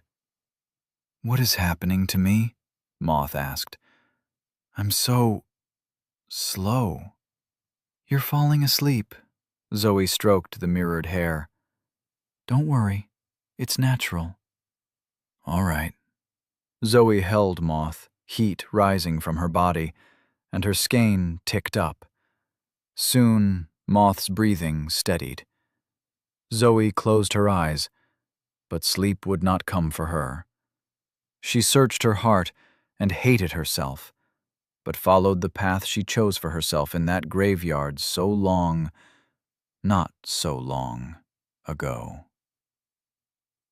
The technique enveloped Moth, passed through the mirrored skin, and sank into her heart, wrapped around it and found no resistance. Her eyes squeezed shut, Zoe fed skein into her technique. Tears streaked down Zoe's cheeks as her skein plummeted, as Moth's heartbeat raced towards zero. There was no resistance. "I'm sorry," Zoe said. "I'm sorry." Moth stirred, murmured something, and stilled. Zoe held her close as the heat faded, and the chill of the night settled into her like stone. Chapter 41. The Gnawing Pain. Zoe sat and leaned against the wall, her skin cold against the cold stone. Moth lay in her arms, the weight nothing, the weight everything. And Zoe's tears fell and splashed upon the mirrored cheeks of her clone, and continued rolling down until they struck the dusty floor. Power rippled through her. Not cold, not hot, but a current of skein returning to its rightful place. After Moth's heart stopped beating, Zoe felt her siphoned attributes renewed. Gravity lessened, her breathing eased. She felt light as the air, strong as the steel floating in her veins. The power tasted like ash upon her tongue. Was she doomed to repeat these acts? When Prince first confronted her with the nature of her technique, she had refused to believe it. Not deep down. The truth had skipped off her thick skull. But she could deny it no longer. our hearts toll as one, was evil. She carried an evil technique, and it pulsed with every beat of her heat, living with her. She wanted to swear to never use it again. She did swear, in her head and out loud, the words small in the domed room. But how strong is an oath sworn to oneself? How unbreakable is a promise made without witnesses? She didn't know. Her willpower was restored, but her resolve wavered. There was a buzz, a vague awareness at the back of her brain. Some notification, some message from the Crimson Armada system. She wouldn't be sure until she flexed her willpower and pushed away the Black Star's interference. She could do this at any time, but she waited and sat, mind empty. Empty and cold. The glowing spores of moss drifted toward the rent in the ceiling, but bumped away from the opening. Something prevented their exit into the night sky. A glow formed in the crack, steady light of deep emerald. The spores floated, confused in their mindless way, as a bubble squeezed itself through the crack.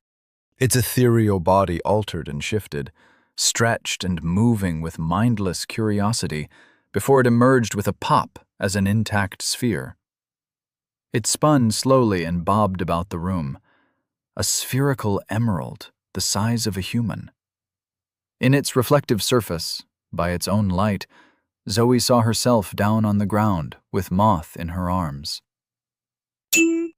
Yay! A bubble found you! Now you can play! No more sitting around moping. It's so boring. The Black Star's childlike voice unsettled her. The bubble infuriated her.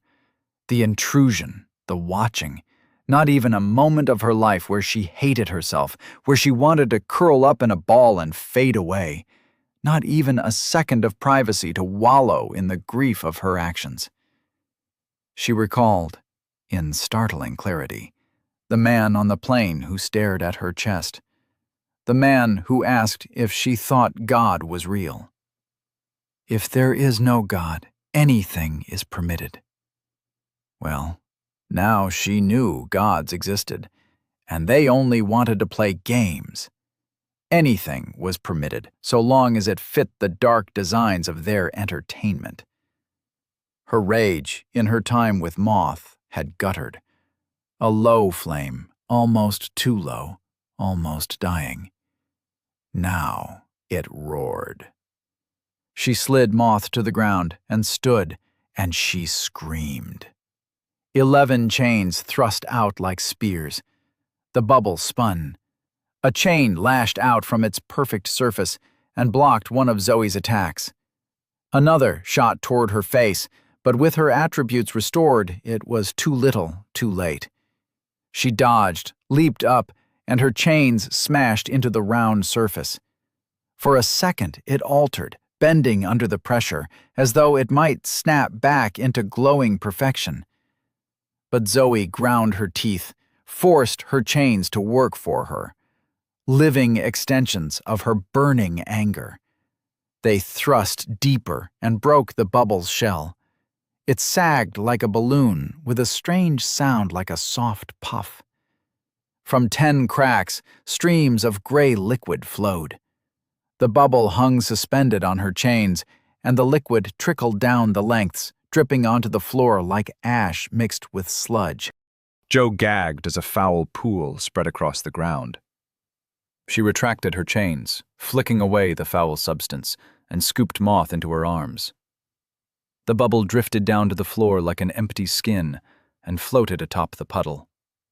With an easy leap, Zoe cleared the spreading filth and landed on the other side of the dome. The puddle slowed its spread and stopped a few feet from where she sat, panting and breathing in the wretched odor. No, what have you done? Why did you pop it? Why did you break my toy? You're so mean. I hate you. I thought you could be my friend like Trinch, but you're nothing like him.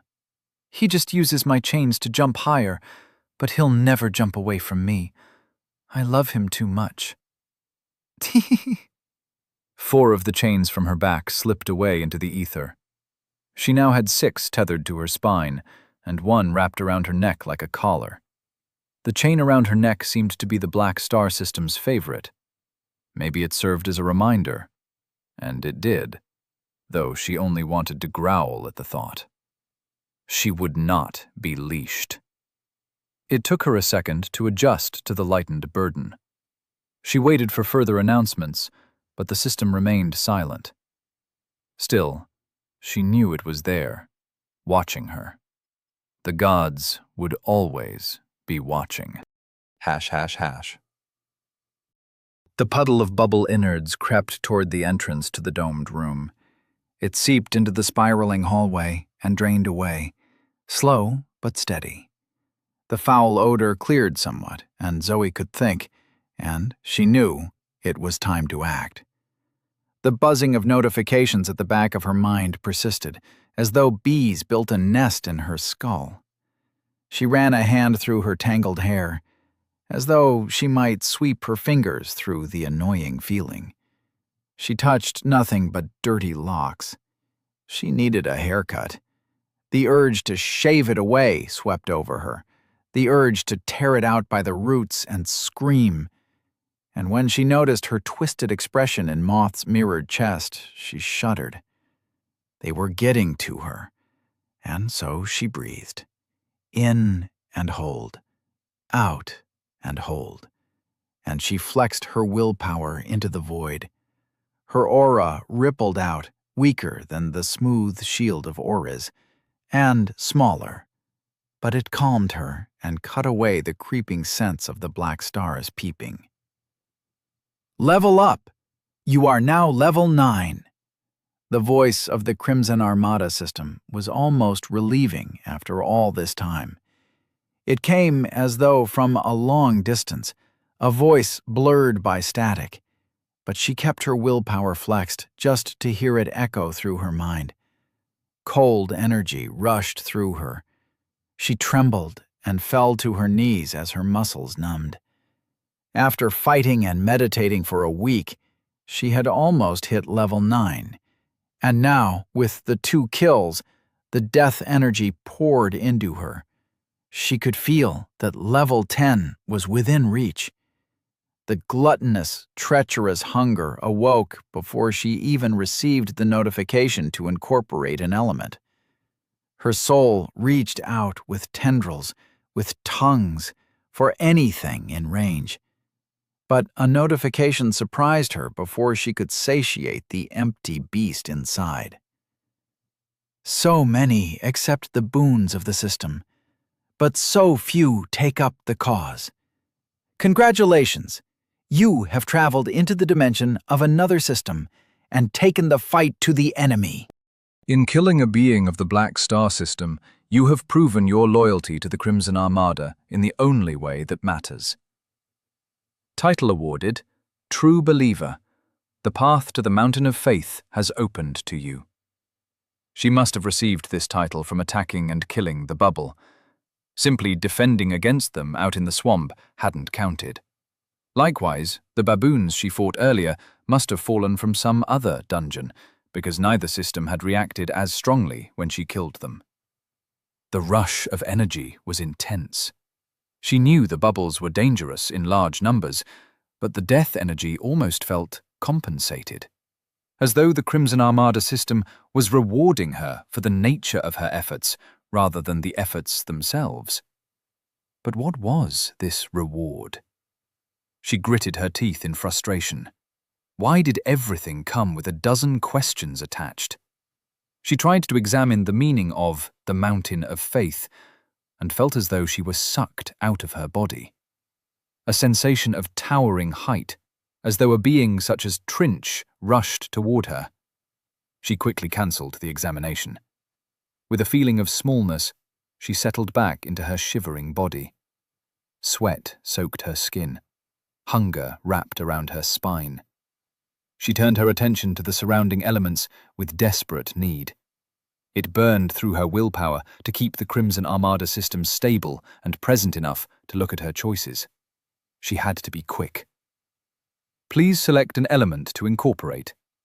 Mirror-skinned doppelganger, mirror, blood, faith, dexterity -2, might +2, vitality +8, willpower +2, insight +2.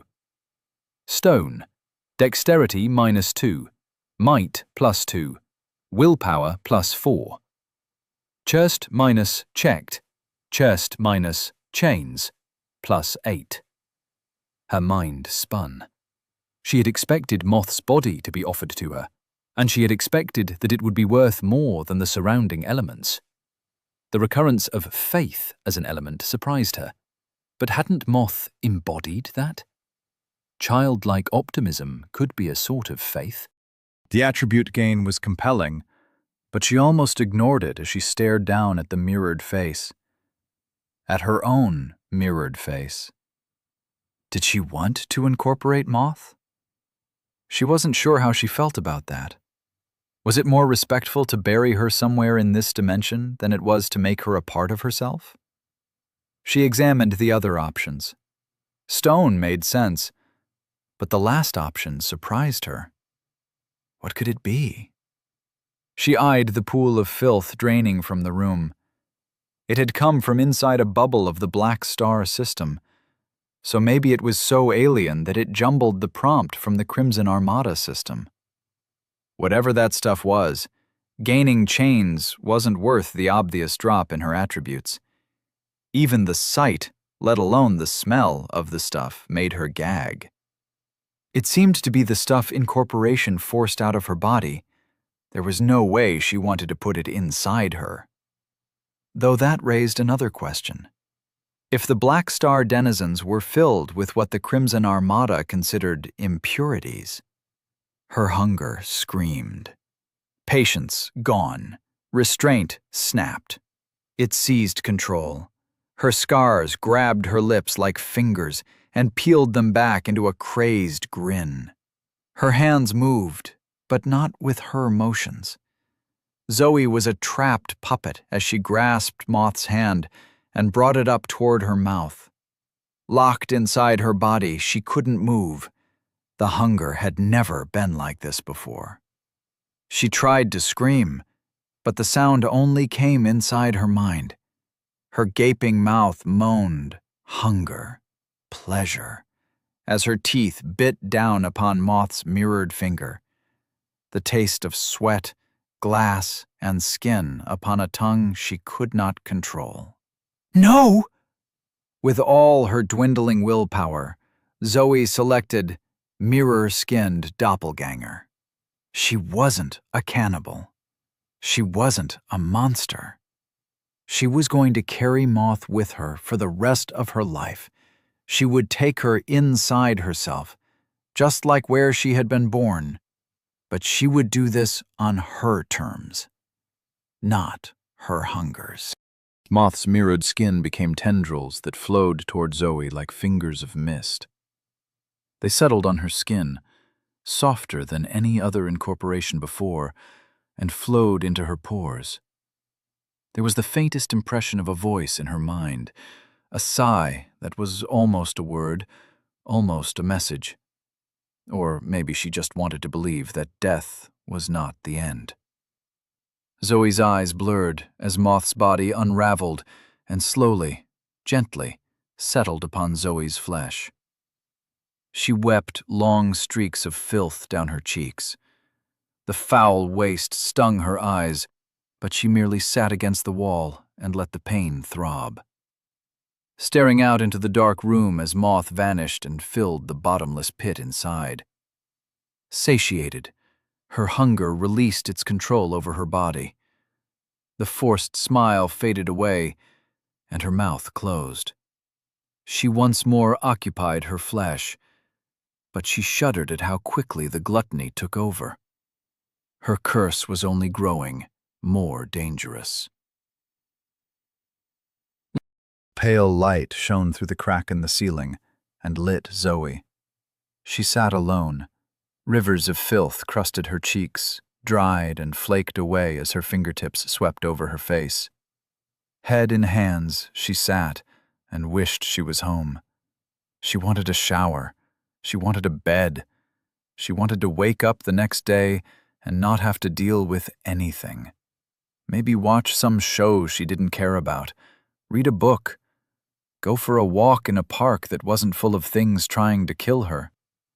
She cried a few more tears, salty, warm, and they seeped between her fingers. And it passed. Moth's essence settled inside her as the incorporation concluded. It felt right, taking the body of her sister and bringing it with her. A burial was for those you leave behind, and this way she would know Moth was always there. It was a cruel reality that forced her into this situation, and Zoe couldn't help but feel as though she failed some test. There was no system-announced curse, but she felt the brand upon her soul all the same. She had failed Moth, but she would not fail her memory. Her eyes still burned, tears wept, and she blinked and wiped them away. No more time for tears. She had things to do. She stood and moved around the doorway to the exit, but stopped when she saw the back of her hand. Wet with tears. Tears of mirror. She staggered as the world crawled. Accessing skein or performing other activities until technique crystallizes. Chapter 42. Souvenir. Zoe froze, knowing what was coming but hating it all the same. Her willpower strained to maintain her connection to the system. She waited in that blurred second, and it dragged on. Rattling across dimensions, she heard the lightning before it came, crackling, sparking, burning the resistance of another god. Anticipation only makes such things worse. A fat beam of lightning struck her between the eyes. Her face lit on fire as her skin sloughed and split. Her clothes singed, melted into smoke. Every inch of her body burst with flames. She couldn't scream, but she tried. Frozen in time as her skin cracked and peeled away like a grotesque banana. It pooled at her feet, wrinkled and blackened and crispy. Then it was over. She fell to the ground, weak but not weak, numb but not numb. The damage to her skin healed, or had never been, she wasn't sure. She rolled over and something crunched underneath her. No, no, no. She lifted her hand and saw shreds of dried skin flake away. It was too much, and she puked. Thin bile that tasted awfully of the health potion. What was one more puddle when the room was already defiled? She gazed at the reflection on the back of her hands. Bile hung from her chin. She wiped it away. Reflection on the back of her hands? Technique crystallized. The self reflects the world. Zoe stood. Housed within the skin, this technique allows the user to reflect the force of attacks. Activating technique costs skein. Repelling force costs skein, depending upon the magnitude of force. Zoe moved her fingers, entranced by the shimmering reflection. Did Moth know she could deactivate the technique? Was it her choice to wear it at all times? Questions Zoe could never answer. She circled the room, enjoying the strange way the air moved against her. All this time, she had tried to harness mirror only to fail. Had the secret been inside Moth all this time? When she siphoned away her attributes, was this ability siphoned? Zoe didn't think this was the case. Moth came from her, but she was a separate being, a sister, not a clone. By ending Moth and taking her body into herself, Zoe had crossed some emotional threshold. Her mind had resolved in that subconscious way necessary to develop a technique. Not ending. She couldn't let herself do that. She had killed Moth. It was a truth she needed to accept. She formed a mirrored fist. There was not the strength that came with summoning metal through her flesh, This felt more like armor than a weapon. Once more she wondered why flooding her flesh with metal did not count as a technique. She would have to ask Oris when they rendezvoused at the tavern. In her mind's eye, she saw that floating head. Demonic creatures spewed from its mouth and filled the sky. How could anything stand against such a monstrous foe? She shuddered, moved, dispelling her fear with physical action. She gazed up at the rent in the ceiling. There were more immediate problems to concern herself with, like reaching the tavern. She wanted to get up to the roof. From there she could spy the beacon and get a lay of the land. Hopefully, it wouldn't be too far to travel. Her hunger hoped more bubbles were floating about. With her new strength and her new technique, she looked forward to hunting them. Level 10 was within reach, and with it came the meeting with the mysterious being Oris called the Smith. But first, she had an idea to test. ###. Bella stood at the edge of the forest and waited for Anton. The curse of raised attributes was that she could hear him pissing against a tree from a couple of 100 yards away. Corpses littered the beach behind her, blood and offal soaked into the dark sand. She turned her back to the scene and examined the rune blade. The cryptic glyphs usually helped distract her from the world, almost too much, really. But right now, they were almost useless. Zoe was gone. Hours had passed, and the mirrored yacht continued sailing its irregular, looping track. It dragged that black hole with it, and there was no sign of anything emerging, let alone her friend. The water was pink now from all the spilled blood of the mirror dials, a liquid ruby under the powder blue sky. The same sky, maybe night wouldn't come in this room of the dungeon. Bella had lived near the ocean for so much of her life. Once, a whale washed up on the beach. Before it rotted, there was that initial smell. Not of foulness, but of flesh. The scent of a butcher shop packed full of product. She wanted to get away from the water's edge.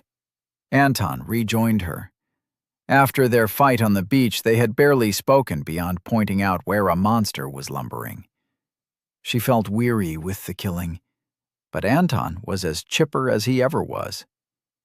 Sometime soon, she would learn what his deal was, but not right now. They hiked deeper into the forest of the island, toward the crown. Through the trees, they saw a mansion, large and imposing. Fat, irregular stone blocks formed the exterior, with crumbling wooden trim. There were 2 stories of the main building, and it looked like it could take up a city block. At irregular, unpredictable intervals, a 3rd story erupted from the surrounding tiled rooftop. From these architectural growths, spires extended until they reached needle thinness 30 feet up.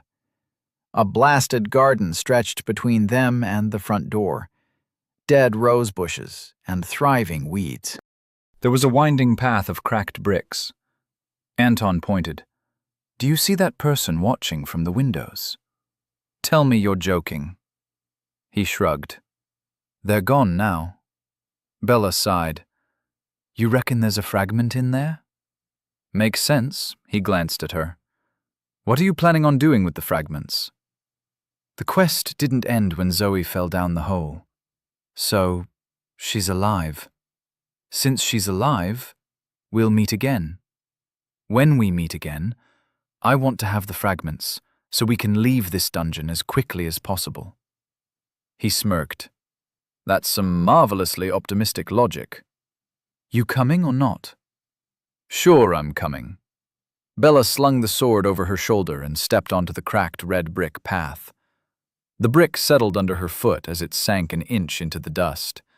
Far ahead, the front door creaked open. "I don't like that," Anton said beside her. She sighed. "Neither do I." Together, they walked toward the inviting darkness of the mansion on the hill. Hash, hash, hash. The bloody eye was large for a spaceship, but small for a world. Only a tenth the size of Earth's moon, Rue could lap the horizon in, well, the blink of an eye. Still, he enjoyed the almost wasteful use of time that was his stroll across the red crystalline wastes. Lorilla had ventured ahead, vanishing into a streaming whip of blood, but Esme remained, her silent footsteps doing nothing to break the peace. Too bad his pace crunched along the rippled surface. There was something right in the fact that one errant step could break some latticed formation that took millions of years. That was the true meaning of the universe.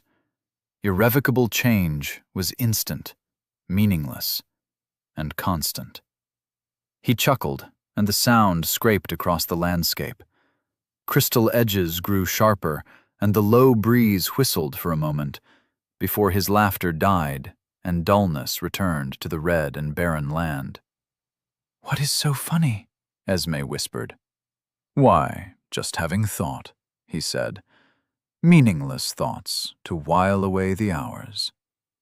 Her obsidian smirk crossed her face. "That is the purpose of a vacation, my lord, to think and drink deeply." Quite so.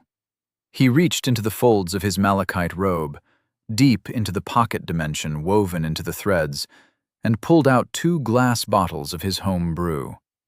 It was neither ancient nor particularly good, but he was learning. No matter where he went in the universe, where there were humans, there was beer. He passed a bottle to Esme. She twisted off the cap, and a smell of dark malt and dandelion crept into the air. They clinked bottles and drank as they neared the edge of the Polyp Canyon, a vast crater that stretched almost to the horizon. Half a mile deep, the flattened bottom housed thousands of fat white towers, polyp mothers.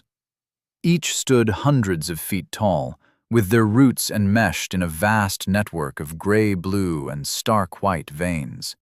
The veins linked the polyp mothers, uploading information from the ephemeral system straight into their precious cargo, the settlement polyps.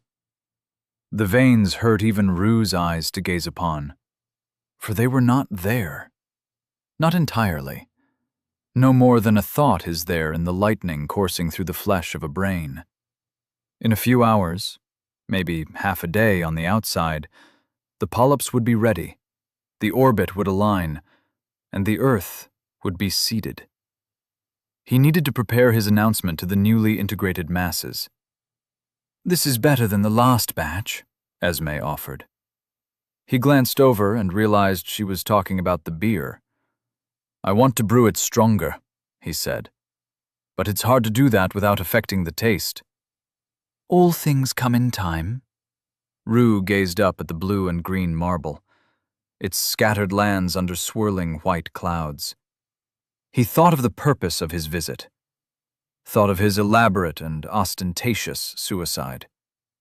He grinned, and he drank his awful beer, and he waited. All things come in time. Hash, hash, hash. Zoe hopped up and down on her feet in the domed room. It was strange being naked, but she was alone. The mirror hid nothing, but it offered a shield in its own way. Was this how Moth felt? Hard to know how Moth felt about anything, but her optimistic curiosity and open heart were actions she could try to imitate. Try to better herself.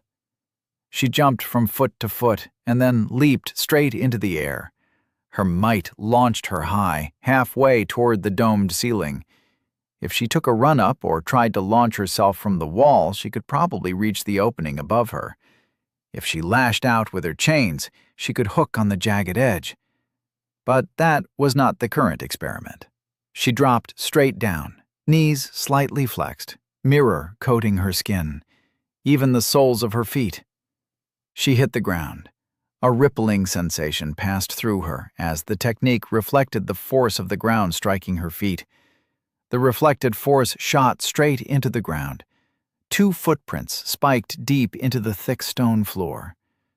Zoe sank a full foot into the ground with a gasp of surprise. She frowned at the outcome. It had only cost 5 skein, but she hoped to launch herself as though she was bouncing on a trampoline. Though, when she recalled her fight with Moth, no matter how hard she struck, Moth didn't move. The technique only reflected the world. It was a slight, childish disappointment, but at least she now understood how it worked. After an awkward moment of extricating herself from the holes, she took a running start and launched herself at the wall. Her mirrored fist punched a hole into the side, and she gripped the new handhold. She had assumed that the self reflects the world would be inferior to her metal-infused body when it came to offense, but she was able to use her momentum to double her impact. She launched off the wall with a surge of joy. Her chains whipped out and pulled her up through the opening in the ceiling. The dome outside was dry and rough with age. She stood and gazed out at the view. The open sky, flat and pale, and around her stretched green trees and stagnant pools, a network of sandbanks and reeds, the endless swamp. Sweltering, steamy air billowed around the tower, but it was better than the still, musty atmosphere within the dome. She would take the smell of decaying nature over the stench of the foulness that came from incorporation any day. In the distance, she could make out the blue beacon. It marked the tavern, and as she squinted, she guessed it wasn't over 30 miles. With her restored and raised attributes, she supposed she could make it in a day. But she had another plan.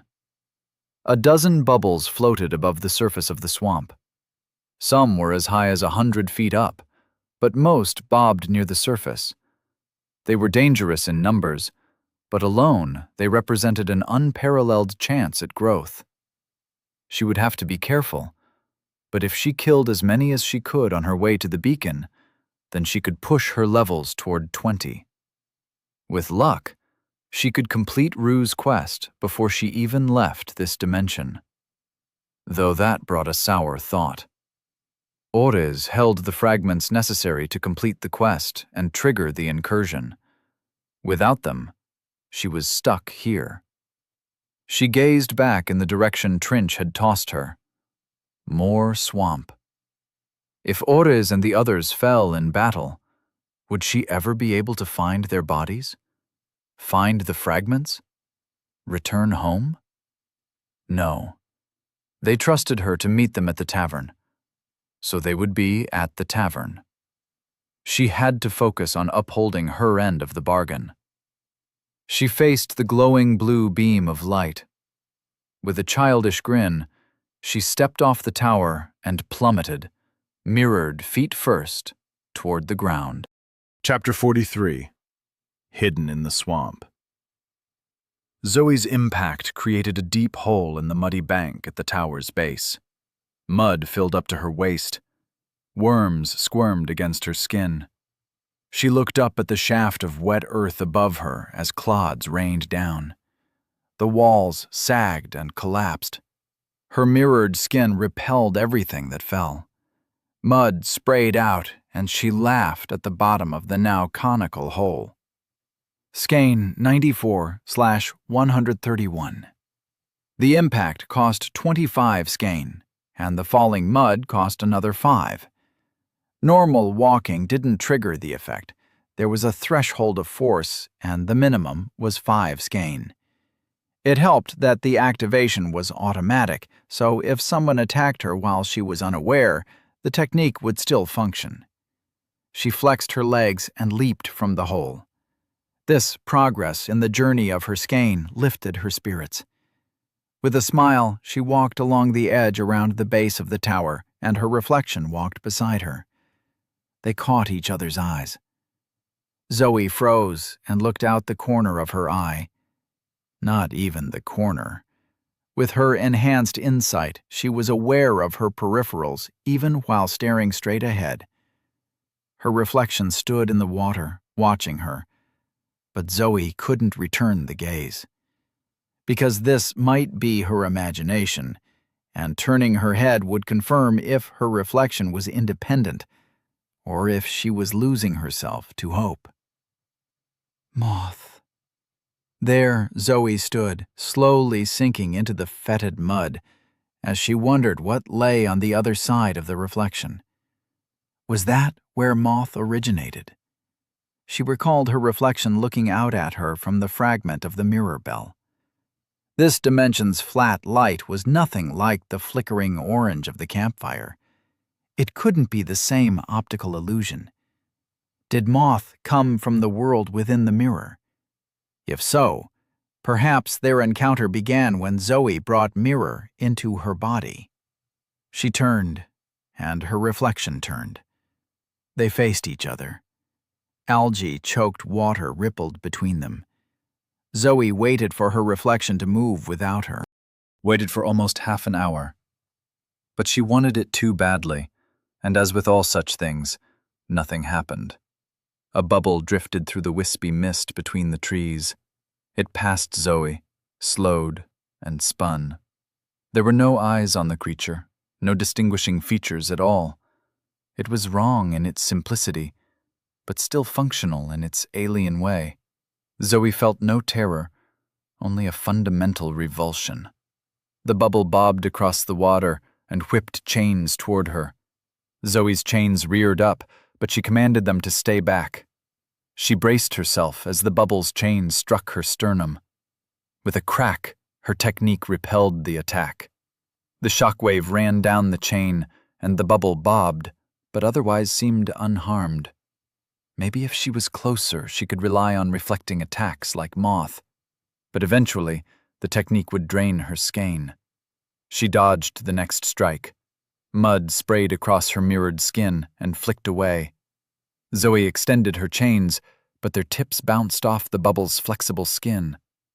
Out on the water, the bubble had the advantage. Its reach was greater than Zoe's, and if she met it out on the water, the bubble could liquefy itself. She didn't want to fight one of those jagged, inky shapes, if she even could. Hoping there was another way, she scooped up a handful of mud and focused on the metal essence within her. Chains whipped at her. She dodged, focused. Skein flexed, flowed beneath her skin, into her skin. Metal replaced mirror in muted splotches. But the skein went no further than her skin. She couldn't extend it out to impart her essence into the mud. Oriz mentioned receiving gates at level 15. This was when the user's skein could affect the environment. Zoe had hoped for a shortcut, but it seemed her knowledge was too limited, or the universe was too strict for such an idea to work. She dropped the mud and dashed toward the tower. Across the mud, toward the ancient wall. Relentless chains snaked after as she leaped and slammed her mirrored shoulder into the stone. The doubled force sent a tremendous crack running up the side of the wall. Chunks of masonry fell about her as she landed back on the mud. She was unharmed, but slamming into the wall left her rattled. She had to conserve her skein. Oriz and Princh were untrustworthy. Their response to Moth's birth still stunned her. How could they consider her clone after all the time they spent together? But Oriz's advice about skein maintenance rang in her head like a bell. She never knew if there was another worm. Though her mirrored form was powerful, it was cheaper to use metal to break apart the collapsed masonry. She gripped a fist-sized piece of rubble and threw it at as hard as she could. The projectile beamed at the bubble. It collided. The bubble rocked, and the stone sank deep inside before the exterior snapped back into place. The rock tumbled out into the water as the bubble wobbled in place. It retaliated with furious chains as it bobbed closer, closer, but still out of range. The fight wasn't deadly, not yet, but Zoe couldn't afford to get worn down. She picked up the sharpest pieces of rubble and threw them as fast as she could. They slammed into the bubble. The bubble deflected the first, but the second struck as the shape wobbled. She could throw hard, but her aim was poor with her reduced dexterity. It took the sixth rock to strike at the same spot before a tear formed in the emerald skin. The bubble spun with featureless rage. Its chains whirled like a murderous top as it flew toward the bank and entered Zoe's reach. She swept the chain out to defend and struck with the others. They entered the tear in the bubble and pulled it apart from the inside. The translucent skin of the bubble peeled back to reveal a floating sphere of gunk. The stench assaulted Zoe, and she vomited as the bubble's remains slopped into the water. Ding! Stop it, stop it, stop it! 4 chains for being a meanie. Chunks of gray matter floated in the spreading pool of wretched filth. Zoe felt a tingle at the nape of her neck, a hint of static from another world. If she flexed her willpower, she would receive the winter's breath of death energy. But was it enough to level up? She forced herself to ignore the crawling sensation. This was only one bubble. She wanted to reach level 10, so she needed to pop multiple bubbles. But, more importantly, she needed to find a suitable location. If she leveled up here, and her hunger forced her to incorporate, she had no elements that would work to her advantage. Mud and water and stone. Oriz had spoken of a build's unity.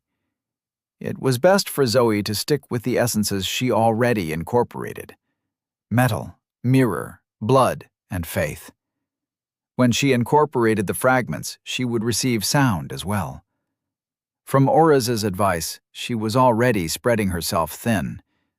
There was a sweet spot to be achieved between too many and too few elements in the body. One shouldn't over-specialize. Case in point, she could feel her lowered dexterity. By her calculations, it was at 9, while her might sat at 38. Even though she was more nimble than any pre-system human, she still felt clumsy as her muscles fired faster than her nerves could coordinate. She needed to increase her dexterity. Hopefully, she found one of the magical items that Oriz spoke of, though her hopes of achieving that in this dimension were slim. But instead of despairing, she smiled. She was in a unique position. Because of the interference of the Black Star system, she could delay her level up. She could rack up more kills with the bubbles, and she could wait until she found a secure place to integrate.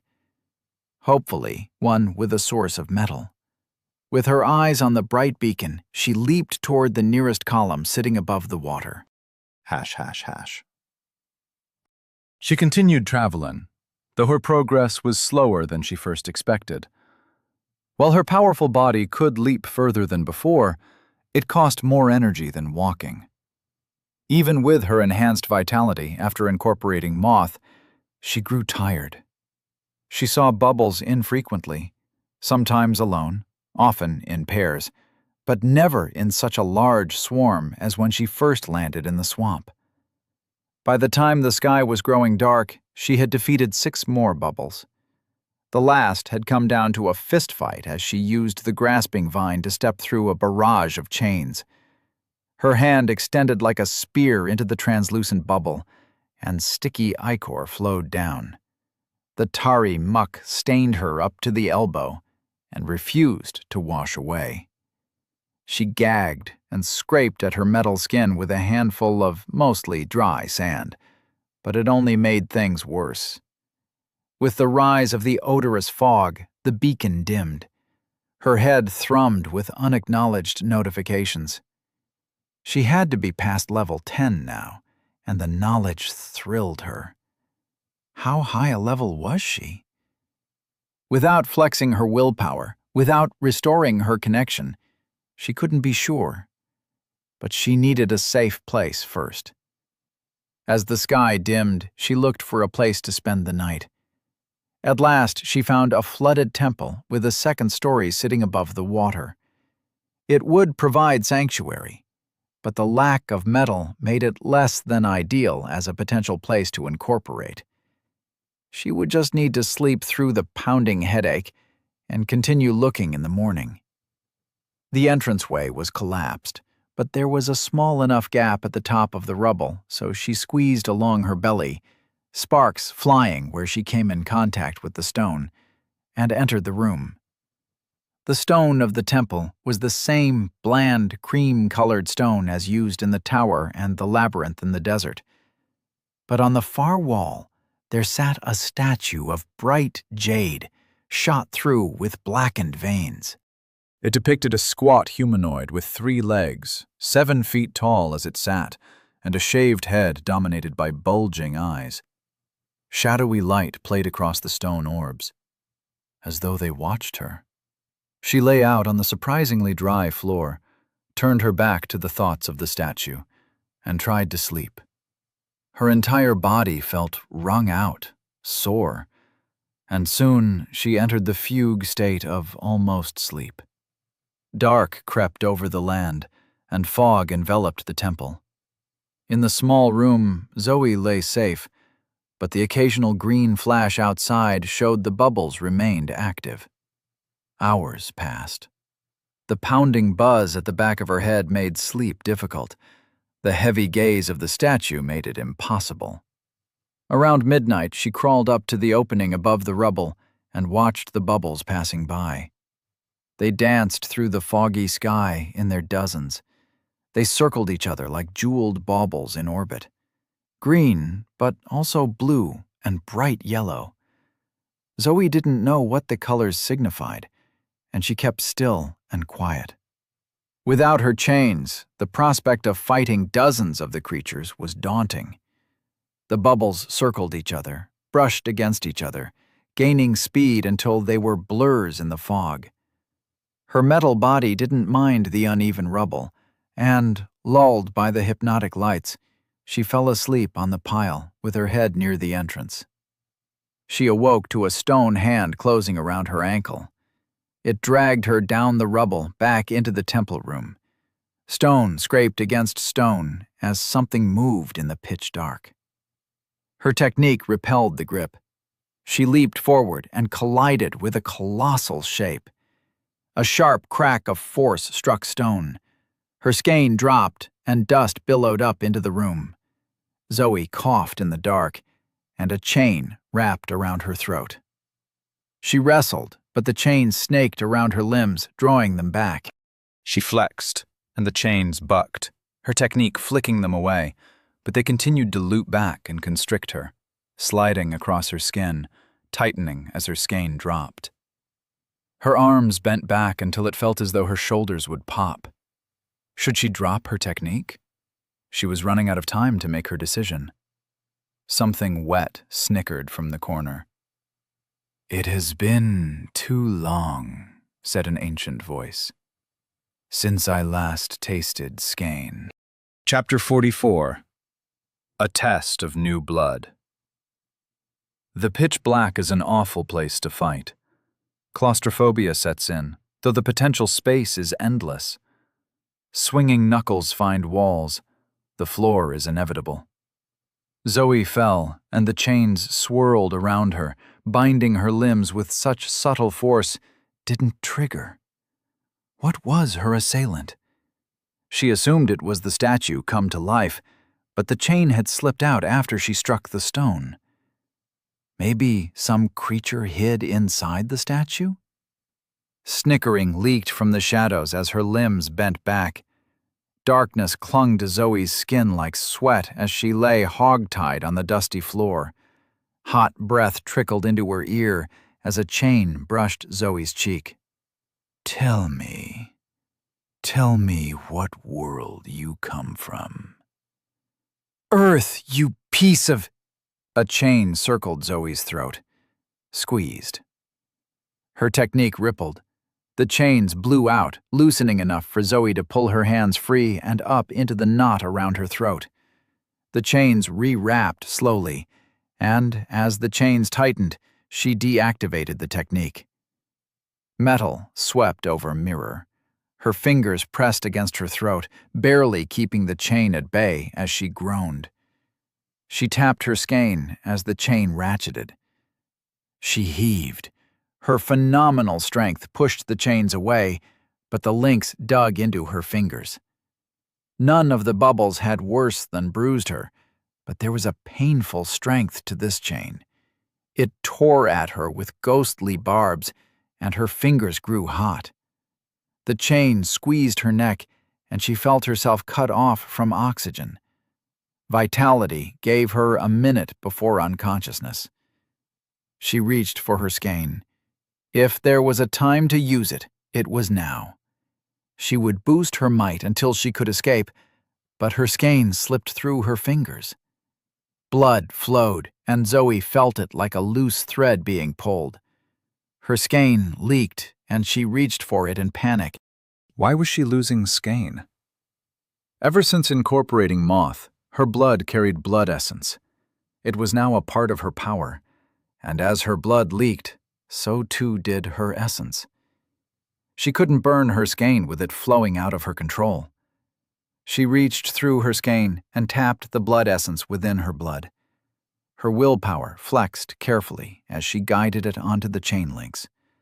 A fine balance to avoid connecting with the Crimson Armada system. But blood defied her control. She reached through her skein and into the blood coating the chains.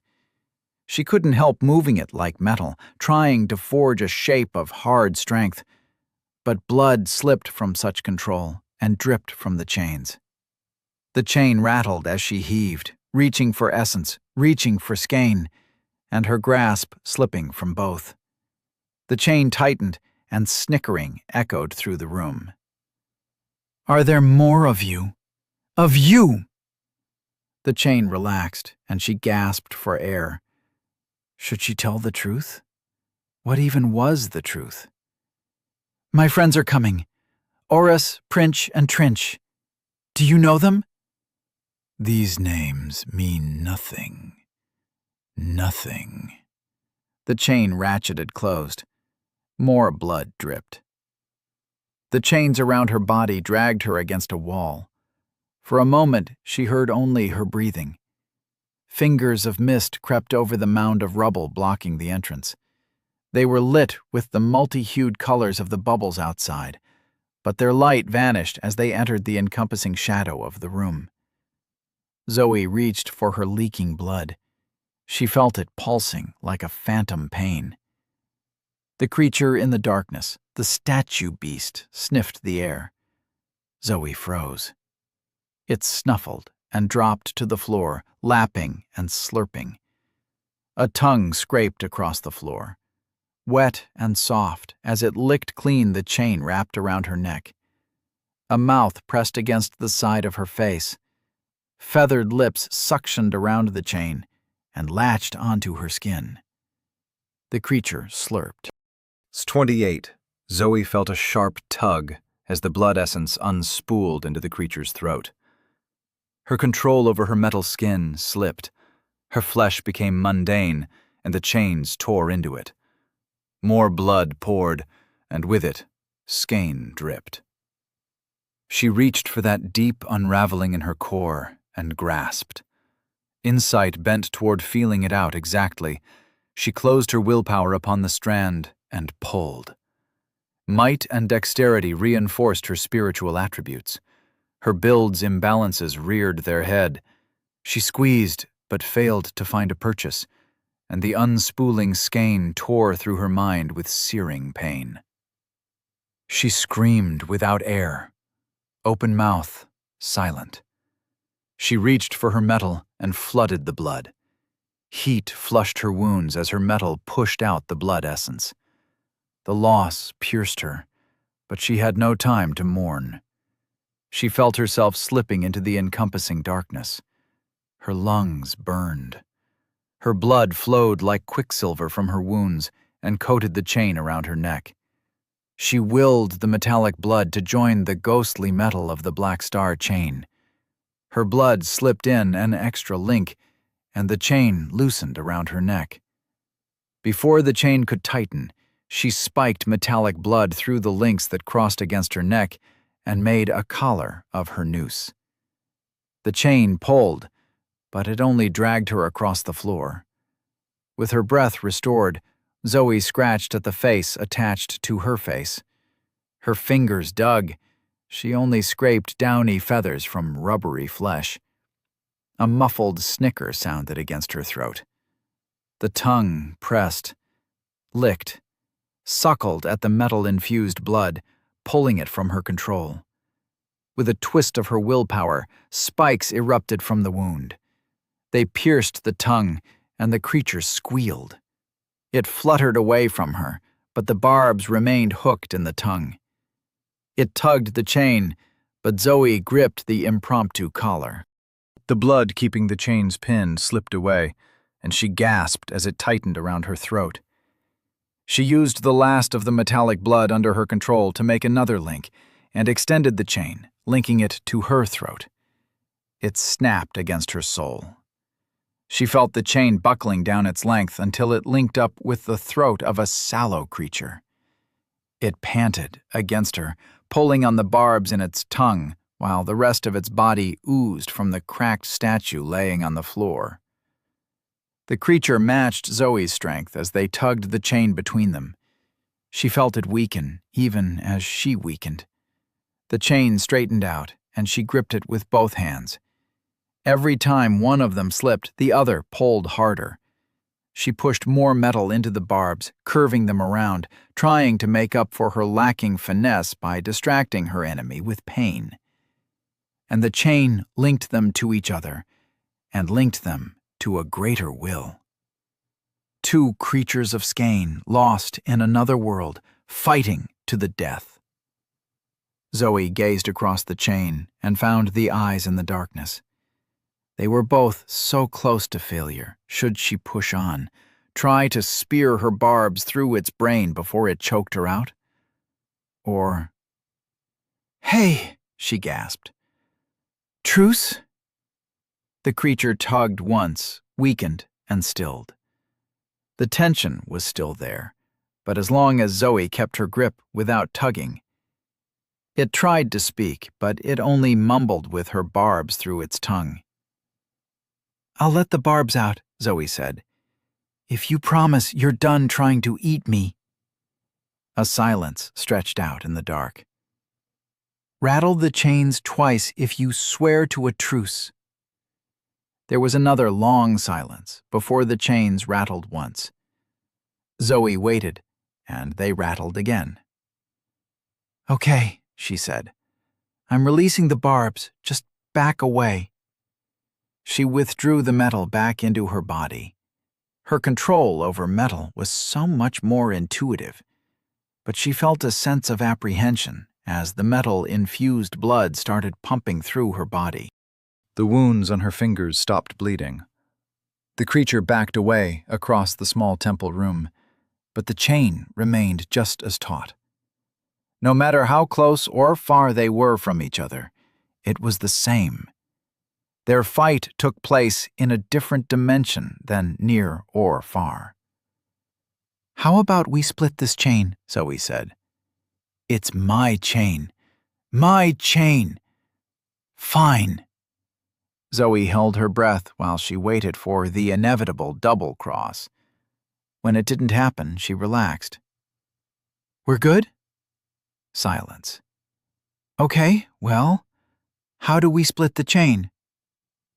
"The system." Bright energy pressed down upon them. The chain glowed with ethereal light and illuminated the room's glistening walls. Shadows writhed as the Black Star system inundated the room. "Ding! +1 chain for sharing." The chain snapped in the center and spooled back toward Zoe. It wrapped around her neck with the now familiar weight. A ghostly burden she felt not upon her muscles, but upon her soul. Her theory that the neck chain, the collar, was the primary chain of the Black Star system seemed to be true. Now she had a chain. The light coming from the ethereal metal seemed brighter. The creature emerging from the cracked statue resembled a wiry mass of blackened meat. A male figure, almost human, crawling and lifting itself from the jade. His jellied body set in the sweltering heat of the room. As he left the jade, the veins under the surface faded. He sat there on top of his old shell, panting from the exertion. They stared across the room at each other, while colors played on the fingers of fog leaking over the rubble. "I'm Zoe," said Zoe. "I am Ghoul, winged legionnaire of—" His words trembled in his wizened throat like a turtle chewing cabbage. "I have been trapped in that statue so long." "Did you fall down a dungeon?" No. I came with the Armada. We fought and died. They captured my cohort. Broken." There seemed no weight of emotion in the ancient creature, simply the pressing of time's passage. He stood, dried flesh creaking as his back straightened. Almost as tall as her. Zoe stood to meet him in the center of the room. You, the creature grinned with teeth the color of mahogany. Almost killed me. Zoe still felt the phantom grip around her throat. You tried to kill me first. Why? I was desperate. So long without skein. They tortured me in there, promised me my freedom. But then they died. You were the first person to return. Your scent, your skein woke me. It paused. Thank you. It stared at the broken jade in the shadows. Zoe waited for it to look back at her. Are we good? Yes. Zoe leaned against the wall. Despite the tension in the room, she felt some relief. Do you know how to navigate the swamp? Swamp? Zoe laughed.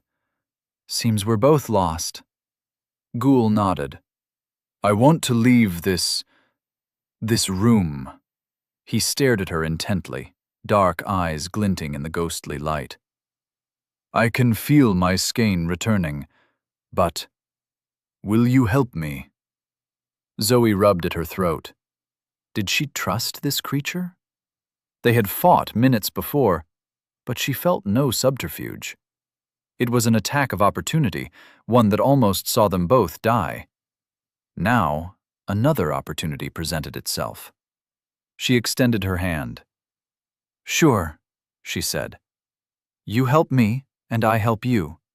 Together, we leave this damned swamp. Ghoul cocked its head.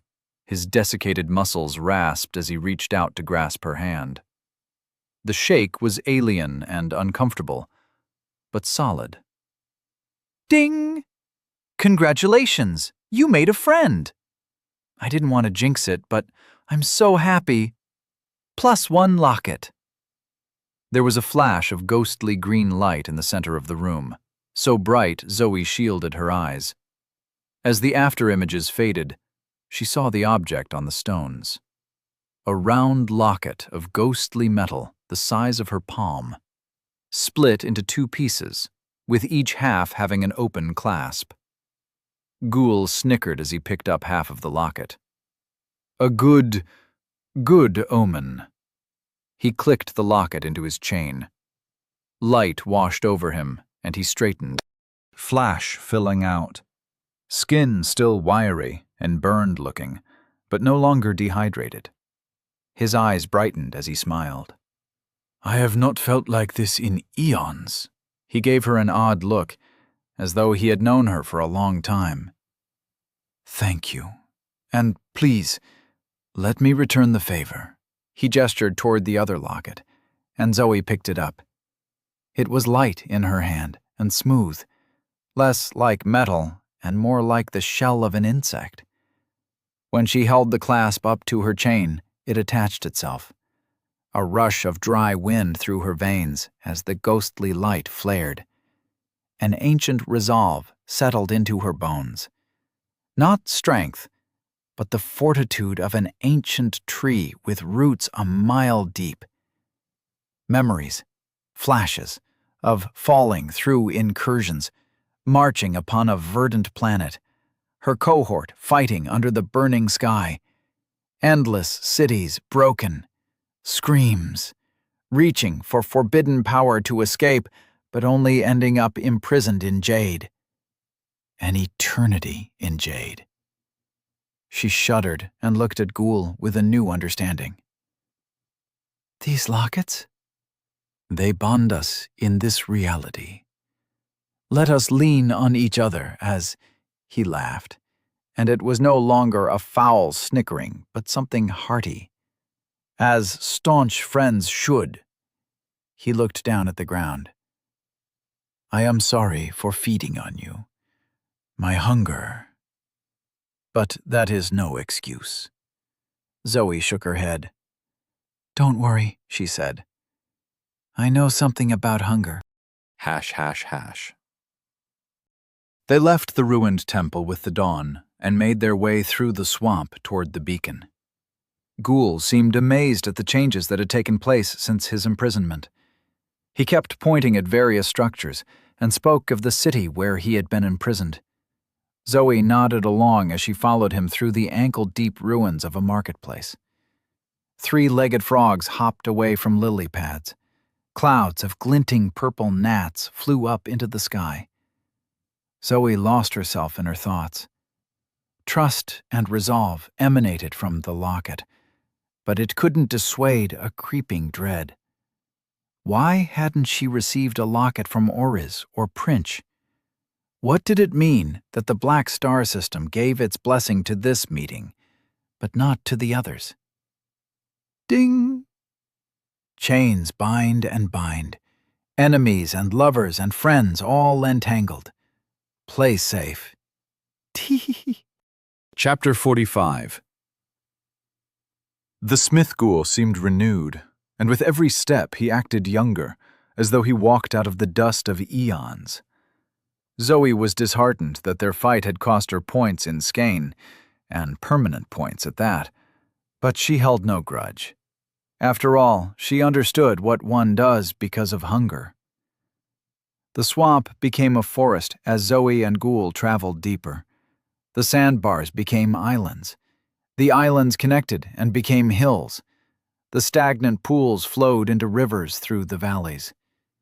Sticky heat persisted, but the trees grew from sickly things into towering giants that cast vast nets of shade.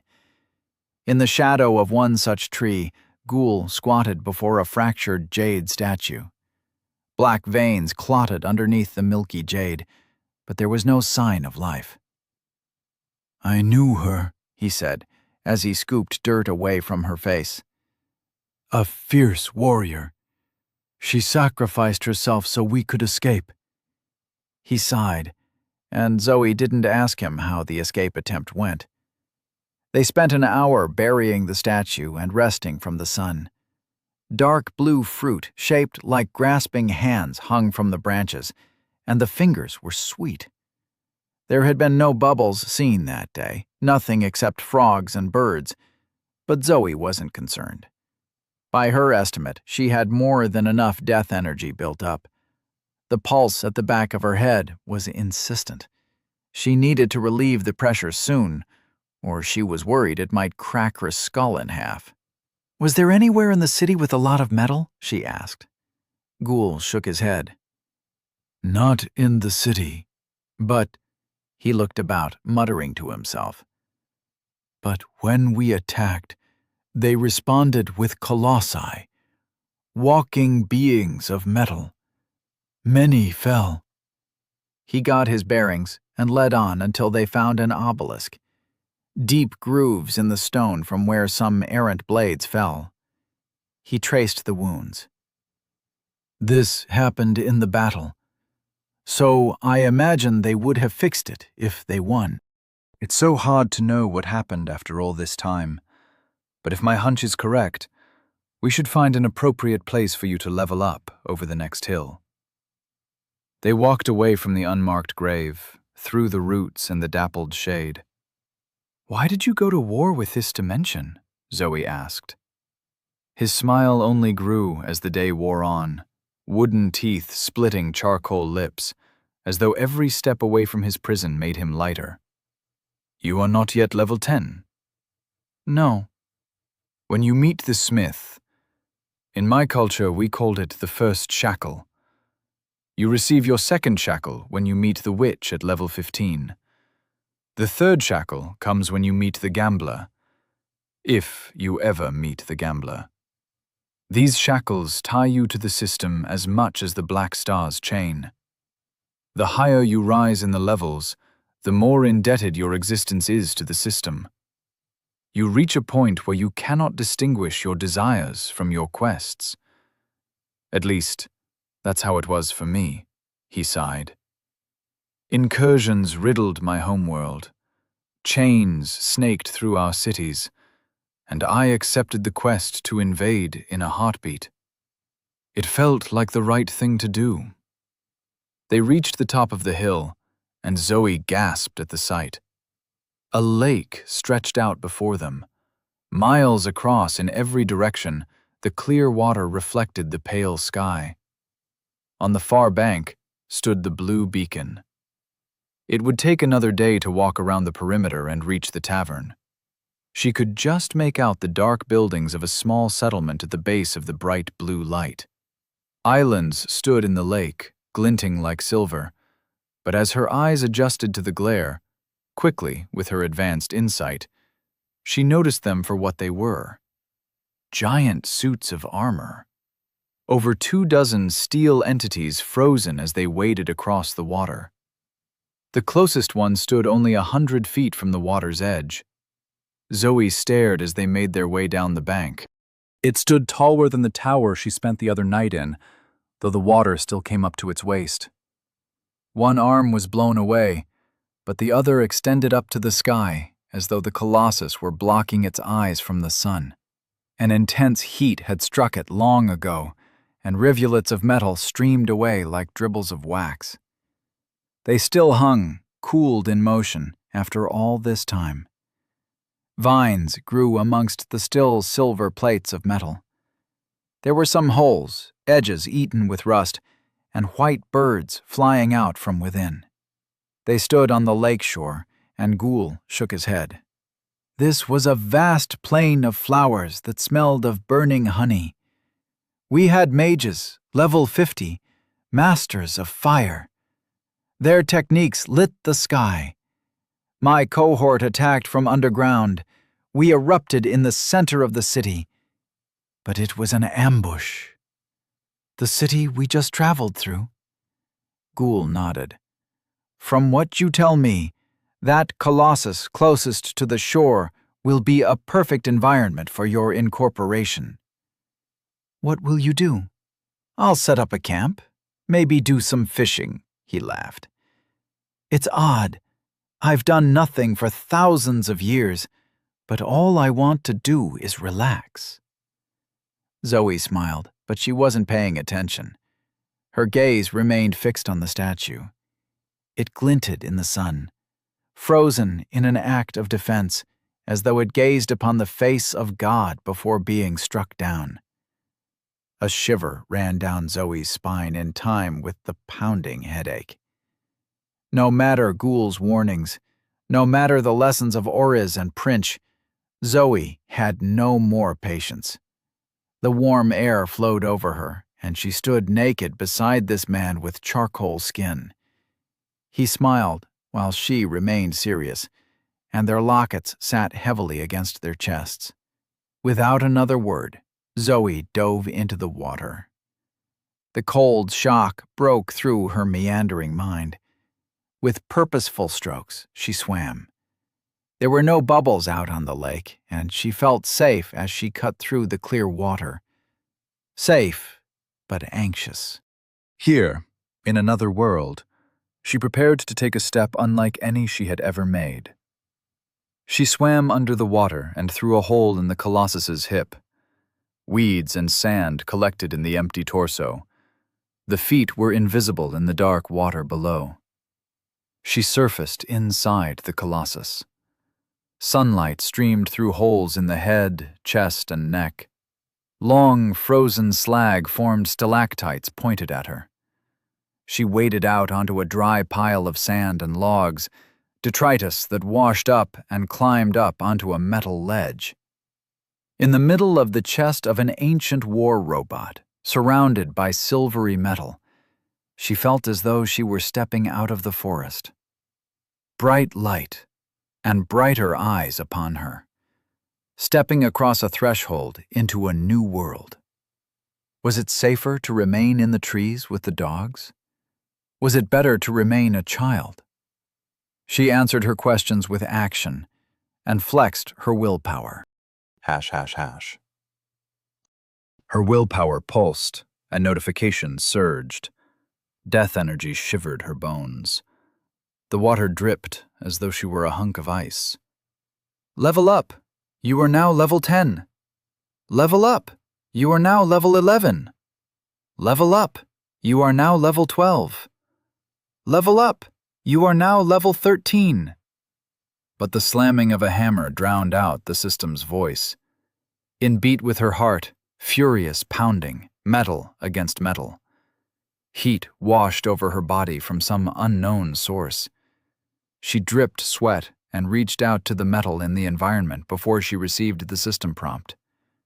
The Colossus shuddered, groaned, as ancient metal twisted off into tendrils. There is enough metal to satiate the void.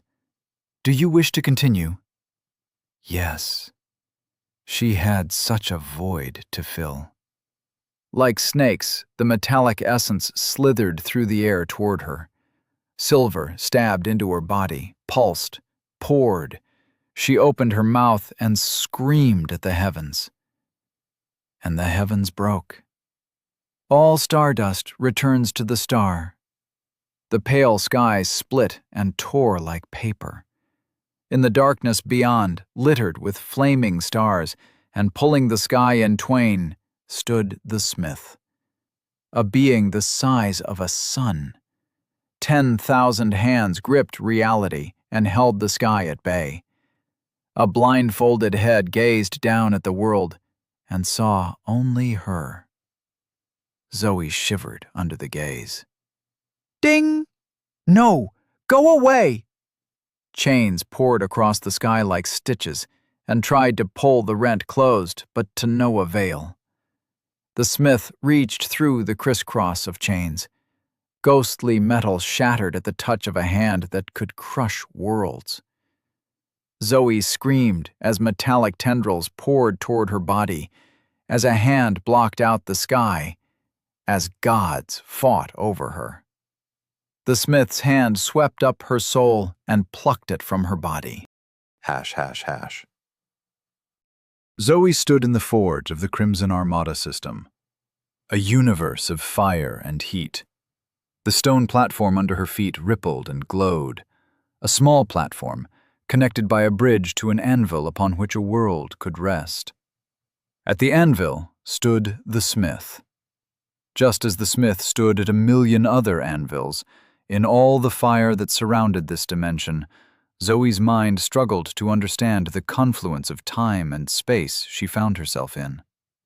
The smith gazed down at her with blindfolded sympathy, while it reached pliers into the fire and pulled out a white-hot wriggling figure, while it beat down with hammers like era-ending asteroids, while it plunged molten souls into oceans and the vapor rose like the gasp of a dragon. Zoe spun, and everywhere she looked she saw the smith, and she fell to her knees and she wept at the scope of the system. Hush your mind and focus, Zoe Chambers. The gruff voice entered her head, and silence followed. She still felt the omnipresent heat, but it was like a warm hug rather than a suffocating fire. The pounding continued, but it was her heartbeat, not the constant slamming of steel. Panting, she forced herself to stand, and the smith stood on the other side of the platform. No taller than her, his forge shrunken to a human apparatus. He grinned, with muscular arms folded across a leather apron, but his blindfold remained. Zoe took a step forward. What was she supposed to say to a god? I want to get... I know what you want. I know what you need. I know what you deserve. Zoe staggered. The words echoed through her, and she felt a rifling in her soul, as though she were a book, and the smith flicked through her pages. Who are you? He smiled. Myself, my sister, and my brother. We are the last members of the Crimson Armada. A smith, a medic, and a drunken layabout locked in the brig. We survived Armageddon. We survived Apotheosis. Now, it is not the time for history, but for the future. Your actions and your goals determine the path of your body, in most cases. Zoe felt a familiar dread settle upon her. Most cases? Because you devoured the fragment of the Mirabelle, you must choose a body path that accommodates that magical item. Would that action ever stop haunting her? What are my options? I need to return to your dimension. You lead those who follow. You fight tooth and nail. You cross between worlds. There are 3 body paths you can choose from. Zoe felt the information slam into her brain like a hammer. She fell to her knees as knowledge echoed. The echoes of time. Detach yourself from the present and become lost in the emotions of time. Recall the past and hear whispers of the future. Through this body path, you can extend the event of the incursion so you can traverse. The bell at the center of the world. Resonance is the source and the goal of all sound. Let the world become your bell and strike to stabilize or destroy. Through this body path, you can stabilize the incursion so you can traverse. The impatient general's bell. Toll your arrival and appear amid your enemy. Let sound speak your fury, and then become the sound. Through this body path, you are fast enough to traverse the incursion before it collapses. Heat washed over her, the fire of creation. Her soul trembled as she gazed again at the universe on fire.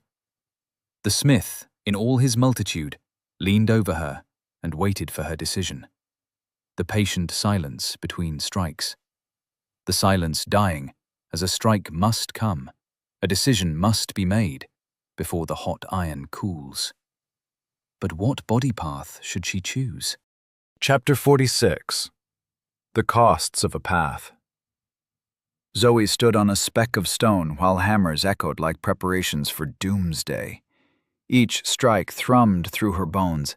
Fire surrounded her, a blazing infinity, as though she stood in the center of a star. The crushing heat of the forge. Sweat trickled down her skin as she considered her options. The choice that would determine her future, though she realized she didn't understand enough. Oriz and Prince had given advice, and though she wanted to trust them, the locket resting against her chest spoke another truth. She gazed up at the smith, who watched her with the wavering passivity of a well-fed flame. "Hello?" Her voice was nothing in the forge. "Can I ask questions?" "Ask." "What is a body path? I don't understand how it's different from the techniques I gained earlier." "Every time you incorporate elements, you collect raw materials for me to use. I choose the options most suitable for your future progress, and we reforge your body to follow the path. You shall become a pure function, like a fish swimming, or a bird in flight." "But how is this different from techniques?" "You are aware of the skein in your body, but skein flows through reality. Your body will determine the way you move through skein. It is not an ability, but a shape. It will persist while you live and end when you die. Techniques come and go, and your body shall house them. As you level up, you shall feed your body, and its shape will draw closer to completion. Every rank in your body path brings you closer to the ideal you select right now. I'm from a world that... She stopped. The smith knew where she was from. He knew everything about her. How do I know which to choose? How much time do I have? Time never stops, Zoe Chambers. If you do not decide, I shall curse you to remain as you are. But I owe you a favor. Zoe swallowed at the ominous words. A favor? The smith's mouth stretched in a rictus smile. Flat, yellow teeth, like ingots of gold, filled the open grin. Many fall through the holes between dimensions, but you were the first to summon one of the Trinity. My presence has repaired the damage to reality. Let me reward you. He swung his hammer hard against the anvil. Sparks flew up and spiraled in an oval frame. Zoe blinked as a view formed through the burning window. A mirrored ballroom. Bella and Anton stood back to back, defending themselves. Splinters flew. Hash, hash, hash. Bella wiped blood away from her eyes. The cut across her forehead was healing, but it was still bleeding more than was comfortable. Anton leaned against her back. She could feel his tired breathing, even though he stood straight. She saw his placid expression, fake though she thought it might be, in the tall mirrored walls surrounding them. Light came in spears from holes in the high ceiling. The chandeliers were nothing but homes for the spiders. Tarnish crawled over everything. Wallpaper wept black slime. The floorboards lay crooked and warped. Dust and rotted wood puffed up as she turned in a circle. "Bookshelf!" Anton yelled. Bella turned and stepped forward as a bookshelf flew across the room towards them. Rotted paper trailed behind the heavy antique. She swung her sword, heat rippling out, and split the bookshelf in half. The bisected pieces smoked from the wound. She turned back as Anton kicked away a chair. Another crashed into his head. An explosion of splinters. Anton stumbled. Bella stepped forward and hacked at the next chair. It broke against her blade, and they stood back to back again. The doors to the ballroom opened, and more furniture dragged across the floor. "Have you figured out what to do yet?" she asked Anton. "Working on it." Figures pranced in the mirrors. Lanky, mischievous men. They grabbed the furniture, knees bending out as they lifted the heavy wooden pieces above their heads and then hurtled them at the pair in the center of the ballroom. One mirror stood shattered, with black gunk oozing from the cracks. Figures still danced in the fragments. Breaking the mirror was not the solution, but they didn't know what was. Now, the lanky men had them pinned in the center. "Oh no," Bella said.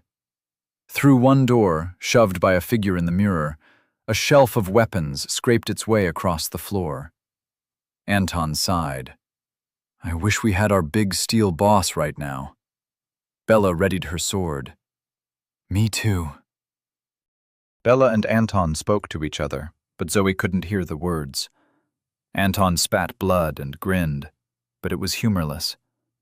Bella swore, pointed, and swore again as she swung her blade at a small thrown hatchet. The sparks drifted away, and the image faded. "What is happening there?" Zoe tried to calm her heart. She shouldn't be too concerned. If all went to plan, she would arrive back in the dungeon before that fight resolved. "My presence in this dimension has corrected the exchange of time.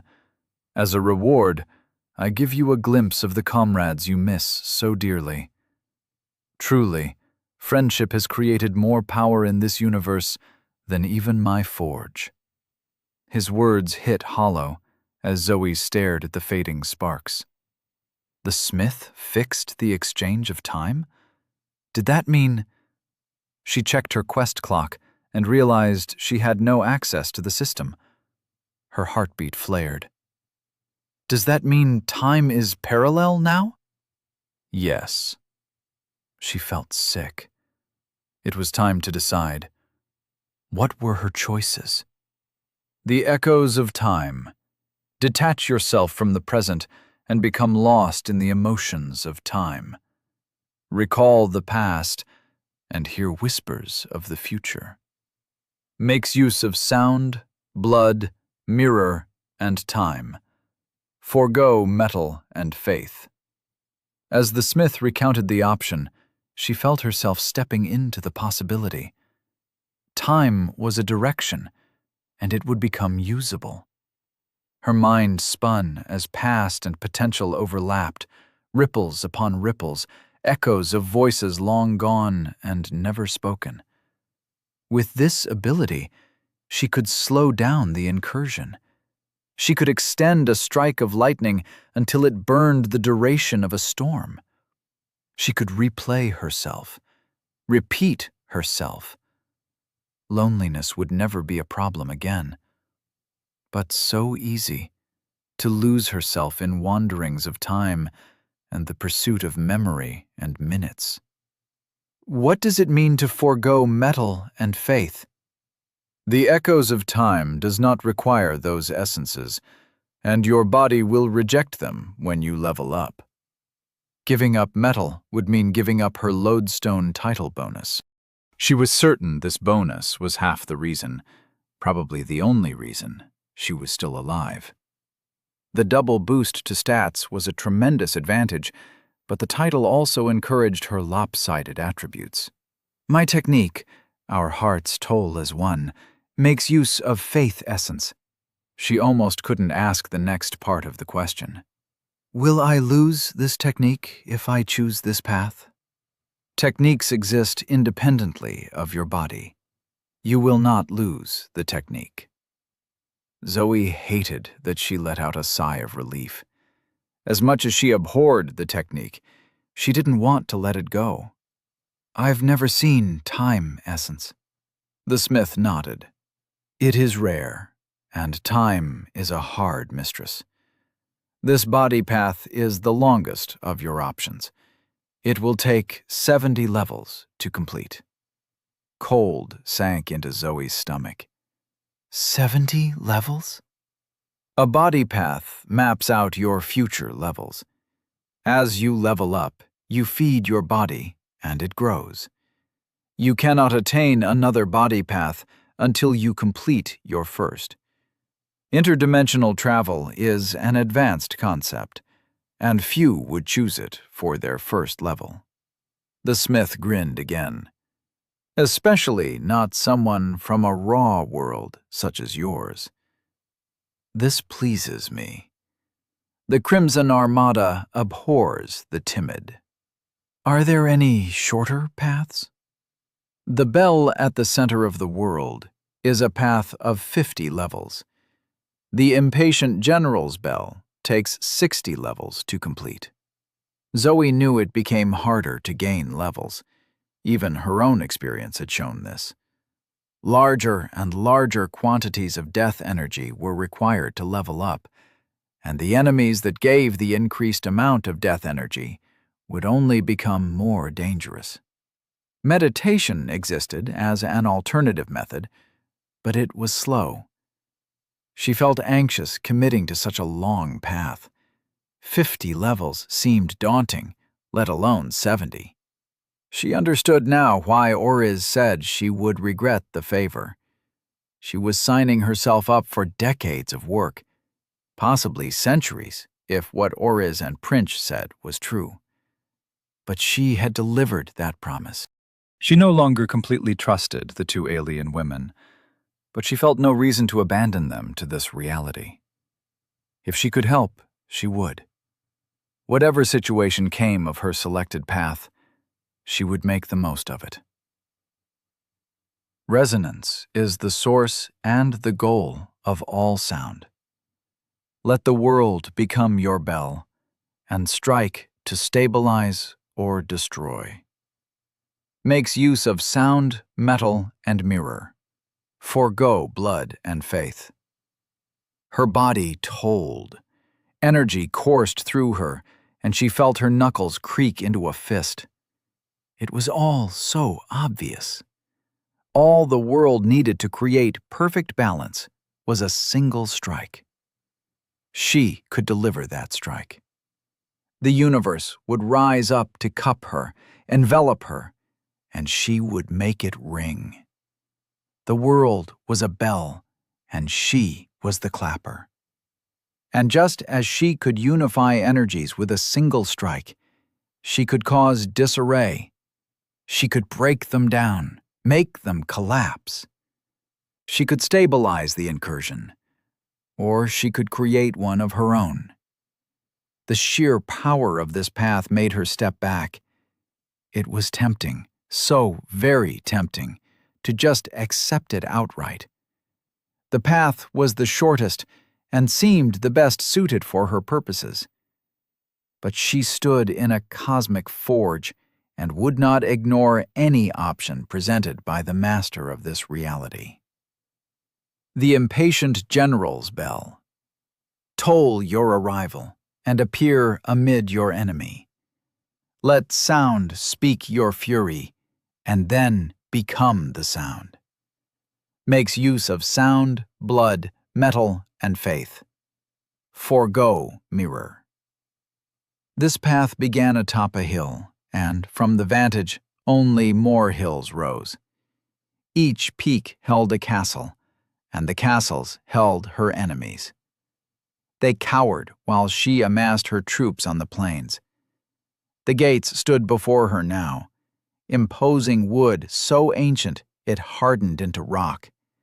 She rang herself, a furious toll of the bell of doom. The sound was her, and she was the sound.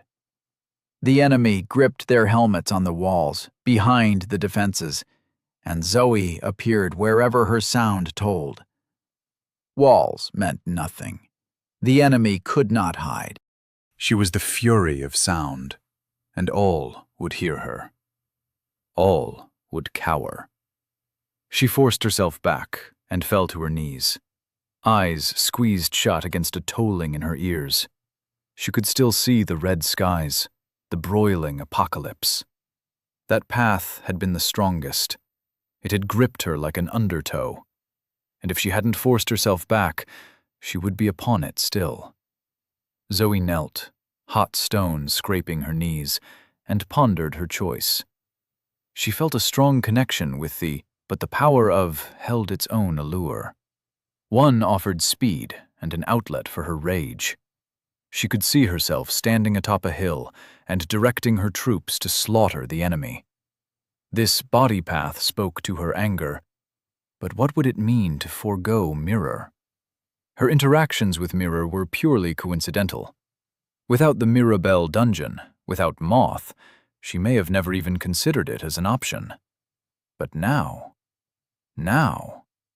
she had gone through so much to attain the essence and make use of the technique. She flexed her hand. Mirror ran up and down her skin. Even without her system, she felt her technique draining her skein. It had taken an emotional realization to make this technique her own. Incorporating Moth was not enough. It was the act this symbolized inside her mind and inside her heart. She had taken a step away from the desperate desire for control that spawned a flutter passed across her heart. She blinked, unsure if she felt anything or if it was just her imagination. Her palm reflected her mirrored face as she gazed down at herself through the infinite chain of reflections, all of them puzzled, intense. Maybe one of them was watching from within. She released her technique. Dark brown skin replaced Mirror, though it was hard to say which she felt more natural wearing. She pulled herself to her feet and faced the smith. "I have made my decision." "Then we shall begin." The smith reached forward, and he scooped up her soul. Chapter 47. A Cup of Tea. Before the hammer came the heat. The smith tossed Zoe's soul into the heart of the forge, where she hung, suspended, as burning gas coiled about her. White heat hugged her, caressed her, stroked her, until her skin trickled and her bones flowed. It was no mortal flame, but skein excited to the point of dissolution.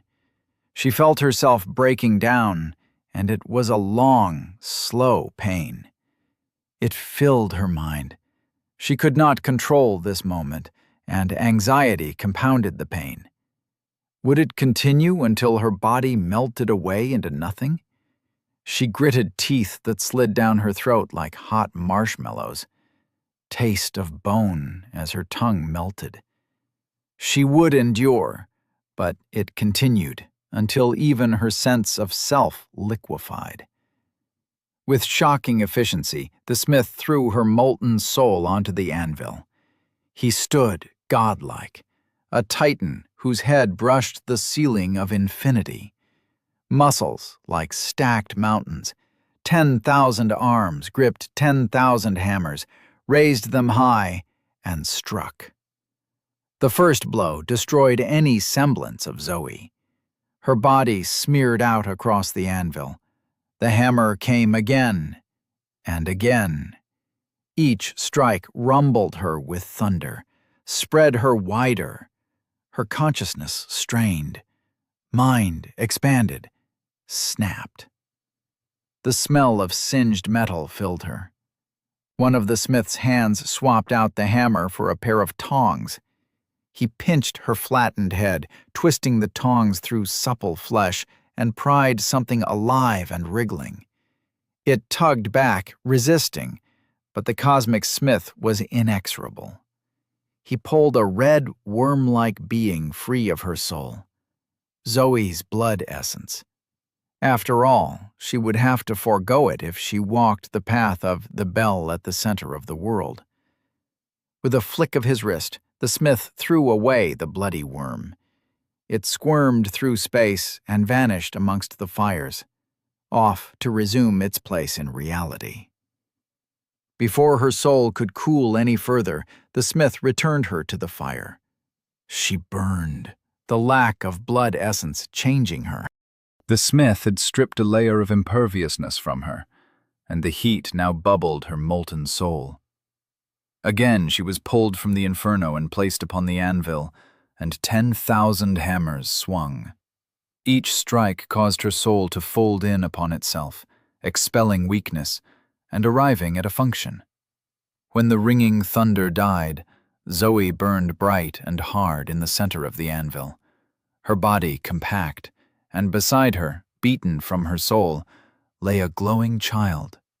The color of milk and honey, her faith essence stood on chubby little legs and floated away. It rose like a balloon into the fire and void of the forge before it vanished. Zoe felt small, hollow. She stared up at the descending hand like a mouse waiting for a hawk's talons. The road to death is paved with mistakes. Was this another one? The smith snatched her up and examined her with his blindfolded eyes. He sniffed the heat rising from her soul. "What do you think?" She slipped from his grip of heat and steel and fell into her own. A tiny doll of light and clay cradled in her palm. She stood shoulder to shoulder with the smith, both of them staring down at the soul. Such a fragile thing to transform. But isn't that always the way? A soul is a malleable thing, porous, immortal only in that it never truly breaks down. It merely fades and spreads. She clutched her soul with a possessiveness she never experienced before. "You're not finished." "Why do you say that?" She gazed at the smith without trembling, forced herself not to feel fear. The smith might be a core component of the system, one of the original beings who ascended into the cosmic entity that altered her world on the whims of a god. But she was also a part of that system. She was a single cell in the intergalactic body, And she knew such a grotesquely vast organism is doomed to disorder, though it may strive for unity. This striving filled her now. She opened her hand and offered her soul up to the smith. I stand on a line between disorder and resonance. This body walks such a line. But this body isn't walking. She didn't know how else to say it, but it was true. Maybe it just feels odd without blood essence, but it's not animated. It's not alive. The smith grinned. Few people from new worlds can spy imperfections in a newly forged body. Even those in the tutorial struggle, and they have lessons. You are the first outside the tutorial to meet me. How curious that you know this, when you should not. He grinned and leaned forward, and his face was a sky of yellow teeth. But such questions are not my domain. I am but a simple blacksmith. Though I warn you, Zoe Chambers, as is my prerogative, be wary of such tricks with the witch. And with those words, he tossed Zoe back into the forge to continue his work. Hash, hash, hash. Zoe floated as her soul drowned in heat. The flames rose higher and hotter, and she could hardly stand the torture. Flames scraped her, licking away her substance as she wisped away through oblivion's needle eye. Her rage snarled against the capricious universe that placed her in this moment, but it was uncertain lashing. She was a dog scrabbling up a muddy bank, only to slide back down. She wanted to give up, to let herself go and evaporate, but she remembered Oriz's warning. One day, after a battle with the worm that ended with Zoe's legs shattered, they had sat atop a dune. While Zoe enjoyed the gentle breeze, Oriz spoke. At the core of the Crimson Armada is the Trinity, the smith, the witch, and the gambler.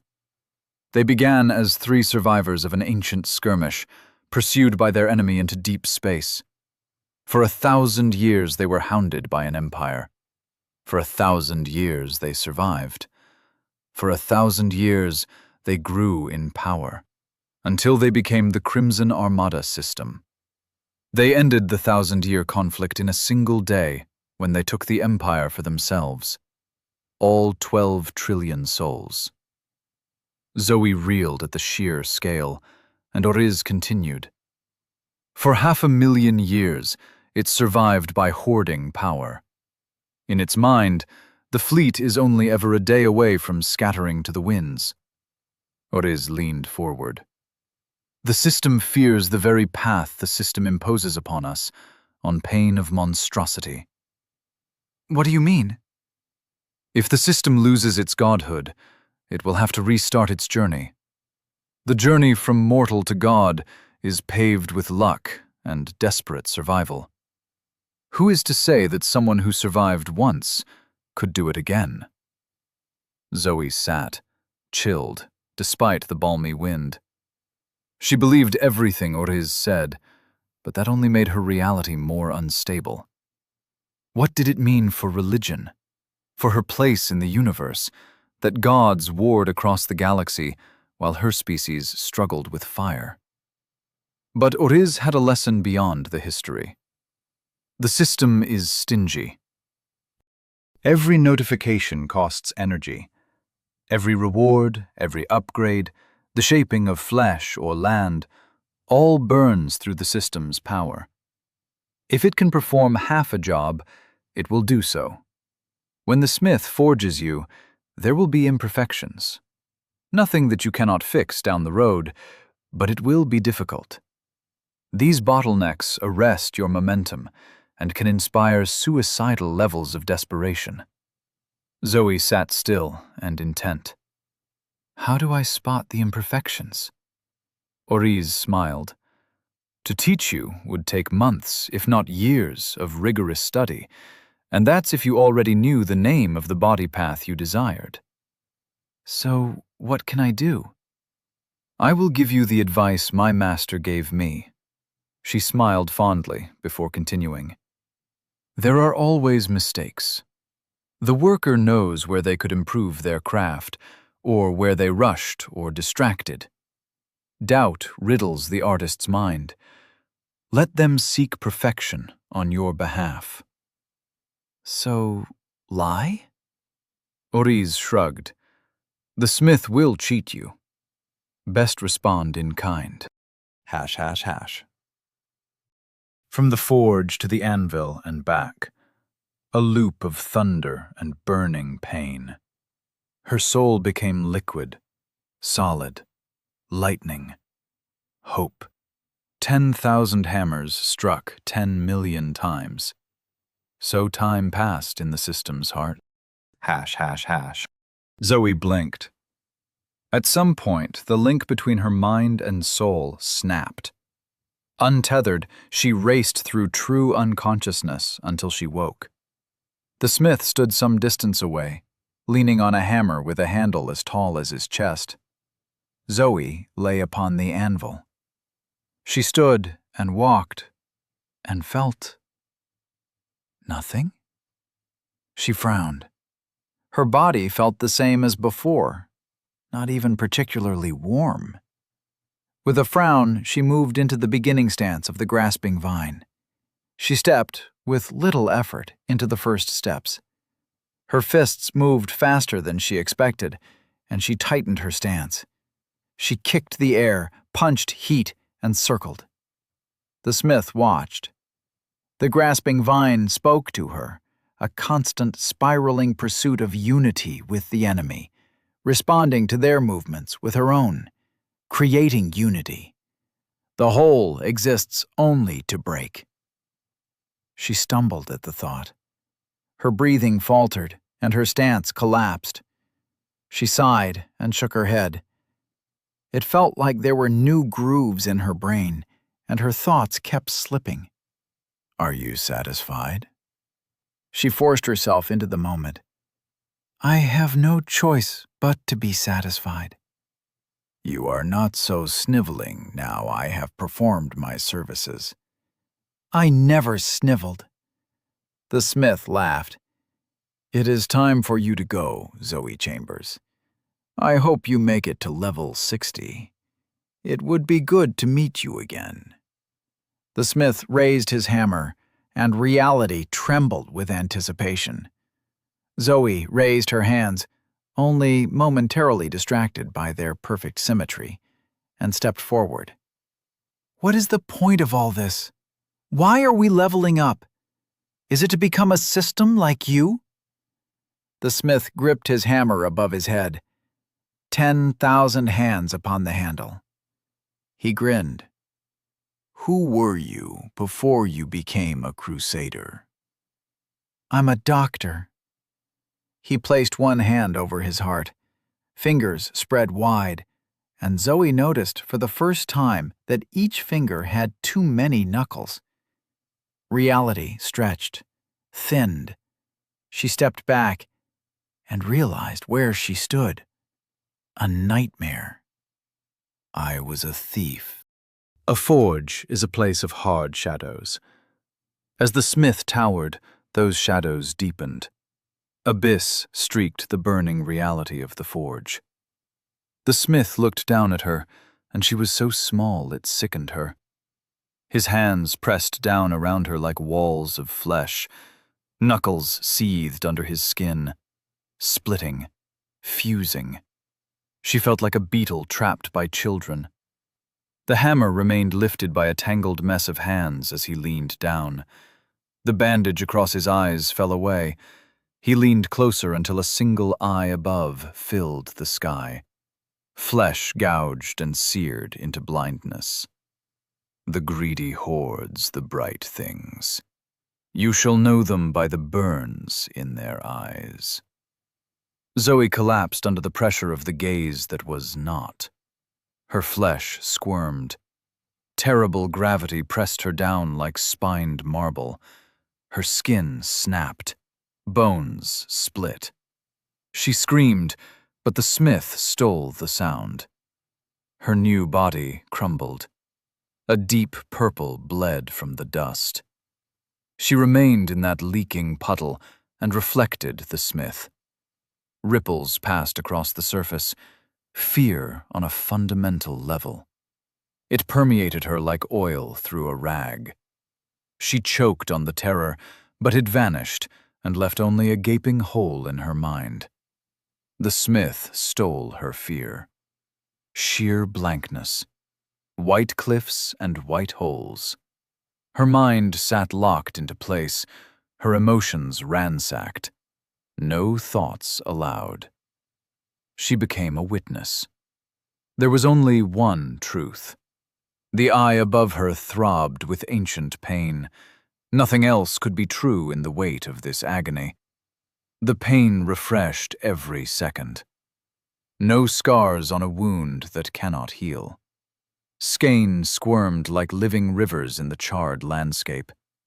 The pupil gaped. Blood trickled from the hole in the flesh, and then it poured. A steaming cascade to wash away a world. Who is to say what any of us will become? The blood flooded her dusty remains. She became mud, became whole. Only so she could drown. Pulled by the twisting current. Her mouth filled as she struggled to stay afloat. Blood filled her stomach, weighed her down. Go into your world that matters so little and do whatever you wish. She sank into the blood. Darkness swallowed her. Play with the trinkets of my enemies. The black star chain around her throat spasmed like a pinned snake. But never forget, Zoe Chambers, you are mine. The hammer came down, and the forge vanished. Zoe fell through the air.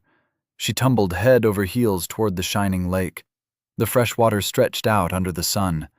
She splashed and sank into the warm water. It swallowed her. Light faded as she sobbed underwater. The weight of alien emotion begged her to keep sinking, away from the light and into the darkness. Find the bottom and grab hold of the mud. She kicked. Mind reeling, fought her way to the surface and gasped for air. Her breathing wild, she tried to calm herself, but it took minutes. She couldn't stop crying, and so she dove under the water and swam, as long as her breath held, toward the shore. But she stopped short when voices rippled through the water. The words passed over her body. They sounded garbled, but she recognized the voices. She floated to the surface 100 feet from Ghoul's camp, a small clearing amongst some thin trees. Ghoul's skin had healed smoother, with a surface like polished wood. He whistled along to the kettle as he lifted it from the fire and poured out 2 cups of tea, one for him and one for Oriz. Chapter 48. Fish Skin Suit. Zoe treaded water as her master and her new ally drank tea together.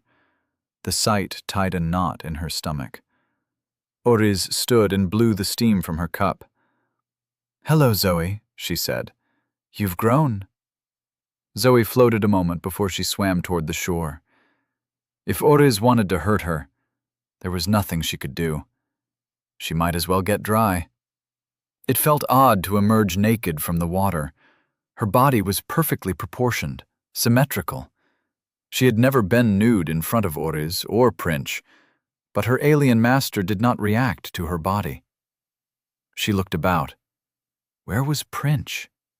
She didn't smell the foul black smoke. Was the green-haired woman hiding? "I'm making pants." Ghoul held up a length of shimmering fabric. "There's a cup of tea for you." He bent over the fabric. A needle blurred in his hands, threading skein through the fish skins as he stitched them together. Zoe took up the cup of tea. Warm in her hands, flashes of the forge, and her heart slammed in her ears like a hammer on a cold anvil. "Time is normalized," she tossed out the tea. "It's not slower here. We have no more time. I need to get to the tavern." Oriz placed a hand around her shoulder and led her away from the camp. "Walk with me," she said as they found a game trail leading up the sloping banks of the lake. You're worried about your companions in the dungeon? Of course. If they can't survive the next day without you, then saving them is only prolonging their suffering. She held up a hand. I know it's cruel. Life is cruel, but we must wait a day. Now, do you want to tell me what happened with your clone?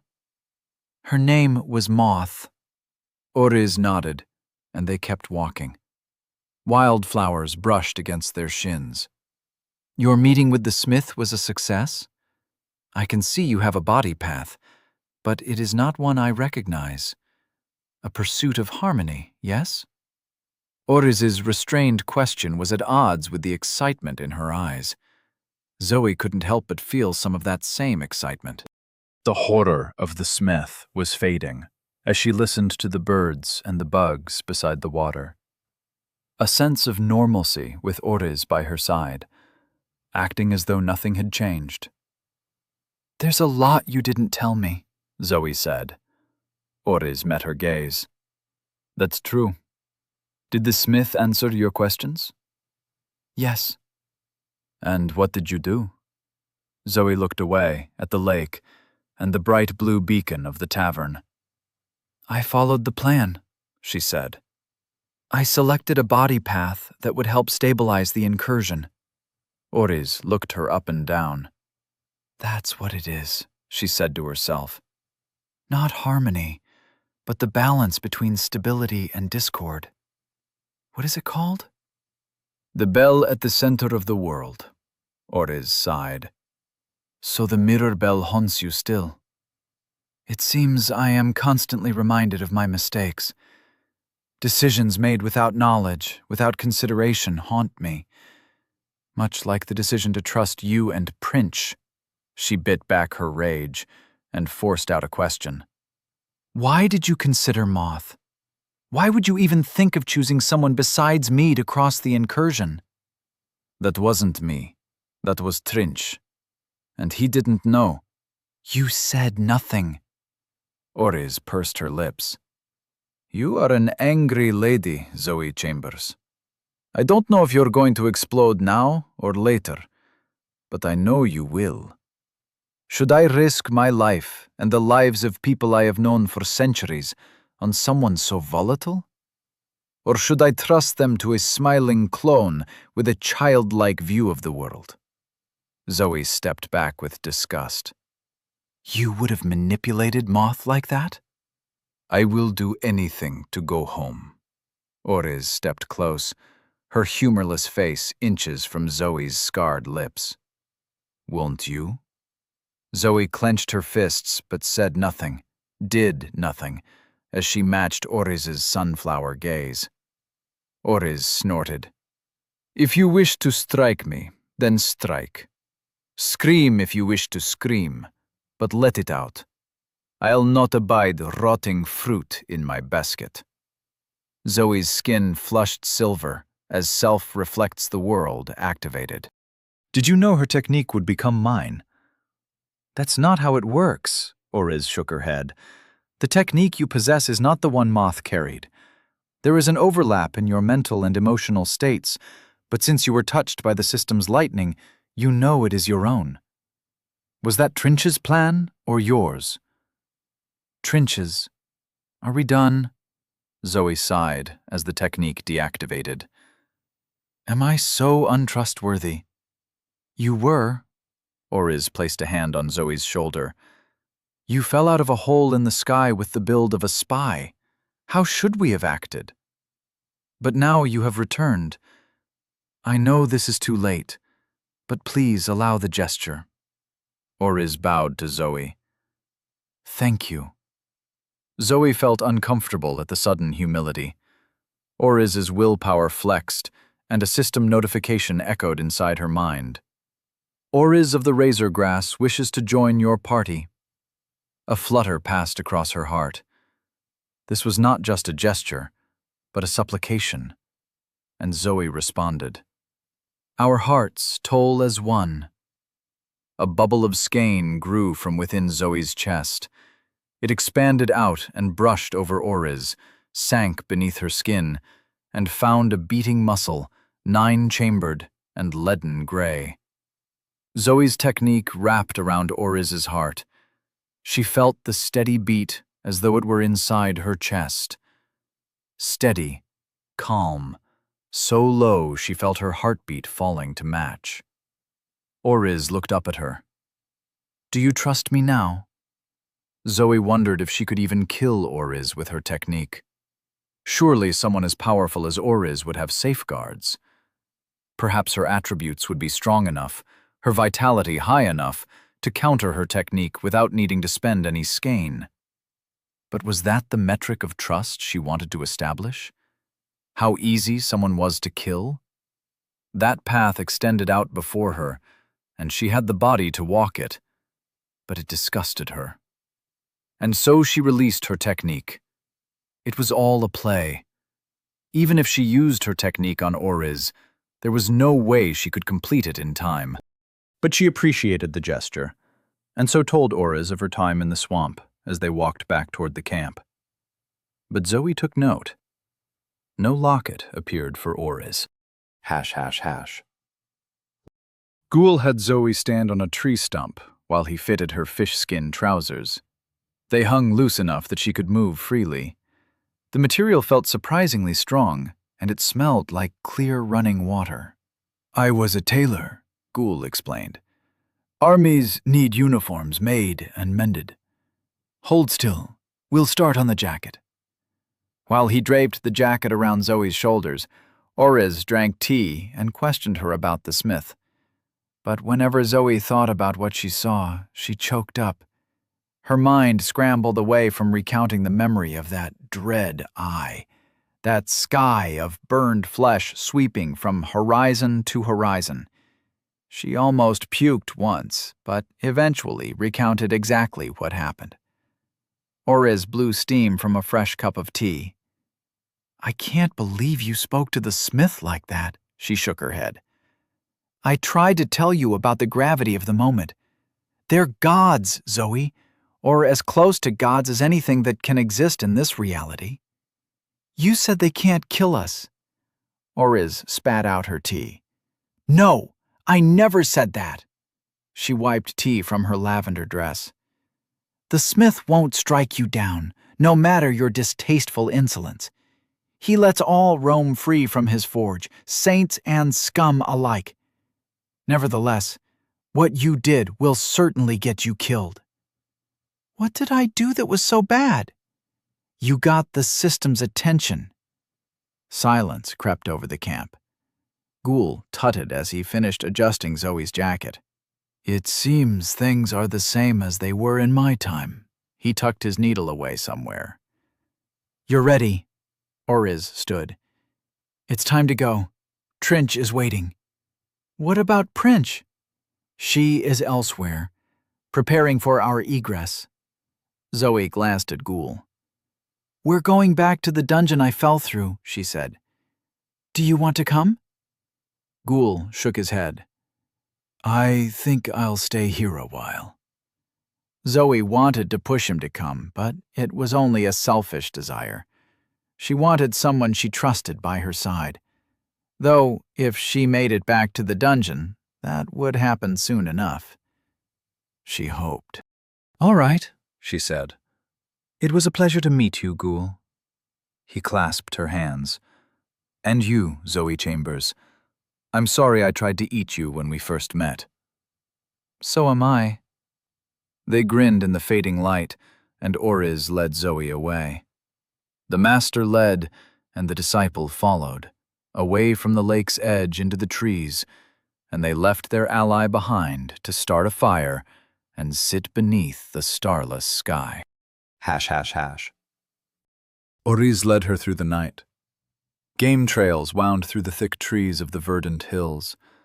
The air remained warm, but the bright blue beacon cast a wintry light upon the forested land. The pace increased until they ran. Zoe followed Oriz, only ever catching her back as she moved past a tree or leaped for a single brilliant moment across a fallen log. Was the speed through the treacherous forest a necessity, Urgency? Or was it a test? Her questions rattled in her chest as her heart beat slow and powerful. An exercise like this didn't feel as superhuman as it would have a few weeks ago, but she felt the same indecision, the same uncertainty at following someone she couldn't trust. But all the same, she followed through the trees because she wanted to get home. ###. Chains carpeted the undergrowth. They clinked underfoot as Zoe and Oriz walked into a clearing atop a hill. Dark sky above and the beacon below them. At the center of the chains, Trinch lay beside a crackling fire. Bandages coated his torso and throat, but he smiled as they strode into the light of the camp. "So, the shiny one didn't make it?" he asked. Zoe flexed, and Trinch laughed as mirror encased her skin. His applause boomed out through the trees. "Well done! Very well done indeed! You carry her with you wherever you go. That is how it should be with all friends and foes." He spat a louse from his smile. "And now it is time for you to carry us, your greatest friends of all. How shall you do it?" Zoe glanced at Oriz. The body path I chose is called, She found herself suddenly tongue-tied, as though trying to describe air to a fish. She knew how her body worked, but how to put it into words. "I can stabilize the incursion, make it last long enough for us all to traverse the distance between this reality and our own." Trinch nodded. "Oriz, show her what she's working with." Oriz flexed her willpower, and it rippled through the camp. The constant, almost whispering presence of the Black Star system faded. "Access your status, Zoe," Oriz said, "and share it with us." Status. Name, Zoe Chambers. Level, 13. Body, the bell at the center of the world. Rank 1, progress 3 out of 10. Attributes, might, 52, plus 14. Vitality, 20, minus 8. Dexterity, 11, plus 2. Willpower, 51, plus 14. Insight, 19, plus 2. Skein, 150 out of 153. Titles, Intrepid, Lodestone, Fool's Rush In, incomplete. Questbreaker, Glutton, True Believer. Techniques, Our hearts toll as one. The self reflects the world. Zoe's eyes widened at the breadth of change. The loss of faith and blood had impacted her attributes, as well as the massive amount of metal she incorporated before seeing the smith. Trinch nodded as he studied her status. Not bad for a backwater foundling. Now, show us your body. Focus on that. Zoe focused with those strange mental muscles. The bell at the center of the world. Resonance is the source and the goal of all sound. Let the world become your bell, and strike to stabilize or destroy. At rank 1, you gain the ability to enter the center of reality once a day. Through a single strike, you can stabilize or destabilize one object. Skein is not burned, but your skein total determines your strike's impact on the object's stability. Oriz sighed. It was a tired sound, centuries of patience rewarded with disappointment. There's no way that she'll be able to stabilize an incursion, not with her skein. She'd have to be dozens of levels higher. Chains slithered across the ground as Trinch sat up. The movement made him groan with pain. Blood spotted his bandages. What wounds did he suffer in that fight that Princh couldn't heal? She looked around. "Where is Princh?" she asked. "She is in position," said Trinch, "waiting for us so that we might leave." "I don't understand." Trinch raised a hand. It was larger than her face. Even without his monstrous aura, his presence instilled silence. Tell me, Oriz, if she gets her body to rank 2, what then? Oriz's eyes widened. You're thinking of Anselfa's theory of need-based growth. She turned to Zoe. Focus on your body, on the prompt that came up, and think about the future. No, like that, yes. The bell at the center of the world. Rank 2 upgrades. 1. Your impact on an object's stability now equals twice your total skein. 2. Your cooldown is decreased to 12 hours. 3. You can bring a party member with you to the center of the world. Trinch howled with pleasure.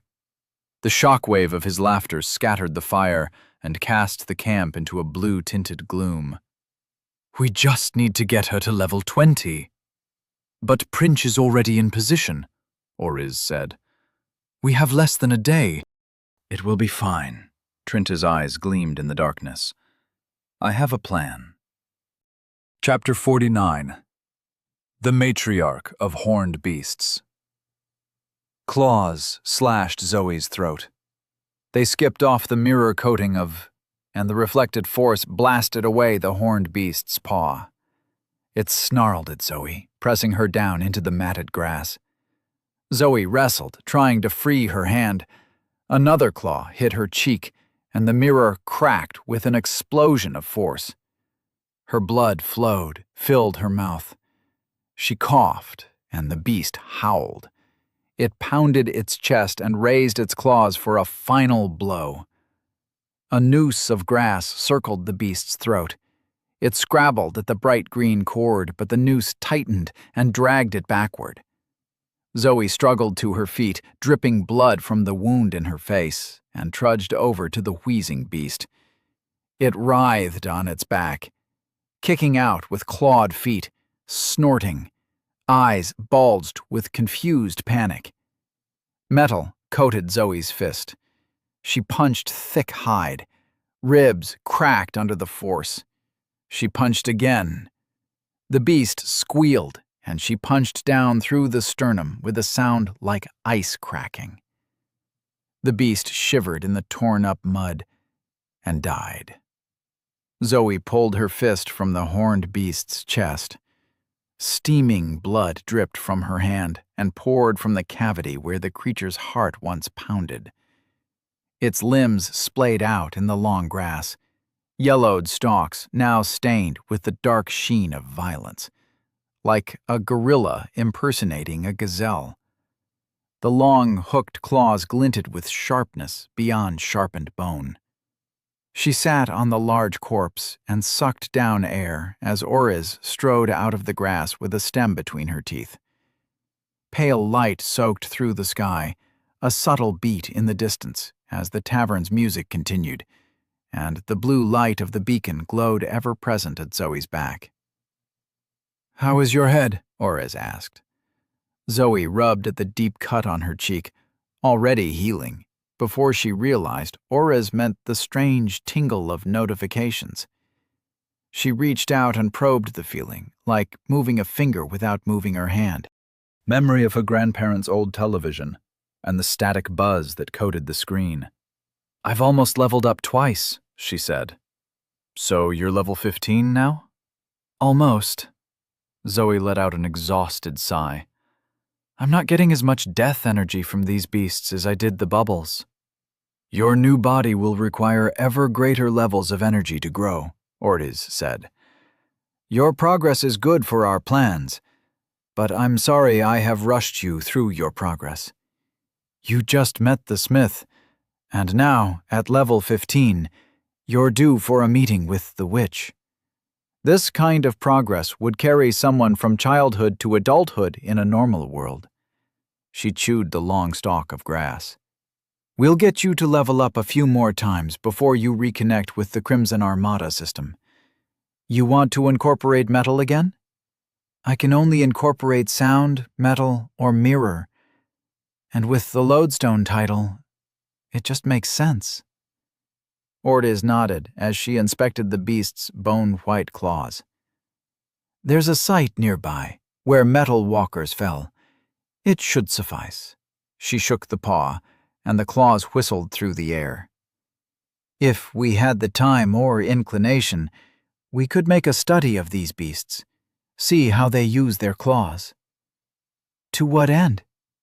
Ortiz shrugged. Perhaps crystallize a slicing technique.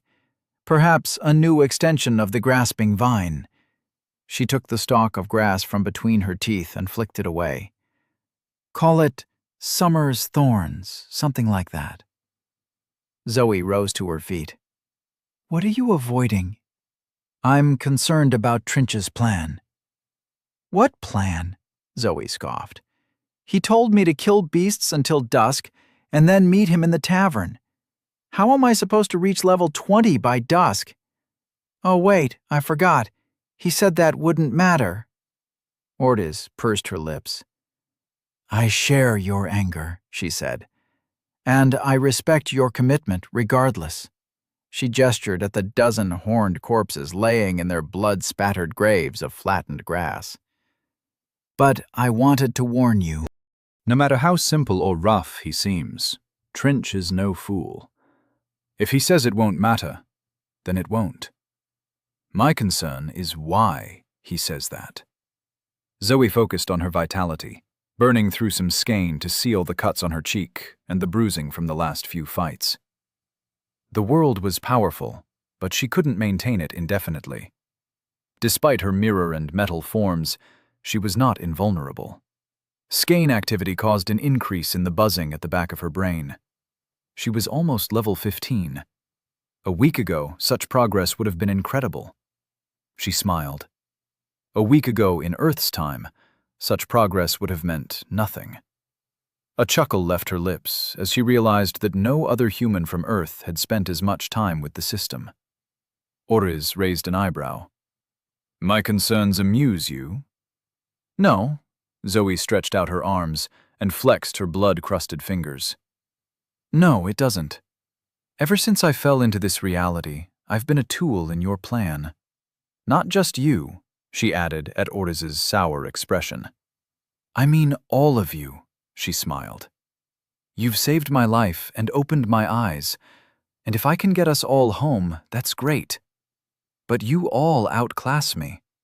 So what good are your concerns when I can't change anything? On this side of the lake, grass stretched out until the horizon. The light steadily increased, and the endless grass rippled in the morning breeze. Beasts roamed the savanna, some monstrous, though their purple blood spilled the same as any other. Zoe rolled out a kink in her neck. Even though she was so close to reaching her goals and completing Rue's burdensome quest, she just felt exhausted. Aren't you going to say something? She asked Ortiz. Ortiz smiled. You were more respectful before I started training you. The smith said something similar. Flicker of icy terror. The endless, burned eye. Tears of bubbling fat and charred blood falling like rain. Bile at the back of the throat. You said Princh was in position? Zoe spat the foul taste that welled with the memory. What position? Ortiz pointed. You see the tavern? Zoe turned back toward the lake. About 2 miles away, the tavern looked as though a group of small houses were huddling together for warmth. Ramshackle, uneven heights, with a central stack in the center that stood 3 stories high and roofless. Percussive music floated from the open windows. A wild beer garden surrounded the collection of buildings. The light had a hazy, honeydew quality, despite the bright blue beacon cutting up from the large stacked building where the still was located. I see the tavern, Zoe said. Why don't you stay there, by the way? Ortiz scoffed. Because it's a wretched place. Princh drew the short straw, which is why she's currently hiding on the 2nd floor of the still. We'll join her at dusk. Yes, but what is she doing? Ortiz sighed. I found the matriarch of this brood. She towed a clawed hand. She should provide more levels than her offspring. All right, Zoe said after a moment. She followed Oriz deeper into the grass. Her master's back was thin, wavering, as though she were another stalk of grass, and her yellow hair matched the drying fields so perfectly, though the lavender dress showed a stark contrast. She pondered on this alien and her motivations. Why teach her at all?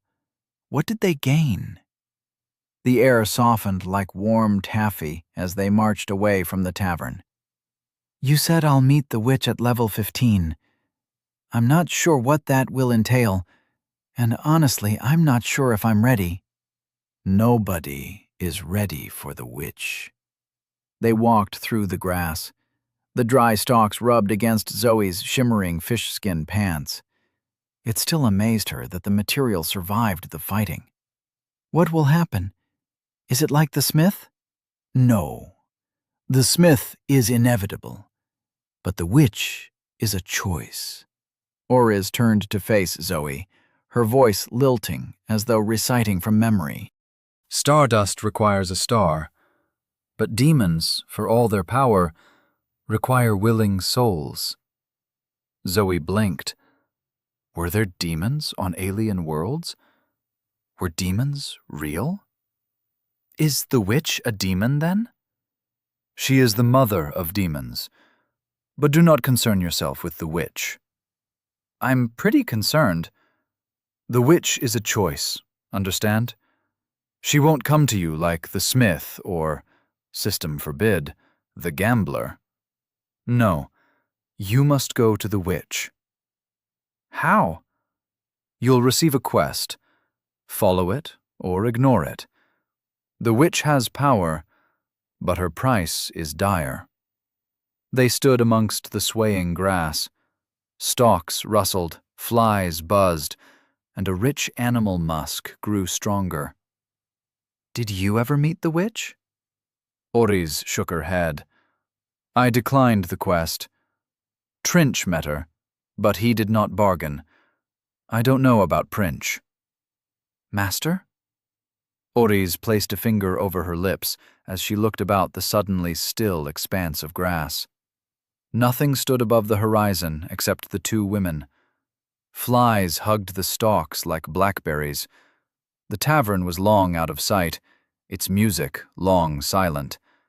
Nothing on the horizon but yellow grass, and, all around them, the air held its breath. Whisper, said Oriz. You never answered my question. What is Princh doing in the tavern? After an uncomfortable silence, she added, If I'm a tool to be kept in the dark, at least tell me to my face. Oriz's shoulders slumped. The system makes tools of us all, she murmured before looking Zoe in the eye.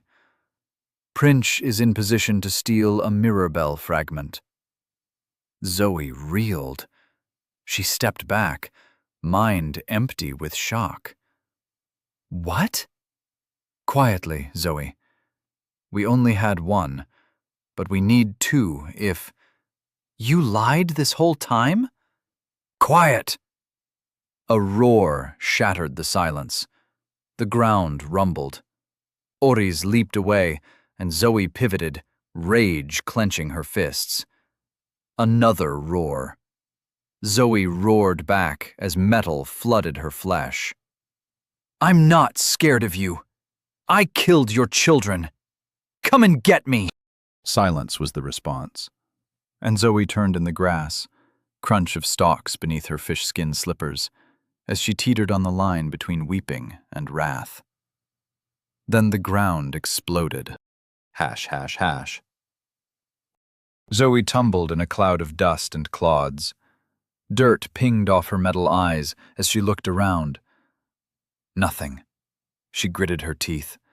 She couldn't even tell how high up she was, but she was falling now. She felt it in her stomach. She spent so much time falling from the air, she should probably figure out some technique. A shadow darted past. Zoe turned in the air, but her metal form kept falling. A beautiful woman swam up through the air. The matriarch. Grotesque horns, heavy and curled, grew from the matriarch's head, but her facial features were flawless, enchantingly so. Zoe felt herself sighing, her lips parting in a smile, her scars of gluttony feeling desire that was beyond sexual. No, this was wrong. It was some kind of magic, some kind of effect. Zoe reached for her willpower. She had to bolster her mind and resist. But why? The creature wasn't attacking her. It wound around her as she fell, but it didn't claw or spit or strike. Zoe felt the rage fading. Her fists loosened. Why was she angry? Because Oriz lied. It was a shame that strangers so rarely trusted each other. Perhaps Zoe could change that. The matriarch's body continued to enrapture. Petite but perfect features poured onto the long body of a monstrous serpent. Spines extended out the sides like the legs of a centipede. Her tail thrashed, and her vestigial limbs trembled. But all Zoe saw were curves. Curves that went all the way down. It wasn't sexual. It wasn't beauty. It wasn't love or lust or anything so crude as to be dreamed up by the flesh. This was gazing at ancient marble and seeing the inspiration that made the chisel kiss the stone. Zoe struck the ground, and the matriarch curled over her. Small, pearlescent teeth chittered and chattered. A smile. Liquid black eyes. Zoe stared up, jaw slack, waiting. Hands hung limp from the creature's body. Boneless fingers draped across Zoe's face. The black eyes wobbled. The smile widened. Words chittered. Another language. An alien lullaby. The long, claw-legged tail wrapped around Zoe, wrapped around her snug and warm. This felt so wrong. But Zoe didn't want to feel right. She released the metal from her flesh and embraced the matriarch. Chapter 50. The Turning of Fortunes. The matriarch's delicate porcelain features hovered above Zoe's face. Her eyes were wells of oil. No reflection in those bottomless depths. A smile of pearls. Her breath warm, florid, tickling Zoe's sweat-streaked skin. Zoe felt herself lifted from the ground as the centipede coils of the matriarch's body tightened. The loops of curved flesh suspended her while the matriarch chittered. Zoe reached out toward the limp, boneless hands as they stroked her forehead. Cold and fleshy fingers brushed behind her ears, where Zoe's horns would one day grow. She couldn't wait to embrace that change. If only the transformation would make her as beautiful as the matriarch. The creature smiled as though it knew her thoughts. Of course it knew her thoughts. They were the same. Two streams forming a river. Why are we doomed to fight? Can there never be enough? Enough for all of us? Can we ever lie down in the grass and trust the world to let us sleep? Zoe's eyelids grew leaden, coffin lids closing at the bottom of a mausoleum, quiet of the deep crypt, black pools swallowing. Zoe sank. Willingly. Sometimes giving up feels better than anything else in the world. Zoe sat at a sticky table and stuck into the happiest meal of her life. Lasagna and birthday cake at a family restaurant in the town she grew up. Name forgotten, purposefully or not, but lost. Sprinkles stuck along her cheeks, icing under her fingernails. Her mom smiled, and she didn't smell like cigarette smoke that night. She smelled like the perfume in the golden bottle. They smiled at each other, mother and daughter, as they licked cake from their fingers and laughed at the mess on the table. Too much mess for two people. They both knew better, had better manners, but there was something magical about that night. A sense as though the world would end tomorrow, and all debts were forgiven. Zoe ordered another milkshake, chocolate. Her mother ordered strawberry. The saccharine smell of the artificial syrups always brought her back to this place. Bubbles of frothed milk against her lips, taste of condensed flavor. The last happy meal of her childhood, the week before her mother left. But in some corner of her mind, soft and repetitive as a lullaby, that meal continued forever. Hash, hash, hash. The matriarch's song sounded like thick, bubbling oil, lulling. There was a conquest through pacifism that could not be matched by tooth or claw or fist or blade. Zoe sank into the deep smell of underwater. The grass shifted around her, endless swaths of yellow grass. She closed her eyes as a single purple stalk bent towards her. A noose tightened around her throat, cut into her flesh. She scrambled as suffocation sliced through the peace of the matriarch's embrace. Breath hissed out through her lips, her nostrils, but she couldn't bring it back into her lungs. It wasn't the matriarch. This was Orriz's technique. Grass wrapped her throat, choked her. Conflict was inevitable. Even an act of kindness involves pushing someone from their current path. The matriarch smiled and chittered. Her long, curled horns brushed against Zoe's cheeks. Black, oily slime dripped from her mouth, the same liquid that pooled in her eyes. It smelled like burning caramel. A droplet landed on Zoe's chin. It hissed as it melted through her skin. Zoe's eyes bulged out at the sudden pain. Violence must be reckoned with. Muscular flesh pinned her arms, but her chain lashed out and bounced off thick, rubbery hide. The matriarch laughed now, a burbling like air rising from an undersea fissure, and more black liquid spilled onto Zoe's face. Her skin sizzled and smoked as the fluid burned into her tissue. The creature was dissolving her face like a fly preparing its meal. Zoe reached for her skein. Skein 100/153. Mirror sheathed her flesh, and the sizzling stopped. The matriarch tittered and squeezed, but Zoe's technique repelled the force. For a single moment, the centipedal coils loosened, and Zoe moved. She thrust out with her elbows, the doubled force of her technique sending sharp jabs into the matriarch's flanks. The porcelain face smiled and leaked. Zoe suspected it could only display the one emotion, but the oily eyes bubbled and spat with a toxic rage. The matriarch leaned over Zoe. The pallid cheeks swelled, lips pursed, and a spray of black fluid shot out like a hose. Zoe raised her hand. The stream splashed against her palm and exploded out with the reflective force. But the mirror bubbled and cracked. Zoe screamed and thrust her hand into the giggling matriarch's maw. The overflowing black acid ate into her, but enough mirror coated her fingers. She formed a point and jabbed into the roof of the matriarch's mouth. The reflected force jabbed up into the soft palate like a spear. Gore splashed out of the open mouth, blood amongst the black, and the matriarch bit down. Her teeth chomped onto Zoe's mirrored forearm, and the repelling force cracked them. The matriarch slithered away, coiling and rearing up. Black slime dripped from her jaw, now snapped permanently open.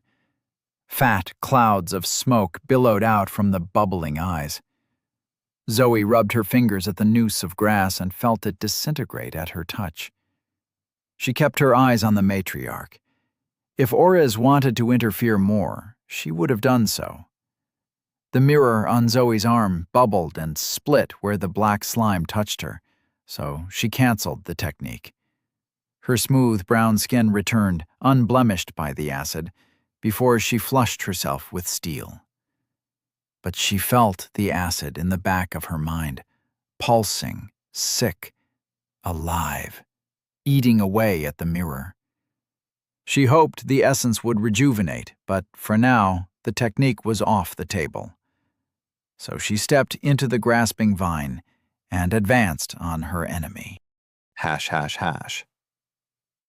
The matriarch was powerful, almost at the level of Zazatha, but Zoe had grown since that fight. Her attributes and her ability to use them were leagues better. Though her enemy had the advantage in reach and speed, Zoe did her best to keep close, wrapping her positioning around the matriarch, her steel fists striking the tough flesh. Glancing blows became bruises, and bruises became split skin. Zoe caught one of the vestigial arms, and it tore away like a slow-cooked drumstick. Blood flowed and watered the earth. The grass all around them was torn, and a new mud sprung up, squelching as they circled each other. The sky hit the zenith of light and began the long march into darkness. Exhausted, Zoe faced the rearing monstrosity and relied upon what reflexes she had developed. Vitality kept her standing, and her body moved for her. The matriarch lashed with her tail and spat acid. Zoe avoided what she could, blocked what she could not, and advanced. It was in this state, borderline automaton, that Zoe understood the changes in her body. There was a hum, though not quite a hum, a chime, though not quite a chime, a ringing from every atom that was almost inaudible. It was not a constant sound. It was distracting, but when she tried to focus, it vanished. Always there on the edge like a darting mosquito. But if she followed the sound without following, she found a new rhythm, a new resonance that had nothing to do with the grasping vine. It was not a stance. It was nothing recorded. It was alive, a living resonance, and Zoe moved into the heart of the sound as she fought the matriarch. The world swelled, humming, rising around her, cupping her. Gouged mud and torn grass and sky and blood and the twisting coils of the matriarch, all rearing like waves, still moving, still flowing through time, and she became the clapper inside the bell at the center of the world. Her body felt the opening. Muscles tensed, she flung herself forward in a blow. The movement was too quick, and the walls of reality slipped away as her metal fist passed through the air. But enough remained. She struck the matriarch's sternum before the resonance faded completely.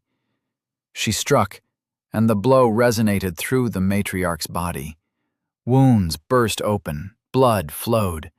The matriarch squealed as black slime fountained from her mouth. She twisted once like a hooked worm before collapsing in the mud. Zoe stared down at her knuckles. The hum was in her bones. The power of this path. Intoxicating. She wavered, staggered, and collapsed, snoring before she struck the mud beside the matriarch's corpse. ###. Bella crouched beside Anton in the makeshift shelter of wardrobes and cabinets. They both had circles under their eyes, pallid features from the sheer exhaustion of staying awake and aware. Anton gripped the wardrobe, fingers digging into splintered wood as he kept it from being tugged away by the people in the mirror. Tears of bloodied grime stained his cheeks, remnants from the development of a technique. It had happened in an instant, but the shock of seeing his eyes explode still made Bella shiver. He said he wasn't like Cassie, and she believed him. Mostly. Her grip tightened around the rune blade. No, he's an enemy. His blood must slake our thirst. Dry is the cracked desert, and deep is our thirst. Give him unto us, before we must drink of ourselves. A chair slammed into the shelter. Wooden splinters bounced off the ballroom floor. Bella tried to ignore the wheedling blade, but she could feel the growing presence of the Doomed title. Doomed, +5 to all attributes for each unlocked rune soaked in blood. -5 to all attributes each day the blade goes thirsty. She didn't have an exact countdown, but it was coming. Her body felt as though she woke in the middle of the night after drinking all day. Sun wrung dehydration. Her veins pumped dust. Her tongue swelled, searched for moisture in a paper-lined mouth. Slice open his throat. He is the enemy. Give us his blood. He is not worth our trust or our time or anything at all. Anton grinned at her. His eyes flashed like pearls. I'm ready if you are. She released her grip on the blade. White knuckles, but no sweat on her palm. No moisture left for sweat. She nodded at Anton, and he activated his new technique. Ghostly eyes floated out of his own. They rose like pale bubbles, 9 of them, and rose through the small gaps in the makeshift shelter. His grin grew wider. Did she think the boyish smile made him cuter? No. But it was nice to see something other than his fish-blooded poker face. I see them, he said. Let's go. Bella gripped the sword and hacked through the wardrobe leaning over them. It fell away in 2 pieces. She stood tall and wild as heat billowed from the blade. Where are they? She croaked. Anton stood as his eyes floated about the room. He stepped up behind Bella and placed his hand on her elbow. 3 steps forward, he murmured. Bella noticed the tall, thin man in the mirror giggling soundlessly as Anton led her toward him. The curled toes of his shoes wobbled ridiculously as the man pranced on the spot with malicious glee. Turn a half circle, Anton said. I can see them in the mirror, Bella hissed as she turned. That's just their shadow. He adjusted her elbows as though spotting her at the gym. Like this. Now slash. The blade swam through the air. Bella felt the slightest resistance, as though slicing through a falling feather. Blood splattered the mirror on the far wall. The glass reflected nothing, as the blood ran down the glass and pooled on the floor. But the gore remained on the inside of the mirror. Bella checked her status. The blood of the reflection men counted toward her doomed title. A knotted tension left her shoulders, and she grinned as the thin men scampered about the room. Let's cut them to pieces, she said. Hash, hash, hash. Zoe woke to the pounding of drums. It echoed the beat in her forehead. She sat up.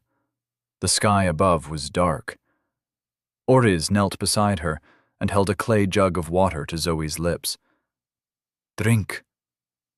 After drinking, wiping her mouth, and looking about the wild and weed-strewn garden, Zoe blinked with understanding. We're at the tavern. Oriz nodded. We didn't have time to go to the metal walkers, but there's metal in the still. It should be enough for when you level up. You should have woken me. Sleep is important, Zoe. Arguing now would achieve nothing, and so Zoe stood beside her master and stared at the tall building on the other side of the tangled garden. A path of loose flagstones raided from labyrinths wound its way to an open gateway. No door, for the entrance to the tavern remained forever open. Won't incorporating the still cause problems? A small smile slipped across Oriz's thin gray lips. Where we're going, that won't matter at all. She stepped onto the path. Come, it is time for us to leave this dimension. Zoe nodded and followed, but she felt no elation. She wanted to trust Trinch's plan, but the march towards the tavern, the pounding beat in the air, the groans of unseen customers, the smell of fermenting grain. Was it really time to go home? Or did the universe have one more trick up its sleeve to make her life a living hell?